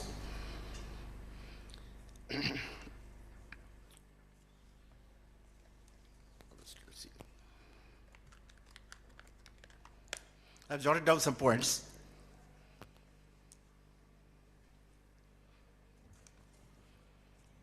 Preparation. Before transition, we have to prepare to go for IPv6. So what are the points? Maybe because we have to obtain the IPv6 address from APNIC in case of Nepal or INN in case of India, and some other country for this particular to get the names and number operating under the NXT in India, actually. So second is the audit the infrastructure, the routers, firewalls, and operation supply system and business supply systems, billing, and monitoring tools, etc. has to be understood, and how to do it is to be decided.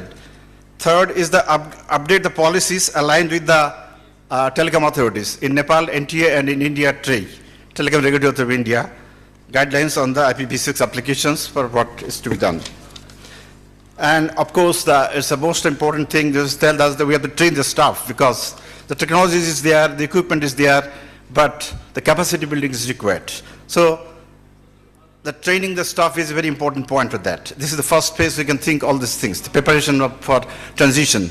Second point, I think the phase 2, we have to roll out the dual stack, because we have to transit from IPv4 to V6. So enable IPv6 along with IPv4 in backbone and V6 and I think optical groundware like that. All the things we have to see that. And upgrading the DNS, deploying authoritative and recursive service with IPv6. And next point will be the customer-facing services like broadband, mobile, VPNs run dual stack, and then customer premises devices, ensure modems, routers support this V6. This is the second phase, we can do all these things. And third phase, this is the transition mechanism. In transition mechanism, NAT64 or DNS64, which allow IPv6 only clients to reach IPv services. This has to be seen. Then carrier grade NAT manage IPv6 exhaustion while encouraging IPv6 adoption. So this is to be also seen.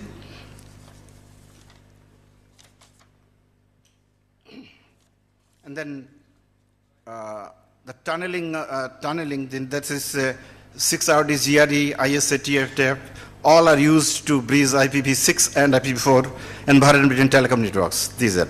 Then peering agreements. They ensure upstream providers support this IPv6 ruling. And the phase 4 actually we have to run in the pilot deployment. Pilot deployment to start in the metro or in enterprise level. Then end-to-end testing, validate quality of service, routing and security policies. Then monitoring tools, upgrade network management system to track IPv6 traffic, latency, and packet loss, etc. This is to be understood thing. And security audits, of course, check for router advantage array, router ROG array, and extension header, misuse of firewalls rules, etc. And in the phase 5 also, you have the optimization, the gradually IPv6 only services, then internal apps, customer portals, IoT platforms to be established. Then documentation, maintain clear IPv6 subnet allocation records, and then customer awareness. Of course, the FAQs and troubleshoots, etc. to be supplied to the customers. And of course, the last one is the regulatory compliance, the periodic reporting and with the regulators like TRAI and NTA of IPv6 adoption status.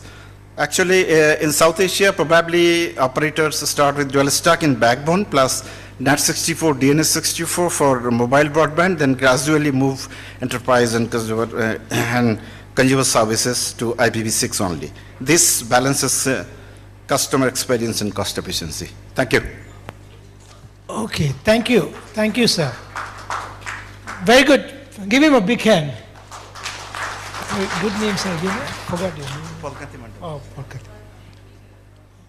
Okay. Okay, very good. I think he is quite well versed all the steps, right? So he has been working with us from the Indian side. I think India has a lot of good face of key points that to just address first thing. Before you want to move on, obviously, we first thing to do, if you start doing a transition, do assessment. Assessment, you need to get somebody who knows. The assessment, there's two types. One, you have inventory systems, where says what are the products that you have, what are the services you have. You need to understand. Then, sometime, especially enterprises and things, over time, people come and go. If you don't keep the proper inventory, you will not know what you have. That's very important. That's why assessment, very, very important. The first steps in the moving to IPv6. When you assess ready, when I do this assessment 15 years ago or 20 years ago, it's difficult. You know why? You really need to get experts to go around looking at it. And you got to do auto-discovery tools. One, inventory. We do an inventory, check what you have, you need to come out. That's the work we used to do globally. So normally companies, organizations called us in, and even on the country level, we go and audit all the ISPs. That's what we have done previously. So part of the ITU work that we did around the world, we were invited by the ITU, United Nations Agency, as IPv6 expert. We went around different countries and we evaluated what the telco, and we actually guided them. So before we want to guide them, we try to understand what they have. Then accordingly, first we do assessment, we'll get the feedback, we also do auto-discovery, then we do a mapping. The mapping is, you are here, right? This is the state of the IPv6 readiness, whether the device support IPv6, whether the DNS is Quad A, can support IPv4, IPv6, quite a number of components. And application, does it? Or does the application got end of life? Because most of the application that currently we are using, probably in the case of Nepal also, like we have experience in Malaysia, we have HRMS system, human resource, especially government. Early days, you want to migrate application, it's not easy. because they have only every 5 years their budget, every 10 years the budget. So they don't have budget to upgrade immediately. So that's why the planning is important. So when you do assessment, you will check everything, what sort of subnetting you have. Like, well, he said, you know, what is the subnet, IPv4 you have, how you want to, don't do the mistake that we have done in IPv4. You know, what is the main problem why IPv4, we run out of IP address? Anyone can tell me? Improper what, sir? Give him a mic.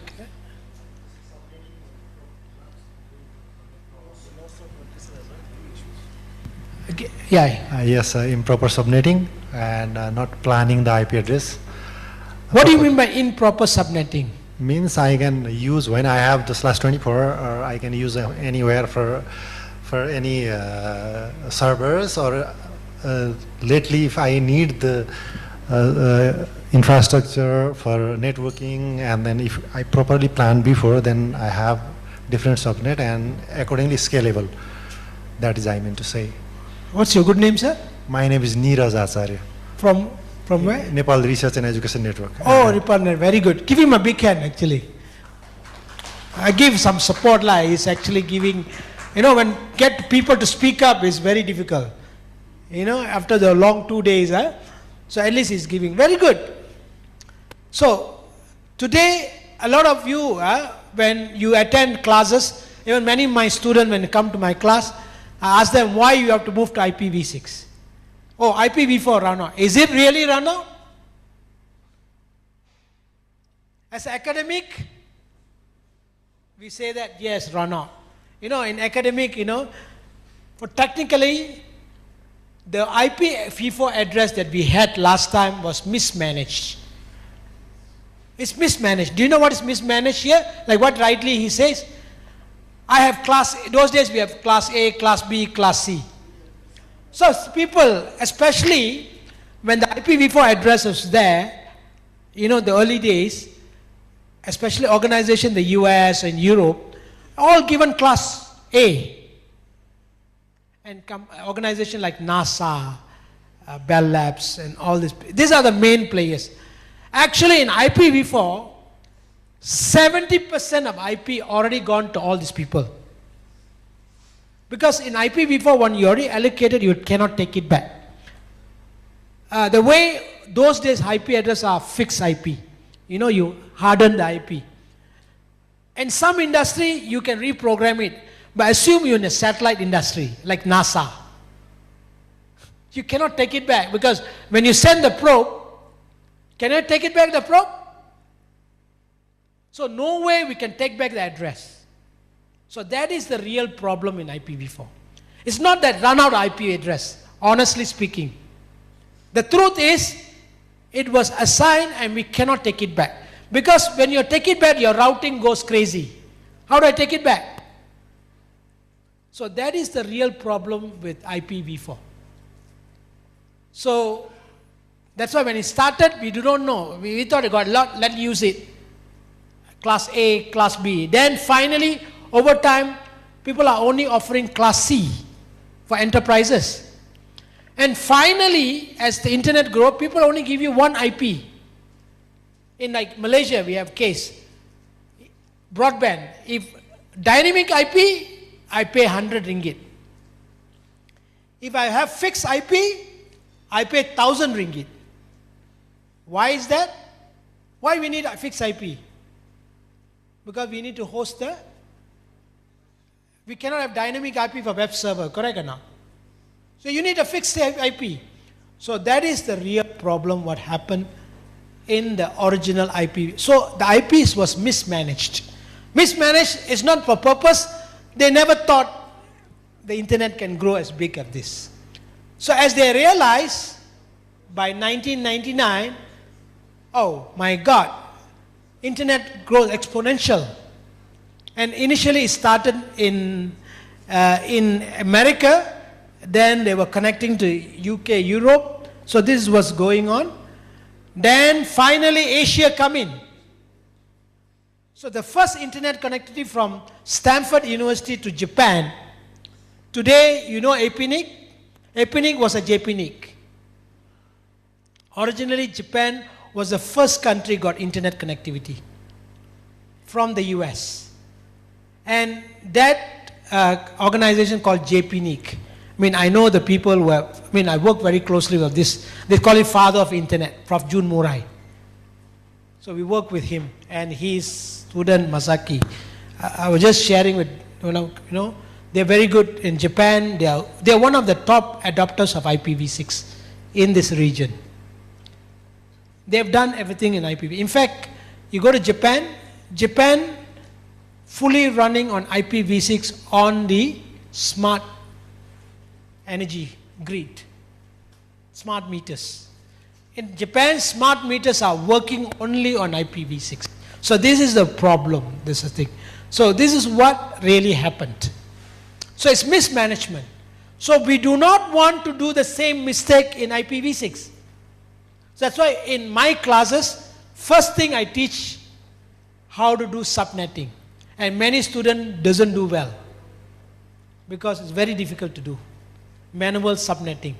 I start putting manual calculation, they will go crazy. Sir, is there any other easy way?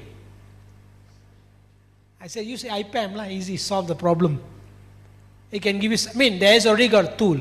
But if you want to understand technology, how the subnetting is done, how is the routing, you need to do a manual. So this is the whole background. So when you are doing, again, the big question asked, okay, this is a $1 million question, okay, which recently, when Malaysia are going IPv6 only, this is the question they said. Some organization propose, since internet is front-facing, you're only front-facing IPv6, correct or not? What about the back end? Can we still run IPv4? What do you think? Now we've been shouting, saying, oh, must go IPv6, must. But IPv6 only fronting or internet. But there are a lot of applications that runs on the back end, correct or not? Do they need go to IPv4 or can remain the same, or should have go to IPv6? I mean, this is the question I throw to you. Anybody has any answer? Any idea? Should we or shouldn't we? Don't worry.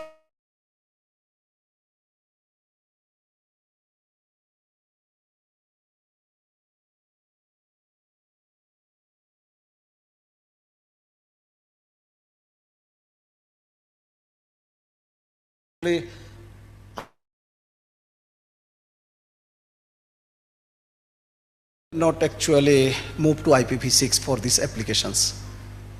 Okay, his answer very right, but the problem is, again, I mean, we don't anymore talking about dual stack now. No more talking dual stack now. Okay, guys, you have to start thinking. Okay, to answer his question, this was, you know, we had this discussion in telcos within our organization when the government decided to move to IPv6. They said by 2030, no IPv4. Okay, that was our decision. I mean, there's a lot of argument, and the telcos say, hey, we still need to support our customers. So we give them gap for 3 years for them to do it.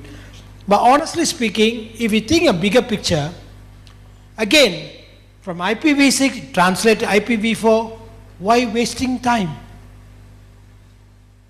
Do you understand or not? Yes, I understand there are some legacy systems still running on IPv4. But why do we still thinking IPv4? When you want to do it, let's change altogether. Do you understand now? Cost, I mean, again, guys, let me tell you one thing. It's zero cost. The only cost is your brain. It is practical for technical people, right? Not for the company owners who really have to invest in the Yeah, come. He has some good argument. Okay. Why I say this? See, today every product that you buy automatically support IPv6. right? If any product that comes in, unless you still want to entertain legacy system. So, since everything is moving, why don't just move to new? If you keep supporting, your cost of operation will be increased tremendously. Your boss is going to go after you. But for them, the devices that are still working, why need to Okay, them? right. This is comfort zone of technical people. I mean, I'm a bit of old. I started to learn computer using punch card. Do you know punch card days? Right, assembly language. Today I'm teaching P4. Change is always important. So that's why one thing I tell you, first remove your mental block. I mean, I'm not saying it's not. Yes, we want to comfort. If Mark Zuckerberg was thinking about comfort, can he lead the world today? Yeah, I understand. Technical people say it's working while you're disturbing. Always must think how to improvise. I totally understand. I mean, I no argument. Look, why should I disturb? You know, because technical people. No, not for us.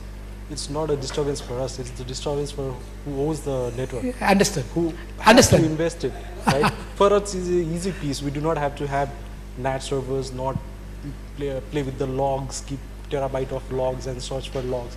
It is not a problem for technical people. It is easy for us. It's for them who have invested long ago on the devices which are already working in network. What to do with them? So Sir. that's a see. Okay, this is chicken. Very nice argument. I like this. It's chicken and story. Let me tell you one small story. And one more thing here. Maybe we talk good things here. So here there are some cases. I think you can put your here there are some cases where people are waiting for their shift to end to start new projects like IPv6. Not in my tenure. Do whatever you do in when new people comes. That is one challenge, right? The other challenge is about the devices which are already working. It's a new investment for them. For technical, it is not a big challenge. It's obviously a smooth thing to do. Okay, I agree with you. I mean, I'm not denying your fact, but I'm talking about mind change. How long? 15 years ago, whenever I go and talk to IPv6, they told me, how long IPv4 will alive in the earth? $1 million question. I can't answer the question until today. Of course, now I have answer in Malaysia, but I can't answer for Nepal. Because Malaysia, we said, you bring in IPv4, I don't support. So maybe in Nepal, when the ISP's money stops going on the fiber repairing, maybe then they'll invest in the ONU boxes. No, that's what I'm saying now. Yes, you know, this is the same story, same discussion that we have in Malaysia. There's some devices not support fully IPv6, IPv4. But what I'm trying to say now, on the long run, the cost is higher. Let me tell you, like hub and switch story. Last time, switch is very expensive and the hub is very cheap. Now, today even I offer 10,000, I cannot get hub. You know, when I do a sniffing, you know sniffing network monitoring, I use a hub, sniffers, packet copy and so on. So the same scenario. In the long run, but you don't start now, when are you going to start? That's a chicken and egg story. I mean, no arguments. What I'm trying to tell, these are the points, pain points of going. But you have to start somewhere. But my question to these people, what I tell you, I mean, I'm not saying, even though I breathe IPv6 and whatever, what I'm trying to say, I always think future. So, if you are dealing, now the world is moving to high-end communication. Bandwidth is required. If you are still working on translators, this still need translator. You cannot support what industry. Eventually, do you have any, now you're using smartphone, correct or not? Where's your normal phone? You don't have it, or you don't even have it. I don't need it actually. Yeah. What happened to that? You understand now? Of course, as investors, Something work, why do I pay more money? But you have to convince, because this is the big challenge. That's why during our courses, we don't invite engineers first. We get the C-level people to understand. In the long run, because it's a short-term and long-term, again, quality of service comes into play. Today, people are willing to pay money for QoS. Okay, sorry, just now we had light gone. Right. Is it normal in Nepal? No. It's not normal, is it? Sorry, I mean, first time in Nepal, I'm not sure. Rare incidents, huh? Let me tell you, this is very serious, huh? For some countries, some people. Because it reflects the country. Reputation. And it happens same thing. Today's world, people want to come to your country. They want, especially, we have this in India. I used to have a company in India doing software development. You know, I used in Chennai. You know, my staff, suddenly I need to buy a generator. And I hadn't had this experience in Malaysia. I mean, I used to be living in UK as well. While I'm living there, not one time, I think there's one time, like, split per second, it came back electricity. So, I'm not saying, so these are the points that we need to take in. So when you are moving into IPv6, please, I know it's very difficult. Of course, you won't listen to me fully, but I have to say this, please stop thinking in IPv4. And the problem with many clients or individuals, afraid to change. If you don't change, the change will change you. And that's why I'm asking you. I start with a bricks phone those days, NEC brick phone. You understand now? You can even break the head. Today, where's the phone? Not there. And we have to change. I mean, his generation, we've probably seen this. So, coming to IPv6,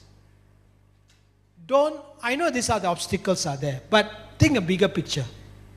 So, I'm not trying to convince you, I'm just putting a reality. So, like what he says, step by step. Before you do anything, please do a POC first.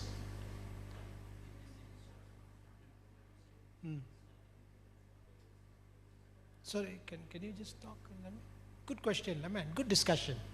I mean to say that if this thing starts from the content provider's end, the contents will only be in IPv6, or if they give the deadline that we will be moving to IPv6 from IPv4 from this time, giving some deadline, then that might work in some instance. For pushing. Are you saying your content providers doesn't provide IPv6 content? Yes, we nowadays we can see the contents in the dual stack mode. Yeah. Gradually, if they keep the deadline and stop giving in IPv4, then the people will be, forced to move into that. No, one way. I mean, just exactly right. I don't know whether the authorities here are. I think Roja is. So technical peoples are all aligned in the plan. Work is already going on. It's not. Okay, well and good and said. Because again, from understanding from Subhash and Ram, I understand the IPv6 rollout in Nepal, it's driven by the industry and the telco, which is, I really salute all of you. Because it's a different case in Malaysia. Malaysia, government decides. Because if I don't force, people won't move. It's normal. Human don't want to change. So, this platform today is a good discussion. I think we have authorities as well as telcos. We were thinking, and hopefully good things can happen later. So, but from the general point of migration or transition to IPv6, that's why in Malaysia, there's a lot of argument going. But the government said, no, 2030, I'm cutting out IPv4. Because eventually, if I allow little bit, finally, there's no ending to story. So final cutoff, like cancer. Either you cut it, your chemo doesn't work, what happened? You try to chemo it doesn't work, cut off. But you cannot cut a heart life. It's gone. Something can cut off, still survive like that. So in the case of IPv6, this is a mindset that you need to look into it. And again, the higher hierarchy, as you all know, if you're IPv4 and IPv6, the server will reply to IP if you're doing it for IPv6. But one more thing, now I'm coming into Nepal from Malaysia. I've been used to, my phone is 5G, running on IPv6, and coming to Nepal, I roam in. If some of my application doesn't support IPv4, what happens? Foreigners are coming. I understand what I'm saying now. Now I'm in China, like India, same story. All IPv6, I can't do any transaction. So it's also detrimental to your country, economy. If you don't move, people see, and nowadays businesses are all on the internet. So we have to move to IPv6 by hook or crook. Because everybody is moving. If you are decided to stay island, then it's your call. Right?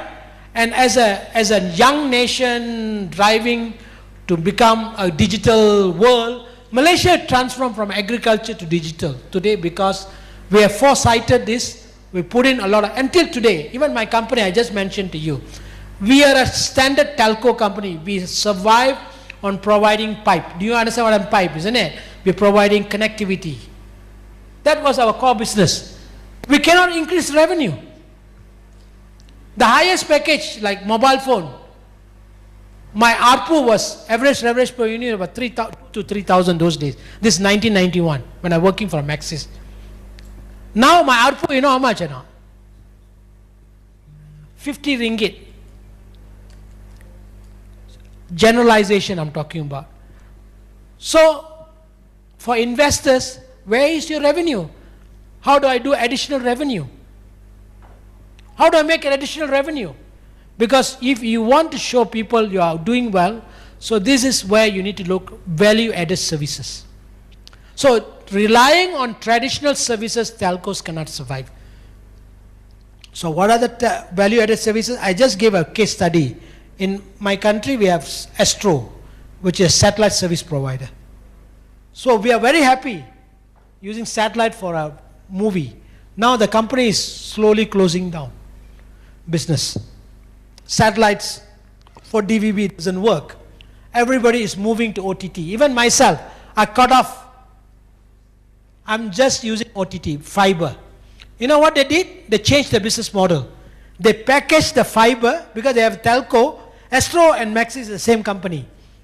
They're under same owners. They're providing fiber with Astro services. OTT platform. So this is a new business model. And all this thing realized if you are going to providing 4K and 8K TV. If people are watching, a lot of people go to theater to watch. That has changed. Those days we don't go. Now we watch on the mobile phone. To get experience, new valid services, you know what we do in telcos in Malaysia? They give you 4K TV, 8K TV. Part of your package. So my bill,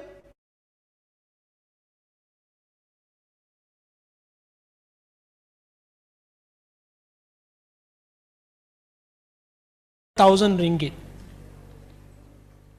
Where I got a set of TV, they package it for 8K TV experience. This is increasing revenue. Okay. So this is what happening around the changes. So if you are targeting to this, and there is for you to move to IPv6, 5G to support this. And these are the generators. So in nutshell, I mean, we have one case study, good, and we have good discussion. So going to IPv6 is definitely way forward, and you need to put all the necessary steps.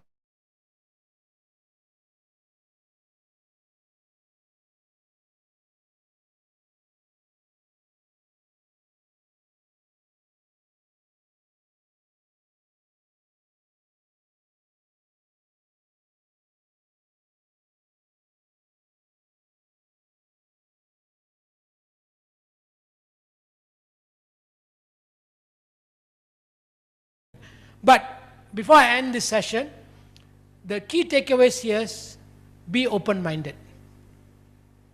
Be open-minded. Don't have this saying, oh, I want to sit in a comfort zone. Something works, why should I change? If you don't change, nothing will change. And how do I make additional revenue? So one of the biggest challenges in telcos that we have in Malaysia, they've been attending my courses. I train them how to generate more money. And we talk about 5G. So I've been doing 5G training in Malaysia because we have a company called DNB. I trained that company and a lot of 5G. How do I capitalize 5G to make extra money? So this is something that you need to look. And this is go along with IPv6.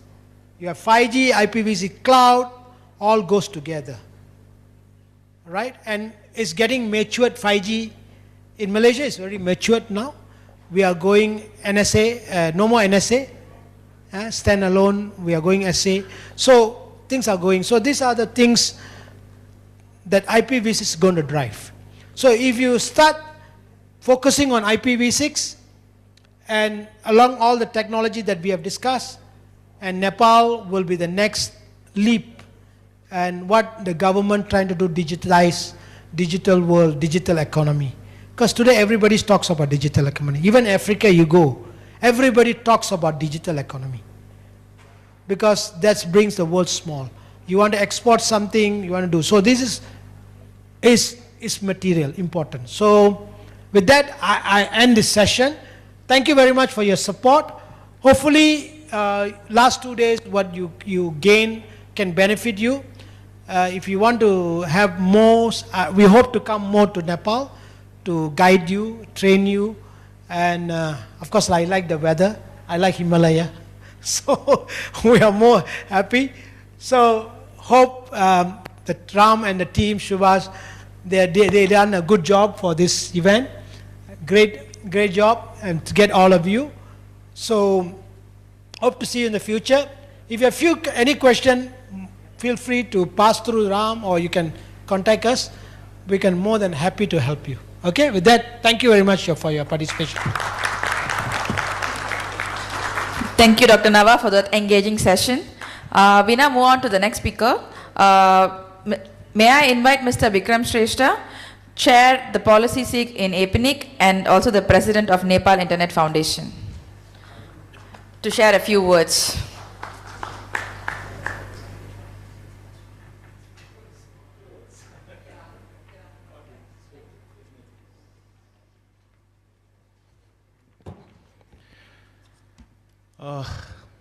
Thank you very much for giving me this opportunity.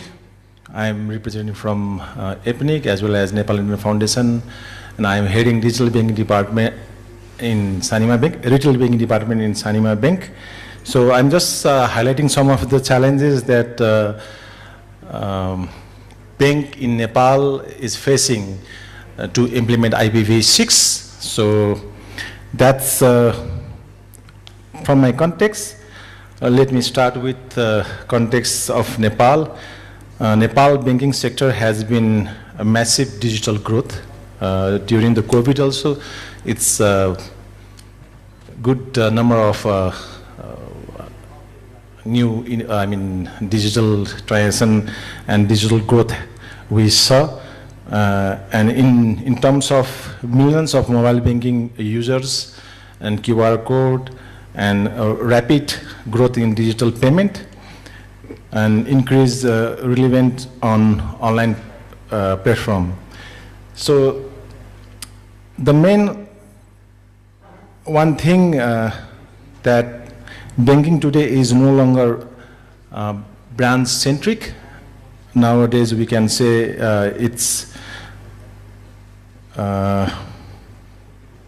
connectivity with this in terms of brands, we can say lots of connection, not only for the urban areas, in the rural area also we can able to connect with the internet through VPN, as well as from the ISP provided with us. And one main limitation we have been facing that most banks are still operating in IPv6. Most of the bank in Nepal is still because of we don't have like the expert in terms of using IPv6 in live environment. So that's one thing I have saw in terms of, but interestingly, Nepal is a country is doing quite well. That in report from the APNIC, we can see 60%, around 60% of IPv6 capable at the network level, and most of the ISP and mobile operators are already IPv6 ready. So, but here is a key gap. The banking sectors in still large number of IPv4 running. So, and we can say that the core challenges statement is a real issue in the infrastructure.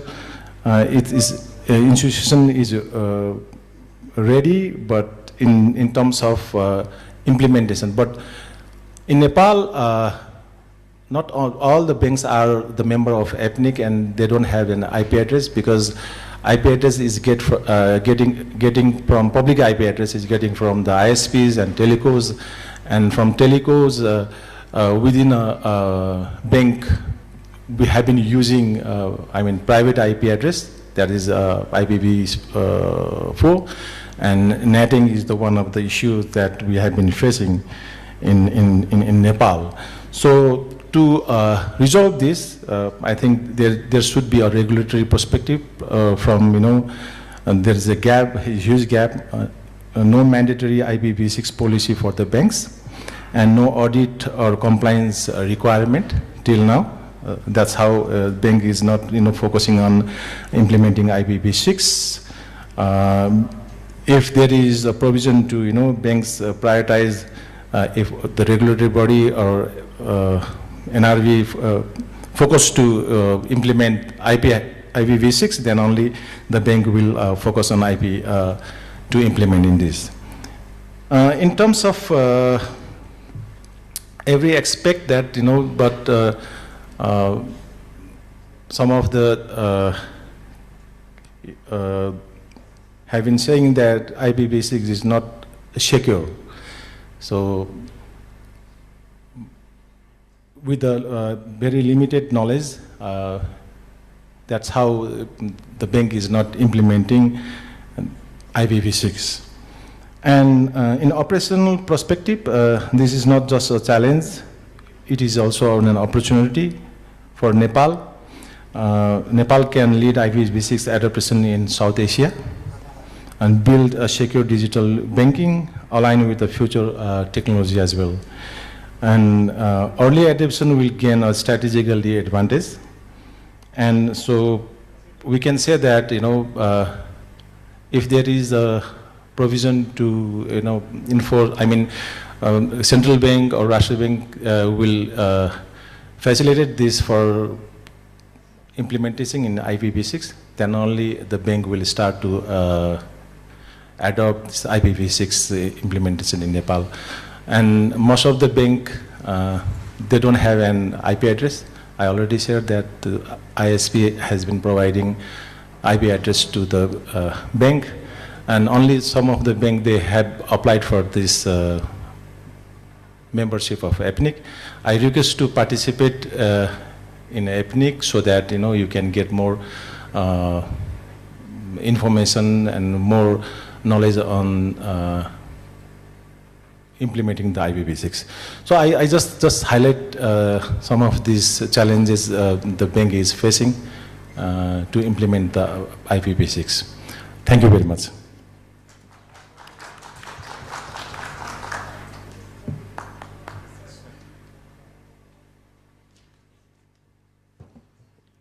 May I invite Mr. Utpal, from the VP of ITU APT Foundation of India, give the token of appreciation to Mr. Vikram Shrestha.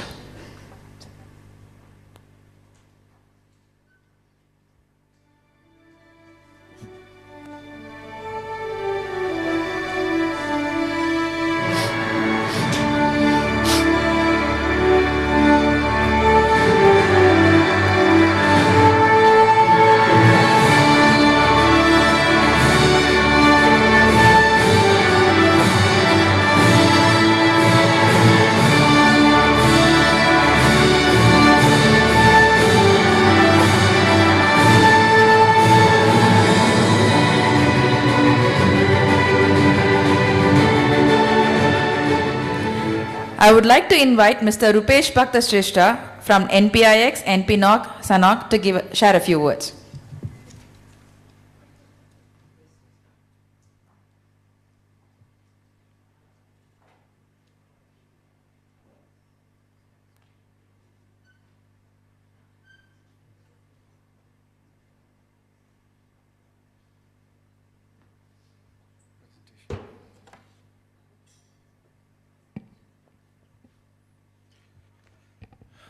Good evening, everybody.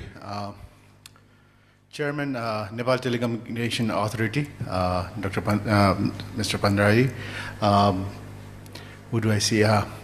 President ISPAN, Sudhir Parazili. Delegates from APAC IPv6 Council. Welcome to Nepal. My name is Rupesh Shrestha. I represent 3 organizations that I'll be presenting now.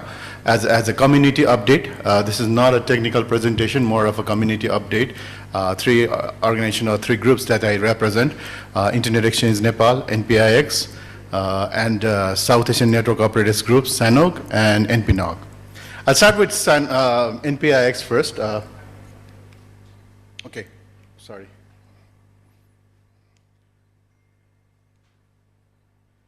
Okay. I think I have 7 minutes that RAM allocated for me, so I'll make it very quick. The 28 slides that I have, I'll just make it very quick.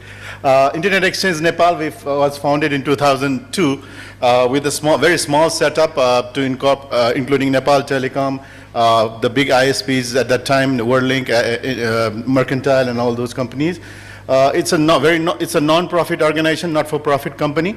We have right now around 40 plus organizations connected with us. At 2 different locations, one in Data Hub, data center, and another is Access World data centers. We basically keep local traffic local. Sorry, this keeps on going on. We keep local traffic local so that the people do not have to go to the internet to fetch the data from outside Nepal. So we keep the local traffic local. At the same time, provide the better experience for the people with the internet access with the lower latency, and at the same time save foreign currency for for Nepal as well. For those who do not know what Internet Exchange is, the various ISPs that operates in Nepal connect with us along with the data centers and the streaming content providers and other various other organizations who deal with the internet website and all those things. So they connect with us and share the data through NPIX, and they share it locally. And that's basically an exchange. Right now, these are the organizations that's connected to NPIX, and then they share the data among themselves. This was the graph of 2004 that when I was attending one event in Bangkok, when we were declaring that NPIX traffic has reached 1 Mbps. So from a couple of kbps, we were marching towards 1 Mbps threshold. So that was 2004. And the journey from 2000, and another milestone we achieved was a major leap was during the FIFA World Cup in 2018, when the traffic suddenly jumped to 32 Gbps during the match, in the World Cup match. And that was a landmark for us at that time. And we declared very proudly that we've achieved 32G. Since then, I mean, given the graph year by year, we from 4.4G to 6.8, then went on and on, 24. Then 2025, we were sharing 64 Gbps traffic through NPIX, purely local traffic. Now in April 2026, we achieved another landmark of 100 Gbps. So that's another landmark that we were able to achieve, and it's achieved this month only. This is a rough graph of how the traffic has increased in, local traffic has increased in Nepal through NPIX over year by year. So you can see the sudden jump after COVID. So that's also another factor. So these are the things that I'll not go into detail. These are the few things that we offer through NPIX, along with the port allocation, on the various port speed. We also provide root services for our members, and at the same time we also provide support community with the training activities also. Now we'll go to NPNOG. NPNOG is a Nepal Network Operators Group. It's a forum, open forum of network operators from Nepal. And from NPIX, these are the executive committee members led by Samit Jana as the president of NPNOG, and then other executive committee members. I'm there as an advisor, so I'll just quickly present that as well. So 2016 we started NPNOG, and the journey has been fantastic. Every year we've been doing the workshop on various topics and training a lot of people and resources from the operators in Nepal as well as abroad. Some people come from Bhutan and some other Bangladesh as well, and we do the training according to that. We've done training both in Kathmandu as well as outside Kathmandu. We've done training programs in Chitwan and Pokhara as well. Just a further reference is this the IPv6 thing. We've also done a lot of training on IPv6. If you can see, in PNOC 2, we did IPv4 v6 routing workshop, and again v6 deployment workshop we did. That was in NPNOC 3. NPNOC 8 again BGP and IPv6 deployment. And then NPNOG 11 also we did ISP related IPv6 deployment. So we are not, we as a group, we have been consistently working with the resources and engineers to train them in terms of IPv6 deployment. And that's probably the some progress that we're seeing is also because of that. The confidence that's come across is also because of that. South Asian Network Operators Group, SANOG, as we popularly call it as SANOG. I'm the chairperson for SANOG. We've done 43 events of SANOG across South Asian various cities in the South Asian countries. We do basically format is in terms of workshop, tutorial, and then conference. We started back in 2003 when the Computer Association of Nepal started its IT conference, and that was the time that the SANOG was started. And then since then we've gone to the various cities in South Asia. In 2003 we did in Colombo, for Bangalore, Kathmandu, Dhaka, Thimphu, Mumbai, Karachi, and so on. We've done 12 events in India. Followed by 7 events in Kathmandu, 6 times each in Bangladesh and Pakistan, Bhutan and Sri Lanka. We've done the SANOG event 5 times. And that has really built the network operators community very strong across the South Asia. Workshop, I've included this also just to show that the IPv4 v6 related BGP and routing trainings we've done 30 times. That's the maximum number of demand that we have in South Asia for training, and followed by network and cyber security and MPLS and all those things. This is the snapshot of the 2022 SANOG 38 in Kathmandu immediately after we came out of COVID. Some pictures. This is SANOG 39 in Dhaka, 2023. And then again we had in Sri Lanka. I see some delegates from Sri Lanka as well. So we had a beautiful cultural program also during SANOG 40 in Sri Lanka. Then we went to Mumbai, Islamabad, and then last time we had SANOG 43 in Thimphu, Bhutan. Very nicely participated. Everyone is in their national dress, and then we took a nice pictures and all. So. This year, July 2026, 22nd to 28th July, we'll be having 4 days of NPNOG workshop, followed by 3 days of SANOG conference, plus community stakeholders event also. So you all are welcome to attend the SANOG at that time. Please do mark your calendar. Even the IPv6 APAC IPv6 Council is also welcome to attend the SANOG, or you can have your separate session during the event as well.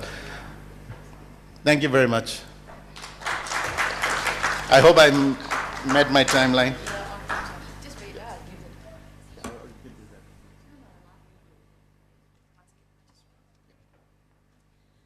May I ask Dr. Nava to give the token of appreciation to Mr. Rupesh Shrestha.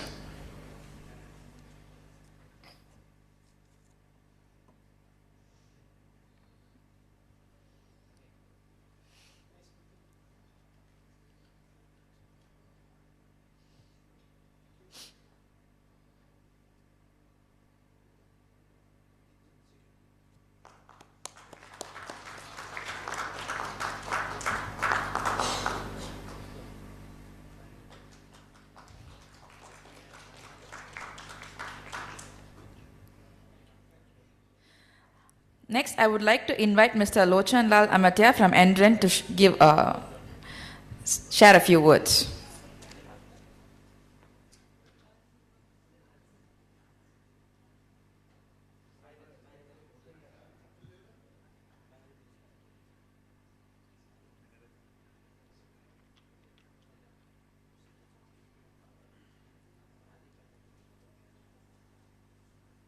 Thank you. Can you show my slides? Respected Chairman of NTA, so glad to be with you today. Although I am the last speaker of this session, I think, but my presentation will be very short. You have slides?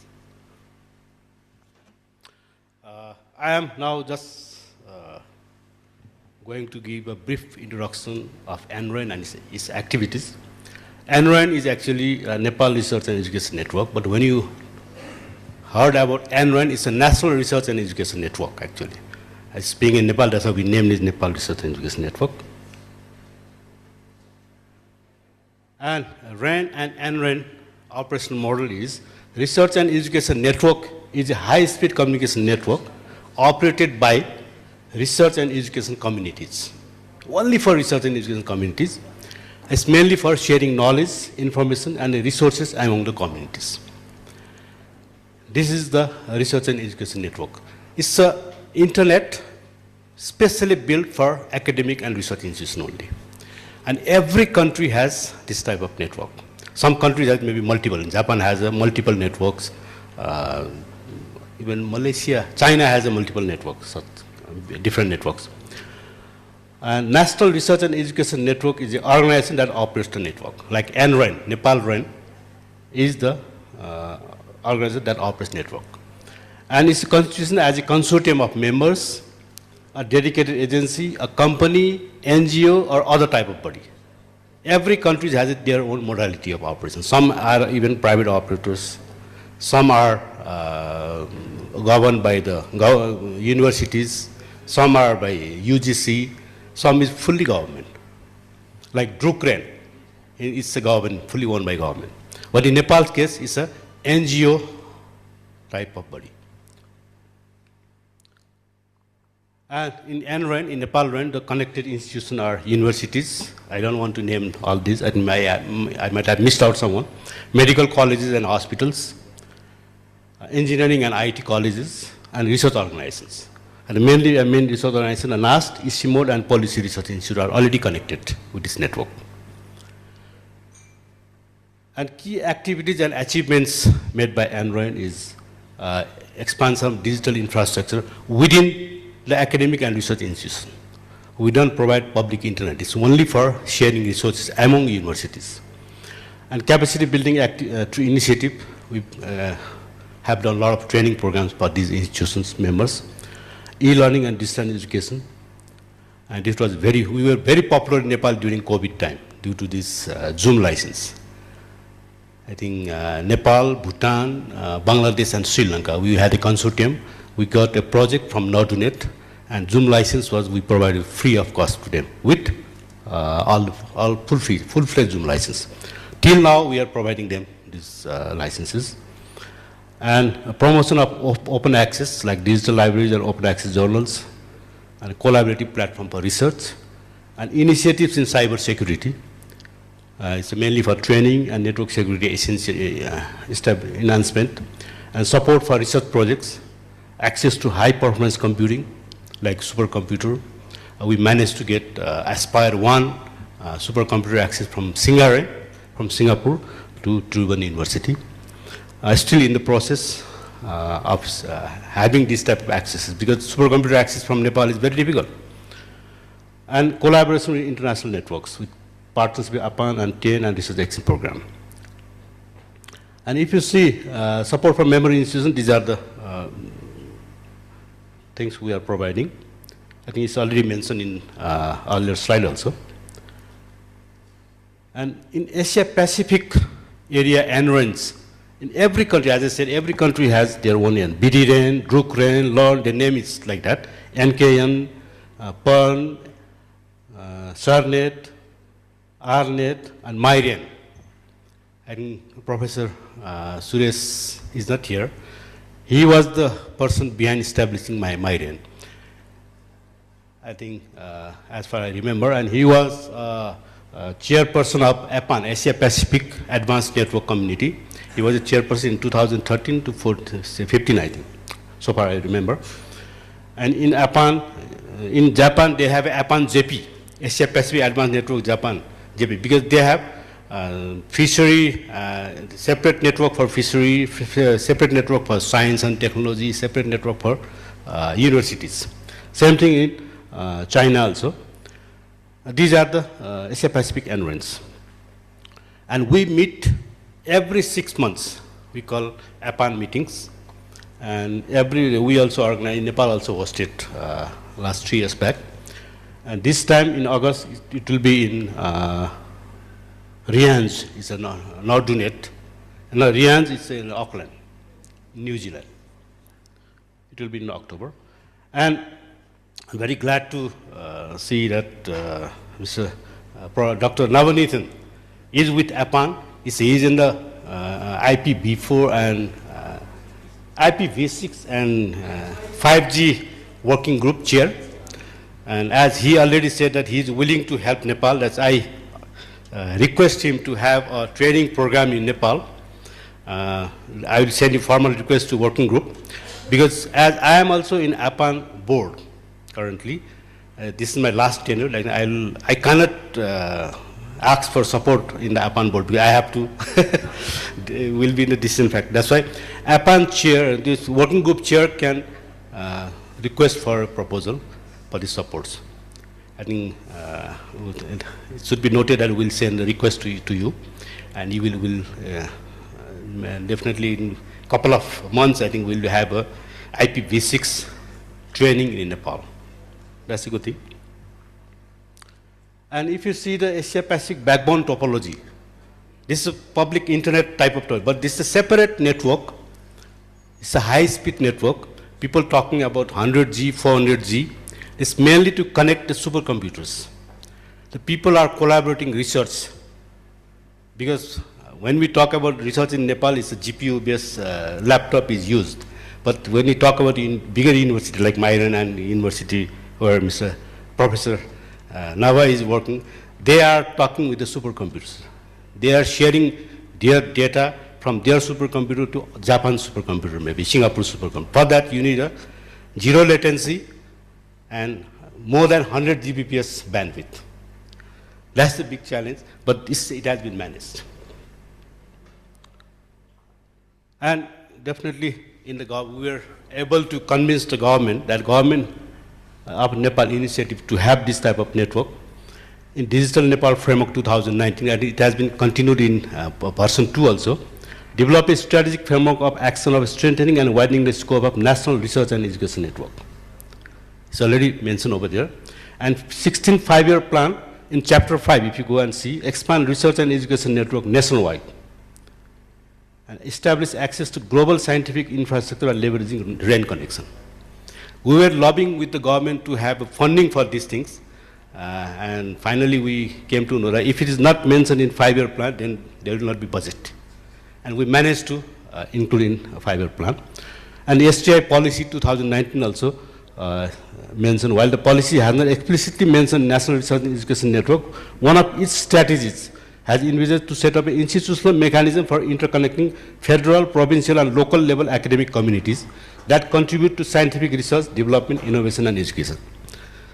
This is the challenge that when we talk with, to establish this policy, NRAN, Nepal RAN being an NGO, we cannot include Nepal Research and Education over there. This is a pity thing, you see.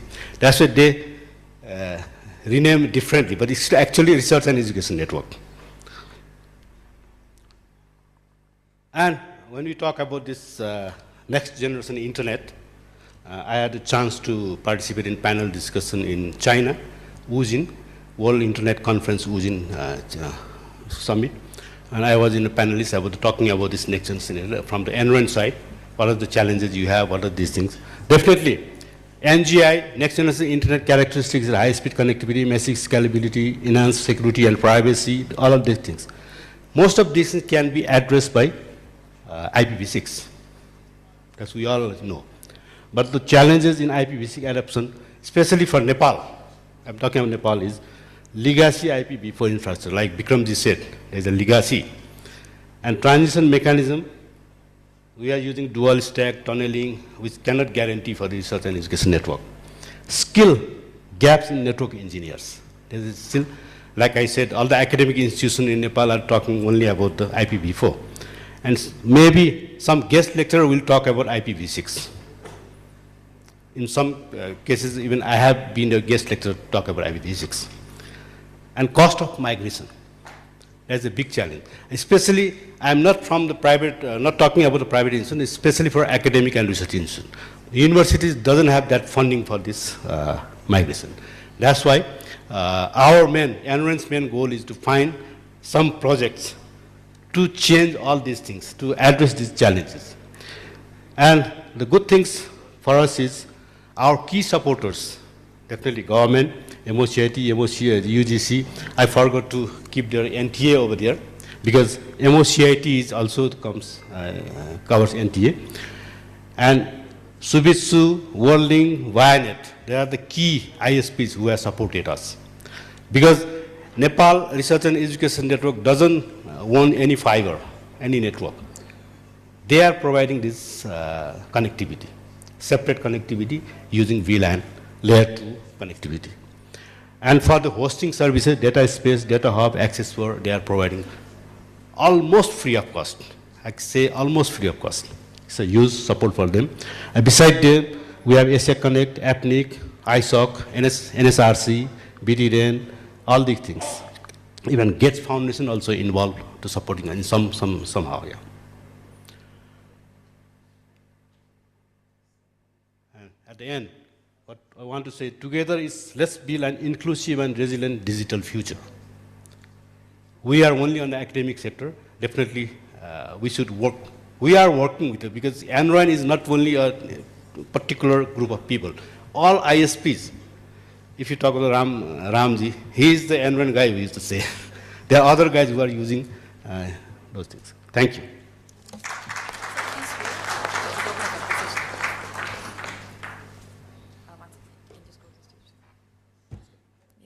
I request Mr. Sudhir, President of Supisu, to give the token of appreciation for Mr. Lochan Lal Amitya.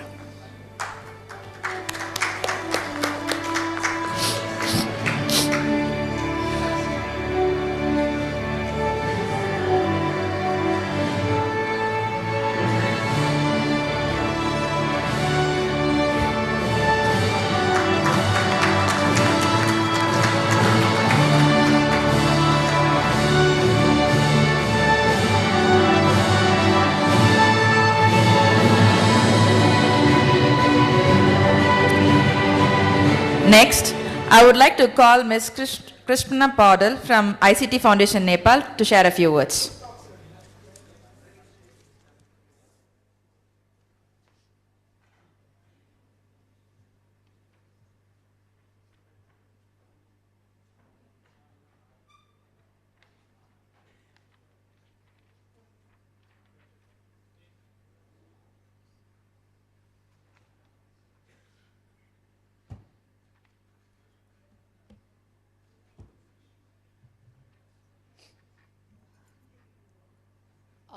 So, good evening, everyone.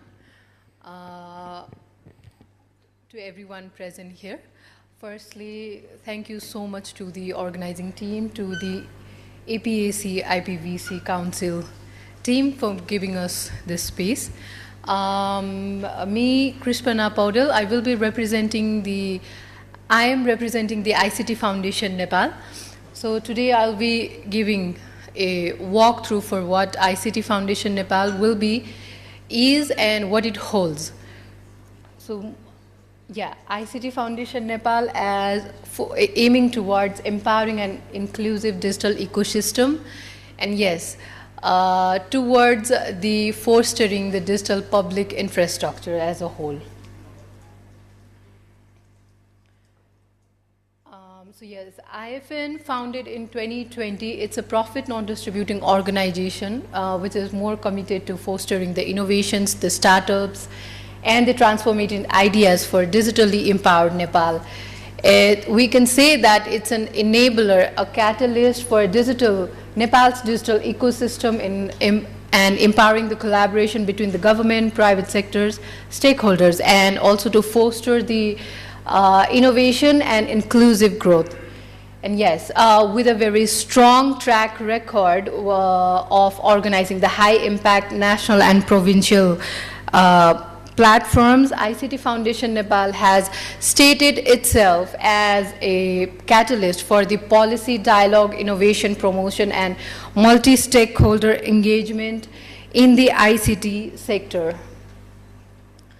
Talking about the different initiatives and events by the ICT Foundation Nepal, we've started with the digital somewhat during the COVID period, moving on to the Digital Nepal Conclave, different provincial conclaves, as of Digital Karnali Conclave, Madhes Conclave, Digital Literacy Campaign, which is known as ICT GAN, the recent conducted events, Digital Leadership Dialogue, and the virtual session of the Digital Leadership Dialogue, which was mentioned as the Umedwar Mela, and the ICT Award as well. And recently we're also in the phase of planning for the Nepal AI conference as well. So talking, like I mentioned earlier, the policy dialogue, we started with the Digital Samvad, the virtual series. We conducted 23 sessions during the COVID period, and it was more focused towards emphasizing the national dialogue on digital transformation. So these are the few glimpses of the Digital Samvad.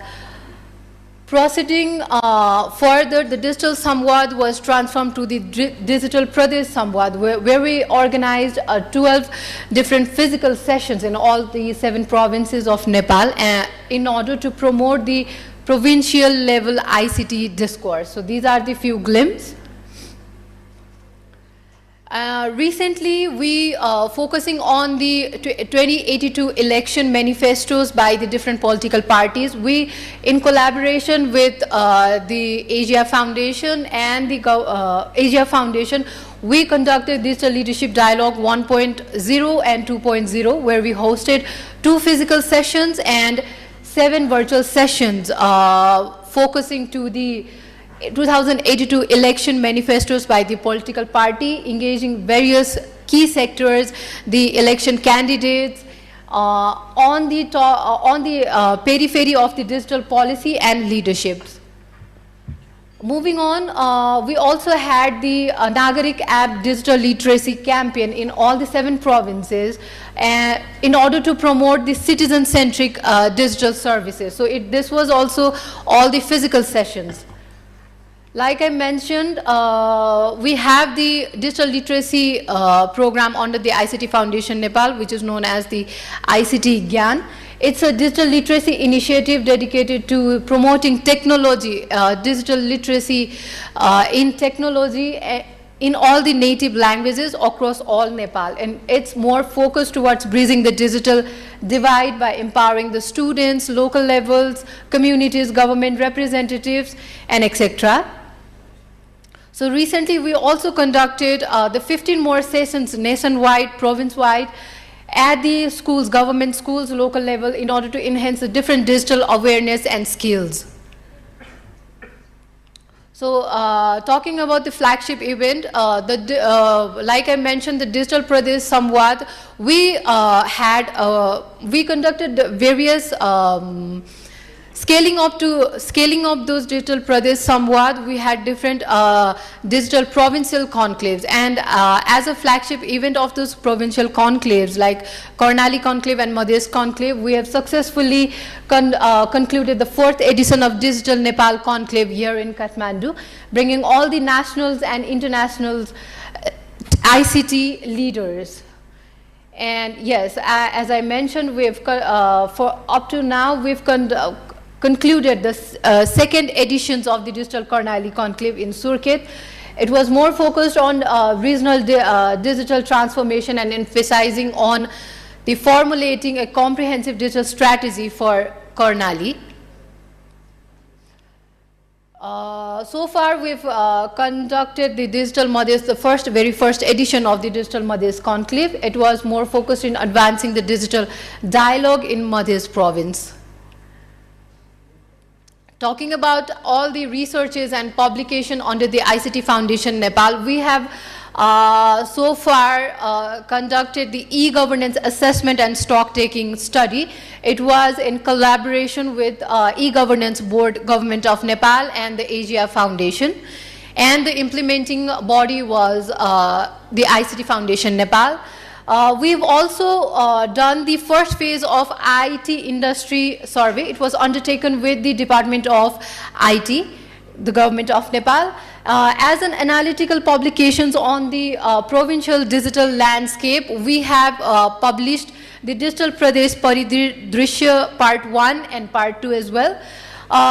Focusing on the digital leadership dialogue, we have published the white paper report on the digital agenda for the election manifesto. This was more like submitted to the political parties as a strategic policy recommendation to integrate those digital priorities into the national political agendas. So these are the reports. These are also available on the website of the ICT Foundation Nepal. So you can easily access to all these reports as well.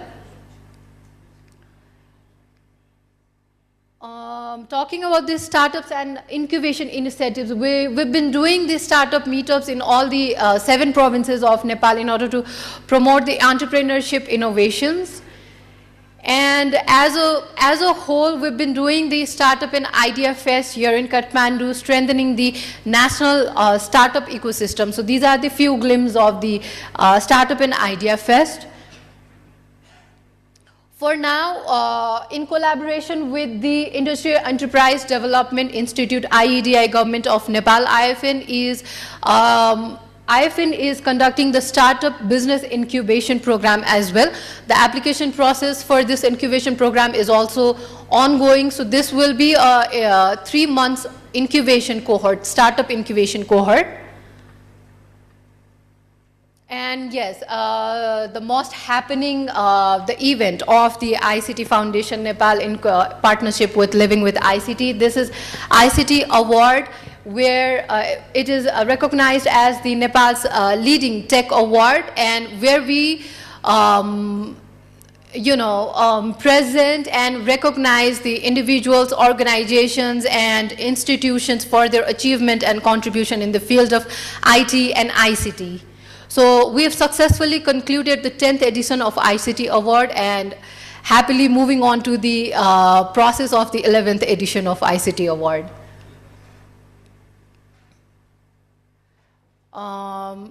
Just to mention, we've also done the Girls in ICT and Skill Development Program. It's a nationwide initiative in partnership with ITU and NTA to empower the women in technology. This is also one of the ongoing program. Implementing body is IFN, and this is organized by the Google and Mero Job. The Google is providing the free certification courses to the 500 plus startups and youth, where they will be enrolling into the various IT courses through the Google Coursera, and for which we've also collaborated with the Google for this very program. Just to mention very surfacely that regarding the upcoming programs and activities of ICT Foundation Nepal, we're planning the Nepal AI Conference, Digital Nepal Conclave, provincial conclaves, the Digital Karnali Conclave and Madhes Conclave, and we're also planning to host this provincial conclave in other remaining provinces of Nepal. ICT Award, and other possible strategic initiatives as well. So presenting you all the co-founders, team members of ICT Foundation Nepal, and also with other back-end team members for the ICT Foundation. We have for the ICT Foundation, we've been guided by all our patrons, by our guardians. So we have Ganesh Shah, he's a former minister, the Ministry of Science and Technology, Government of Nepal. We have Manohar Kumar Bhatrai as our patron as well. He's a chairperson of Internet Governance Institute. He's also an ICT expert. Professor Dr. Manish Pokhrel, Dean of School of Engineering, KU. Professor Dr. Subarna Sakya, Director of IT Innovation Center, TU. Mr. Anandaraj Khanal, ICT expert and chairperson of Nepal Digital Leads. Mr. Vivek Rana, chairperson of ICT MIS Consultant, ADB. Mr. Birendra Kumar Mishra, former Joint Secretary of MOCIT, Government of Nepal, and Ms. Gunakesari Pradhan, she is the President of Women in IT.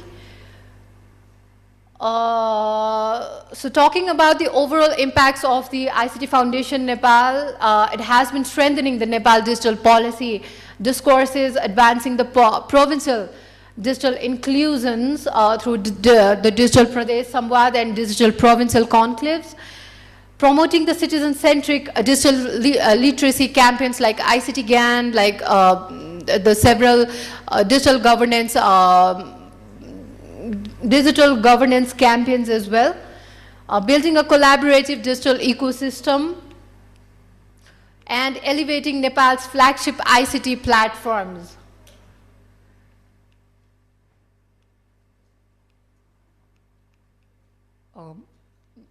This one's not moving.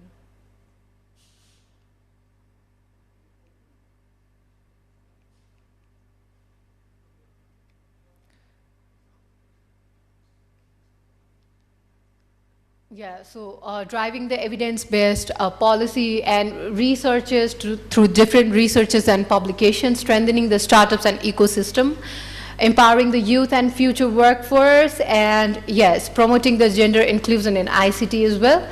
And lastly, enabling the strategic partnership and global collaboration. So that is all regarding the ICT Foundation Nepal. For more details, you may also reach out to us via the details that has been provided on our websites. You may reach out to us very freely. Thank you so much, and that is all regarding the ICT Foundation Nepal. Thank you so much.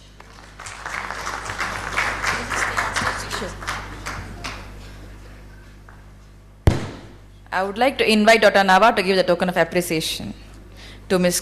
Krishna Padal.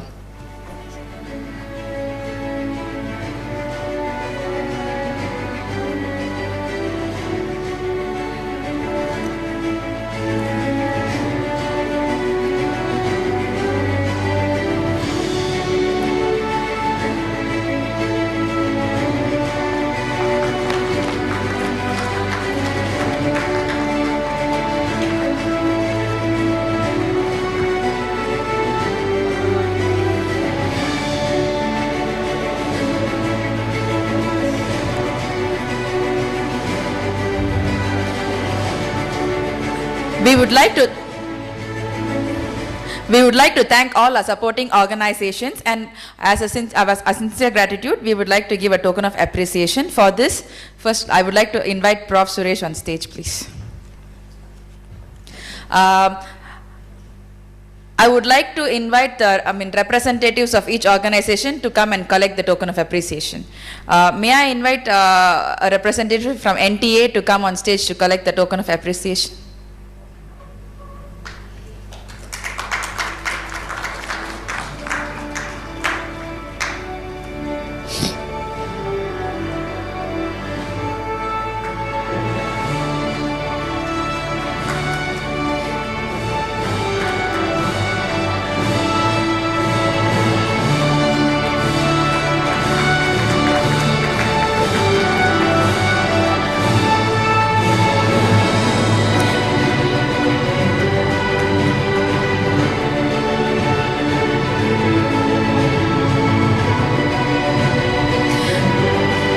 Can I invite a representative from MOCIT to collect the token of appreciation?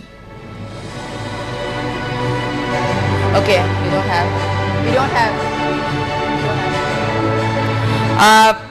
Can we, lights down? Can we have a representative from Lightstorm to collect the token of appreciation?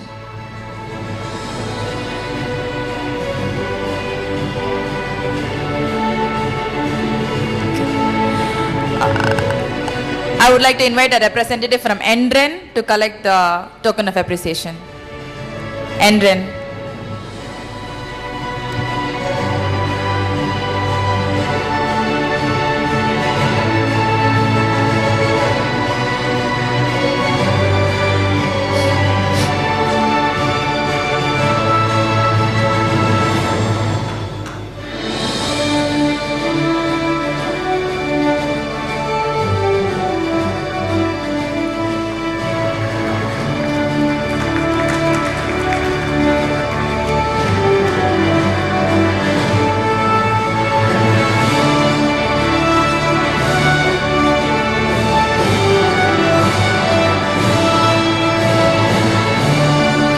Thank you, Prof.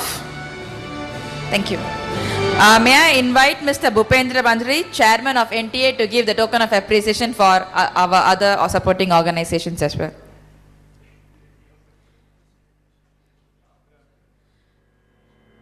I would like to invite a representative from NPNOC to collect the token of appreciation.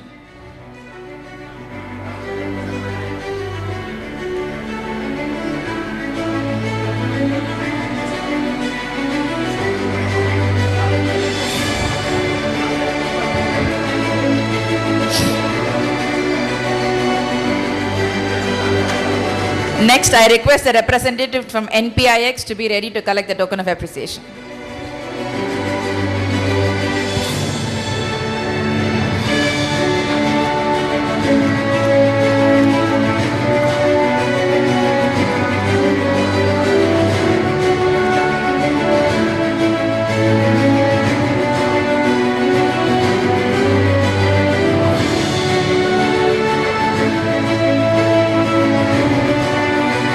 I would also invite a representative from Cyber Everest to collect the token of appreciation.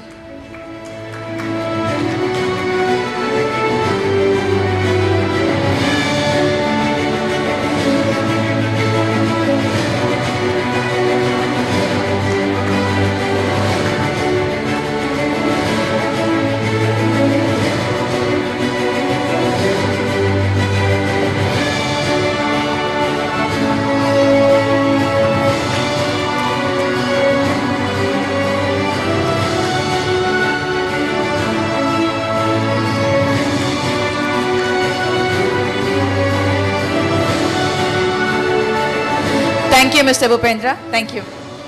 I would like to invite Dr. Navadnithan C. Arjuman to give the token of appreciation to other supporting organizations. I request the representative from Digital Empowerment Society to collect the token of appreciation.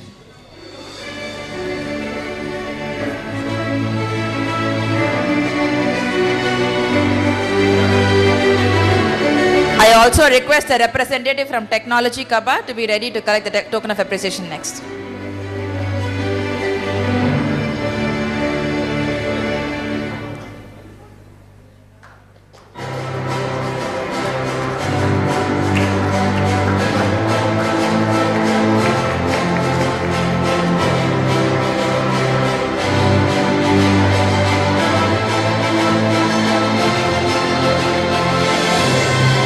Do we have a representative from Technology Cupboard? Okay. Next, I would like to ask a representative from SICT Nepal to collect the token of appreciation.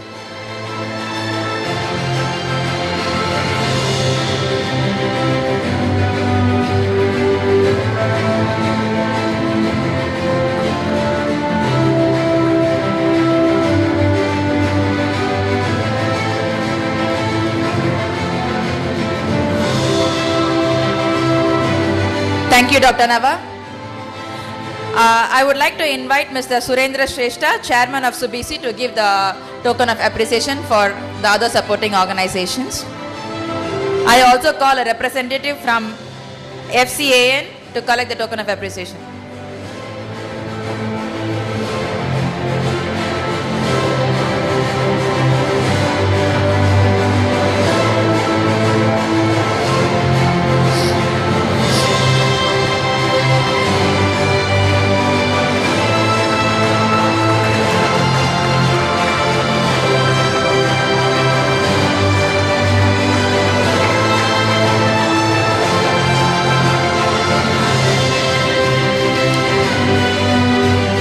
I would like to invite the representative from ISPAN to collect the token of appreciation.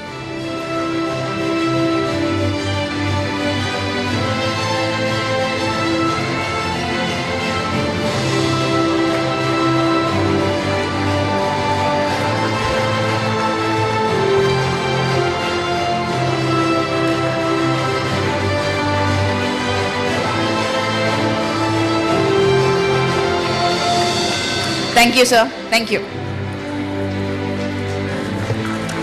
For the closing note, I would like to invite Mr. Bhupendra Bandhari, the chairman of NTA, to give the closing note. Sir.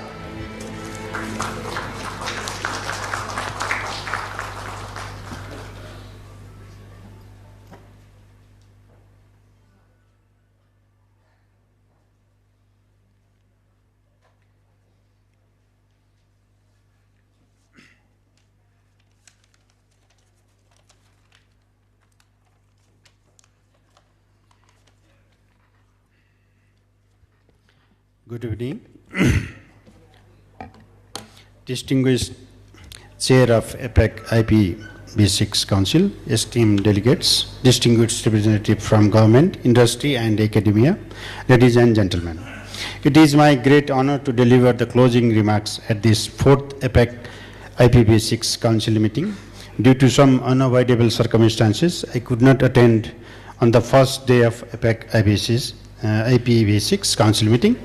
I am thankful to the organizer and host for the understanding. I hope the insightful discussion and valuable experiences shared on the transition towards adoption of IPv6 during the second day IPv6 Council meeting efforts. These exchanges definitely highlight not only the technical importance of IPv6 adoption, but also the strategic role in enabling innovation, expanding connectivity, and supporting the continued growth of digital economy across the Asia-Pacific region. Nepal Telecommunication Authority firmly recognizes IPv6 as a national priority. We are encouraged by the increasing commitment from the service provider and broader ICT community. Nepal's presence in the global IPv6 landscape is thus steadily improving, and we remain dedicated to accelerating adoption in coordinated and inclusive manner.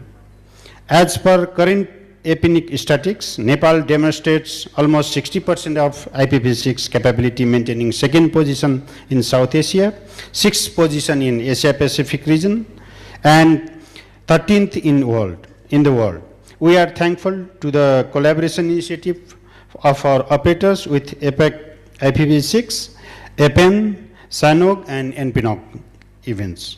However, IPv6 adoption is uneven in Nepal, especially in legacy telecom networks. Government and enterprises networks still need improvement in transition towards IPv6. Today, we have no other option than transitioning towards IPv6. To address the urgent need of IPv6 roadmap and regulation in Nepal, last year on the occasion of WORLD's IPv6 Day, NTA floated consultation paper on IPv6 migration bylaw draft 2025. Some feedbacks and suggestions have been received so far. We are planning to have comprehensive bylaw for IPv6 regulation for Nepal in upcoming World IPv6 Day for formulating IPv6 regulation in Nepal. We hope APAC IPv6 shall collaborate with us in our upcoming event.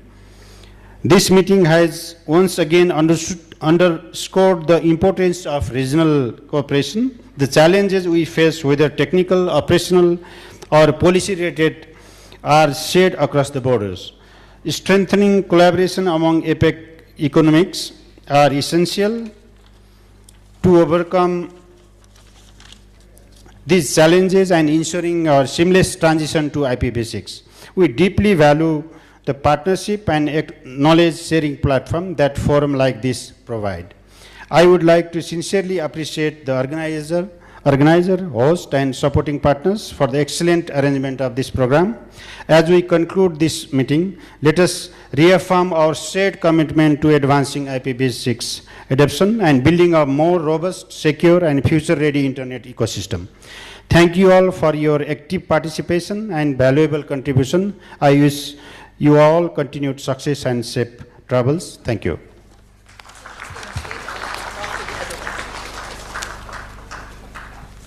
I would like to invite Prof. Suresh to give the token of appreciation to the chairman of NTA.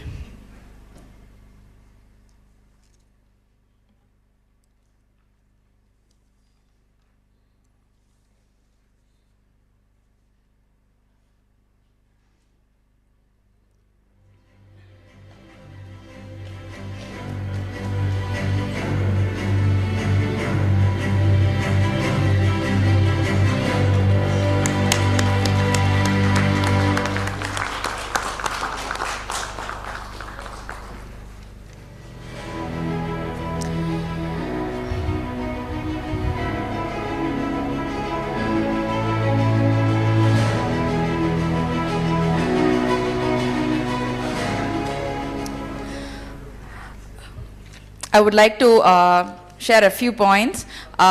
We would like to, on behalf of the APAC IPv6 Council, we would like to invite you all for the 5th APAC Council meeting that will be held in Mumbai in September 2026. Also, since we have all discussed a lot about capacity building, we have also proposed online training session as a start, and we have proposed it to Ram and his team, preferably in the month of May, which we will start based on the requirements as well. So we can then start with the trainings and capacity building activities already. As we have come to the end of the meeting, I would like to take a moment to express our sincere gratitude to everyone who made this event possible. First, heartfelt thanks to Subisu Limited for the excellent support and hospitality here in Kathmandu. Sincere thanks to Lightstorm for co-sponsoring the event. We would also like to thank all our supporting organizations who made this event possible. And I would also like to thank our fellowship sponsors who helped in bringing in people from across the Asia Pacific region. To all our speakers, thank you for sharing your knowledge, experience and insights throughout the day. And to all our participants, thank you for your engagement, discussion and presence. You are what truly made this event meaningful. And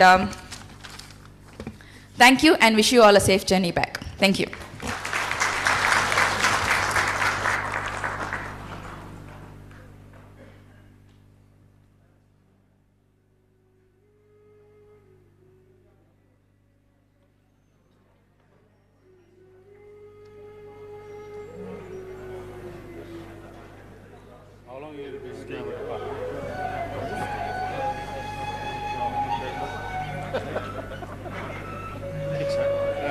Giving back to the community. Yeah, of course. A little part of what we do. Check it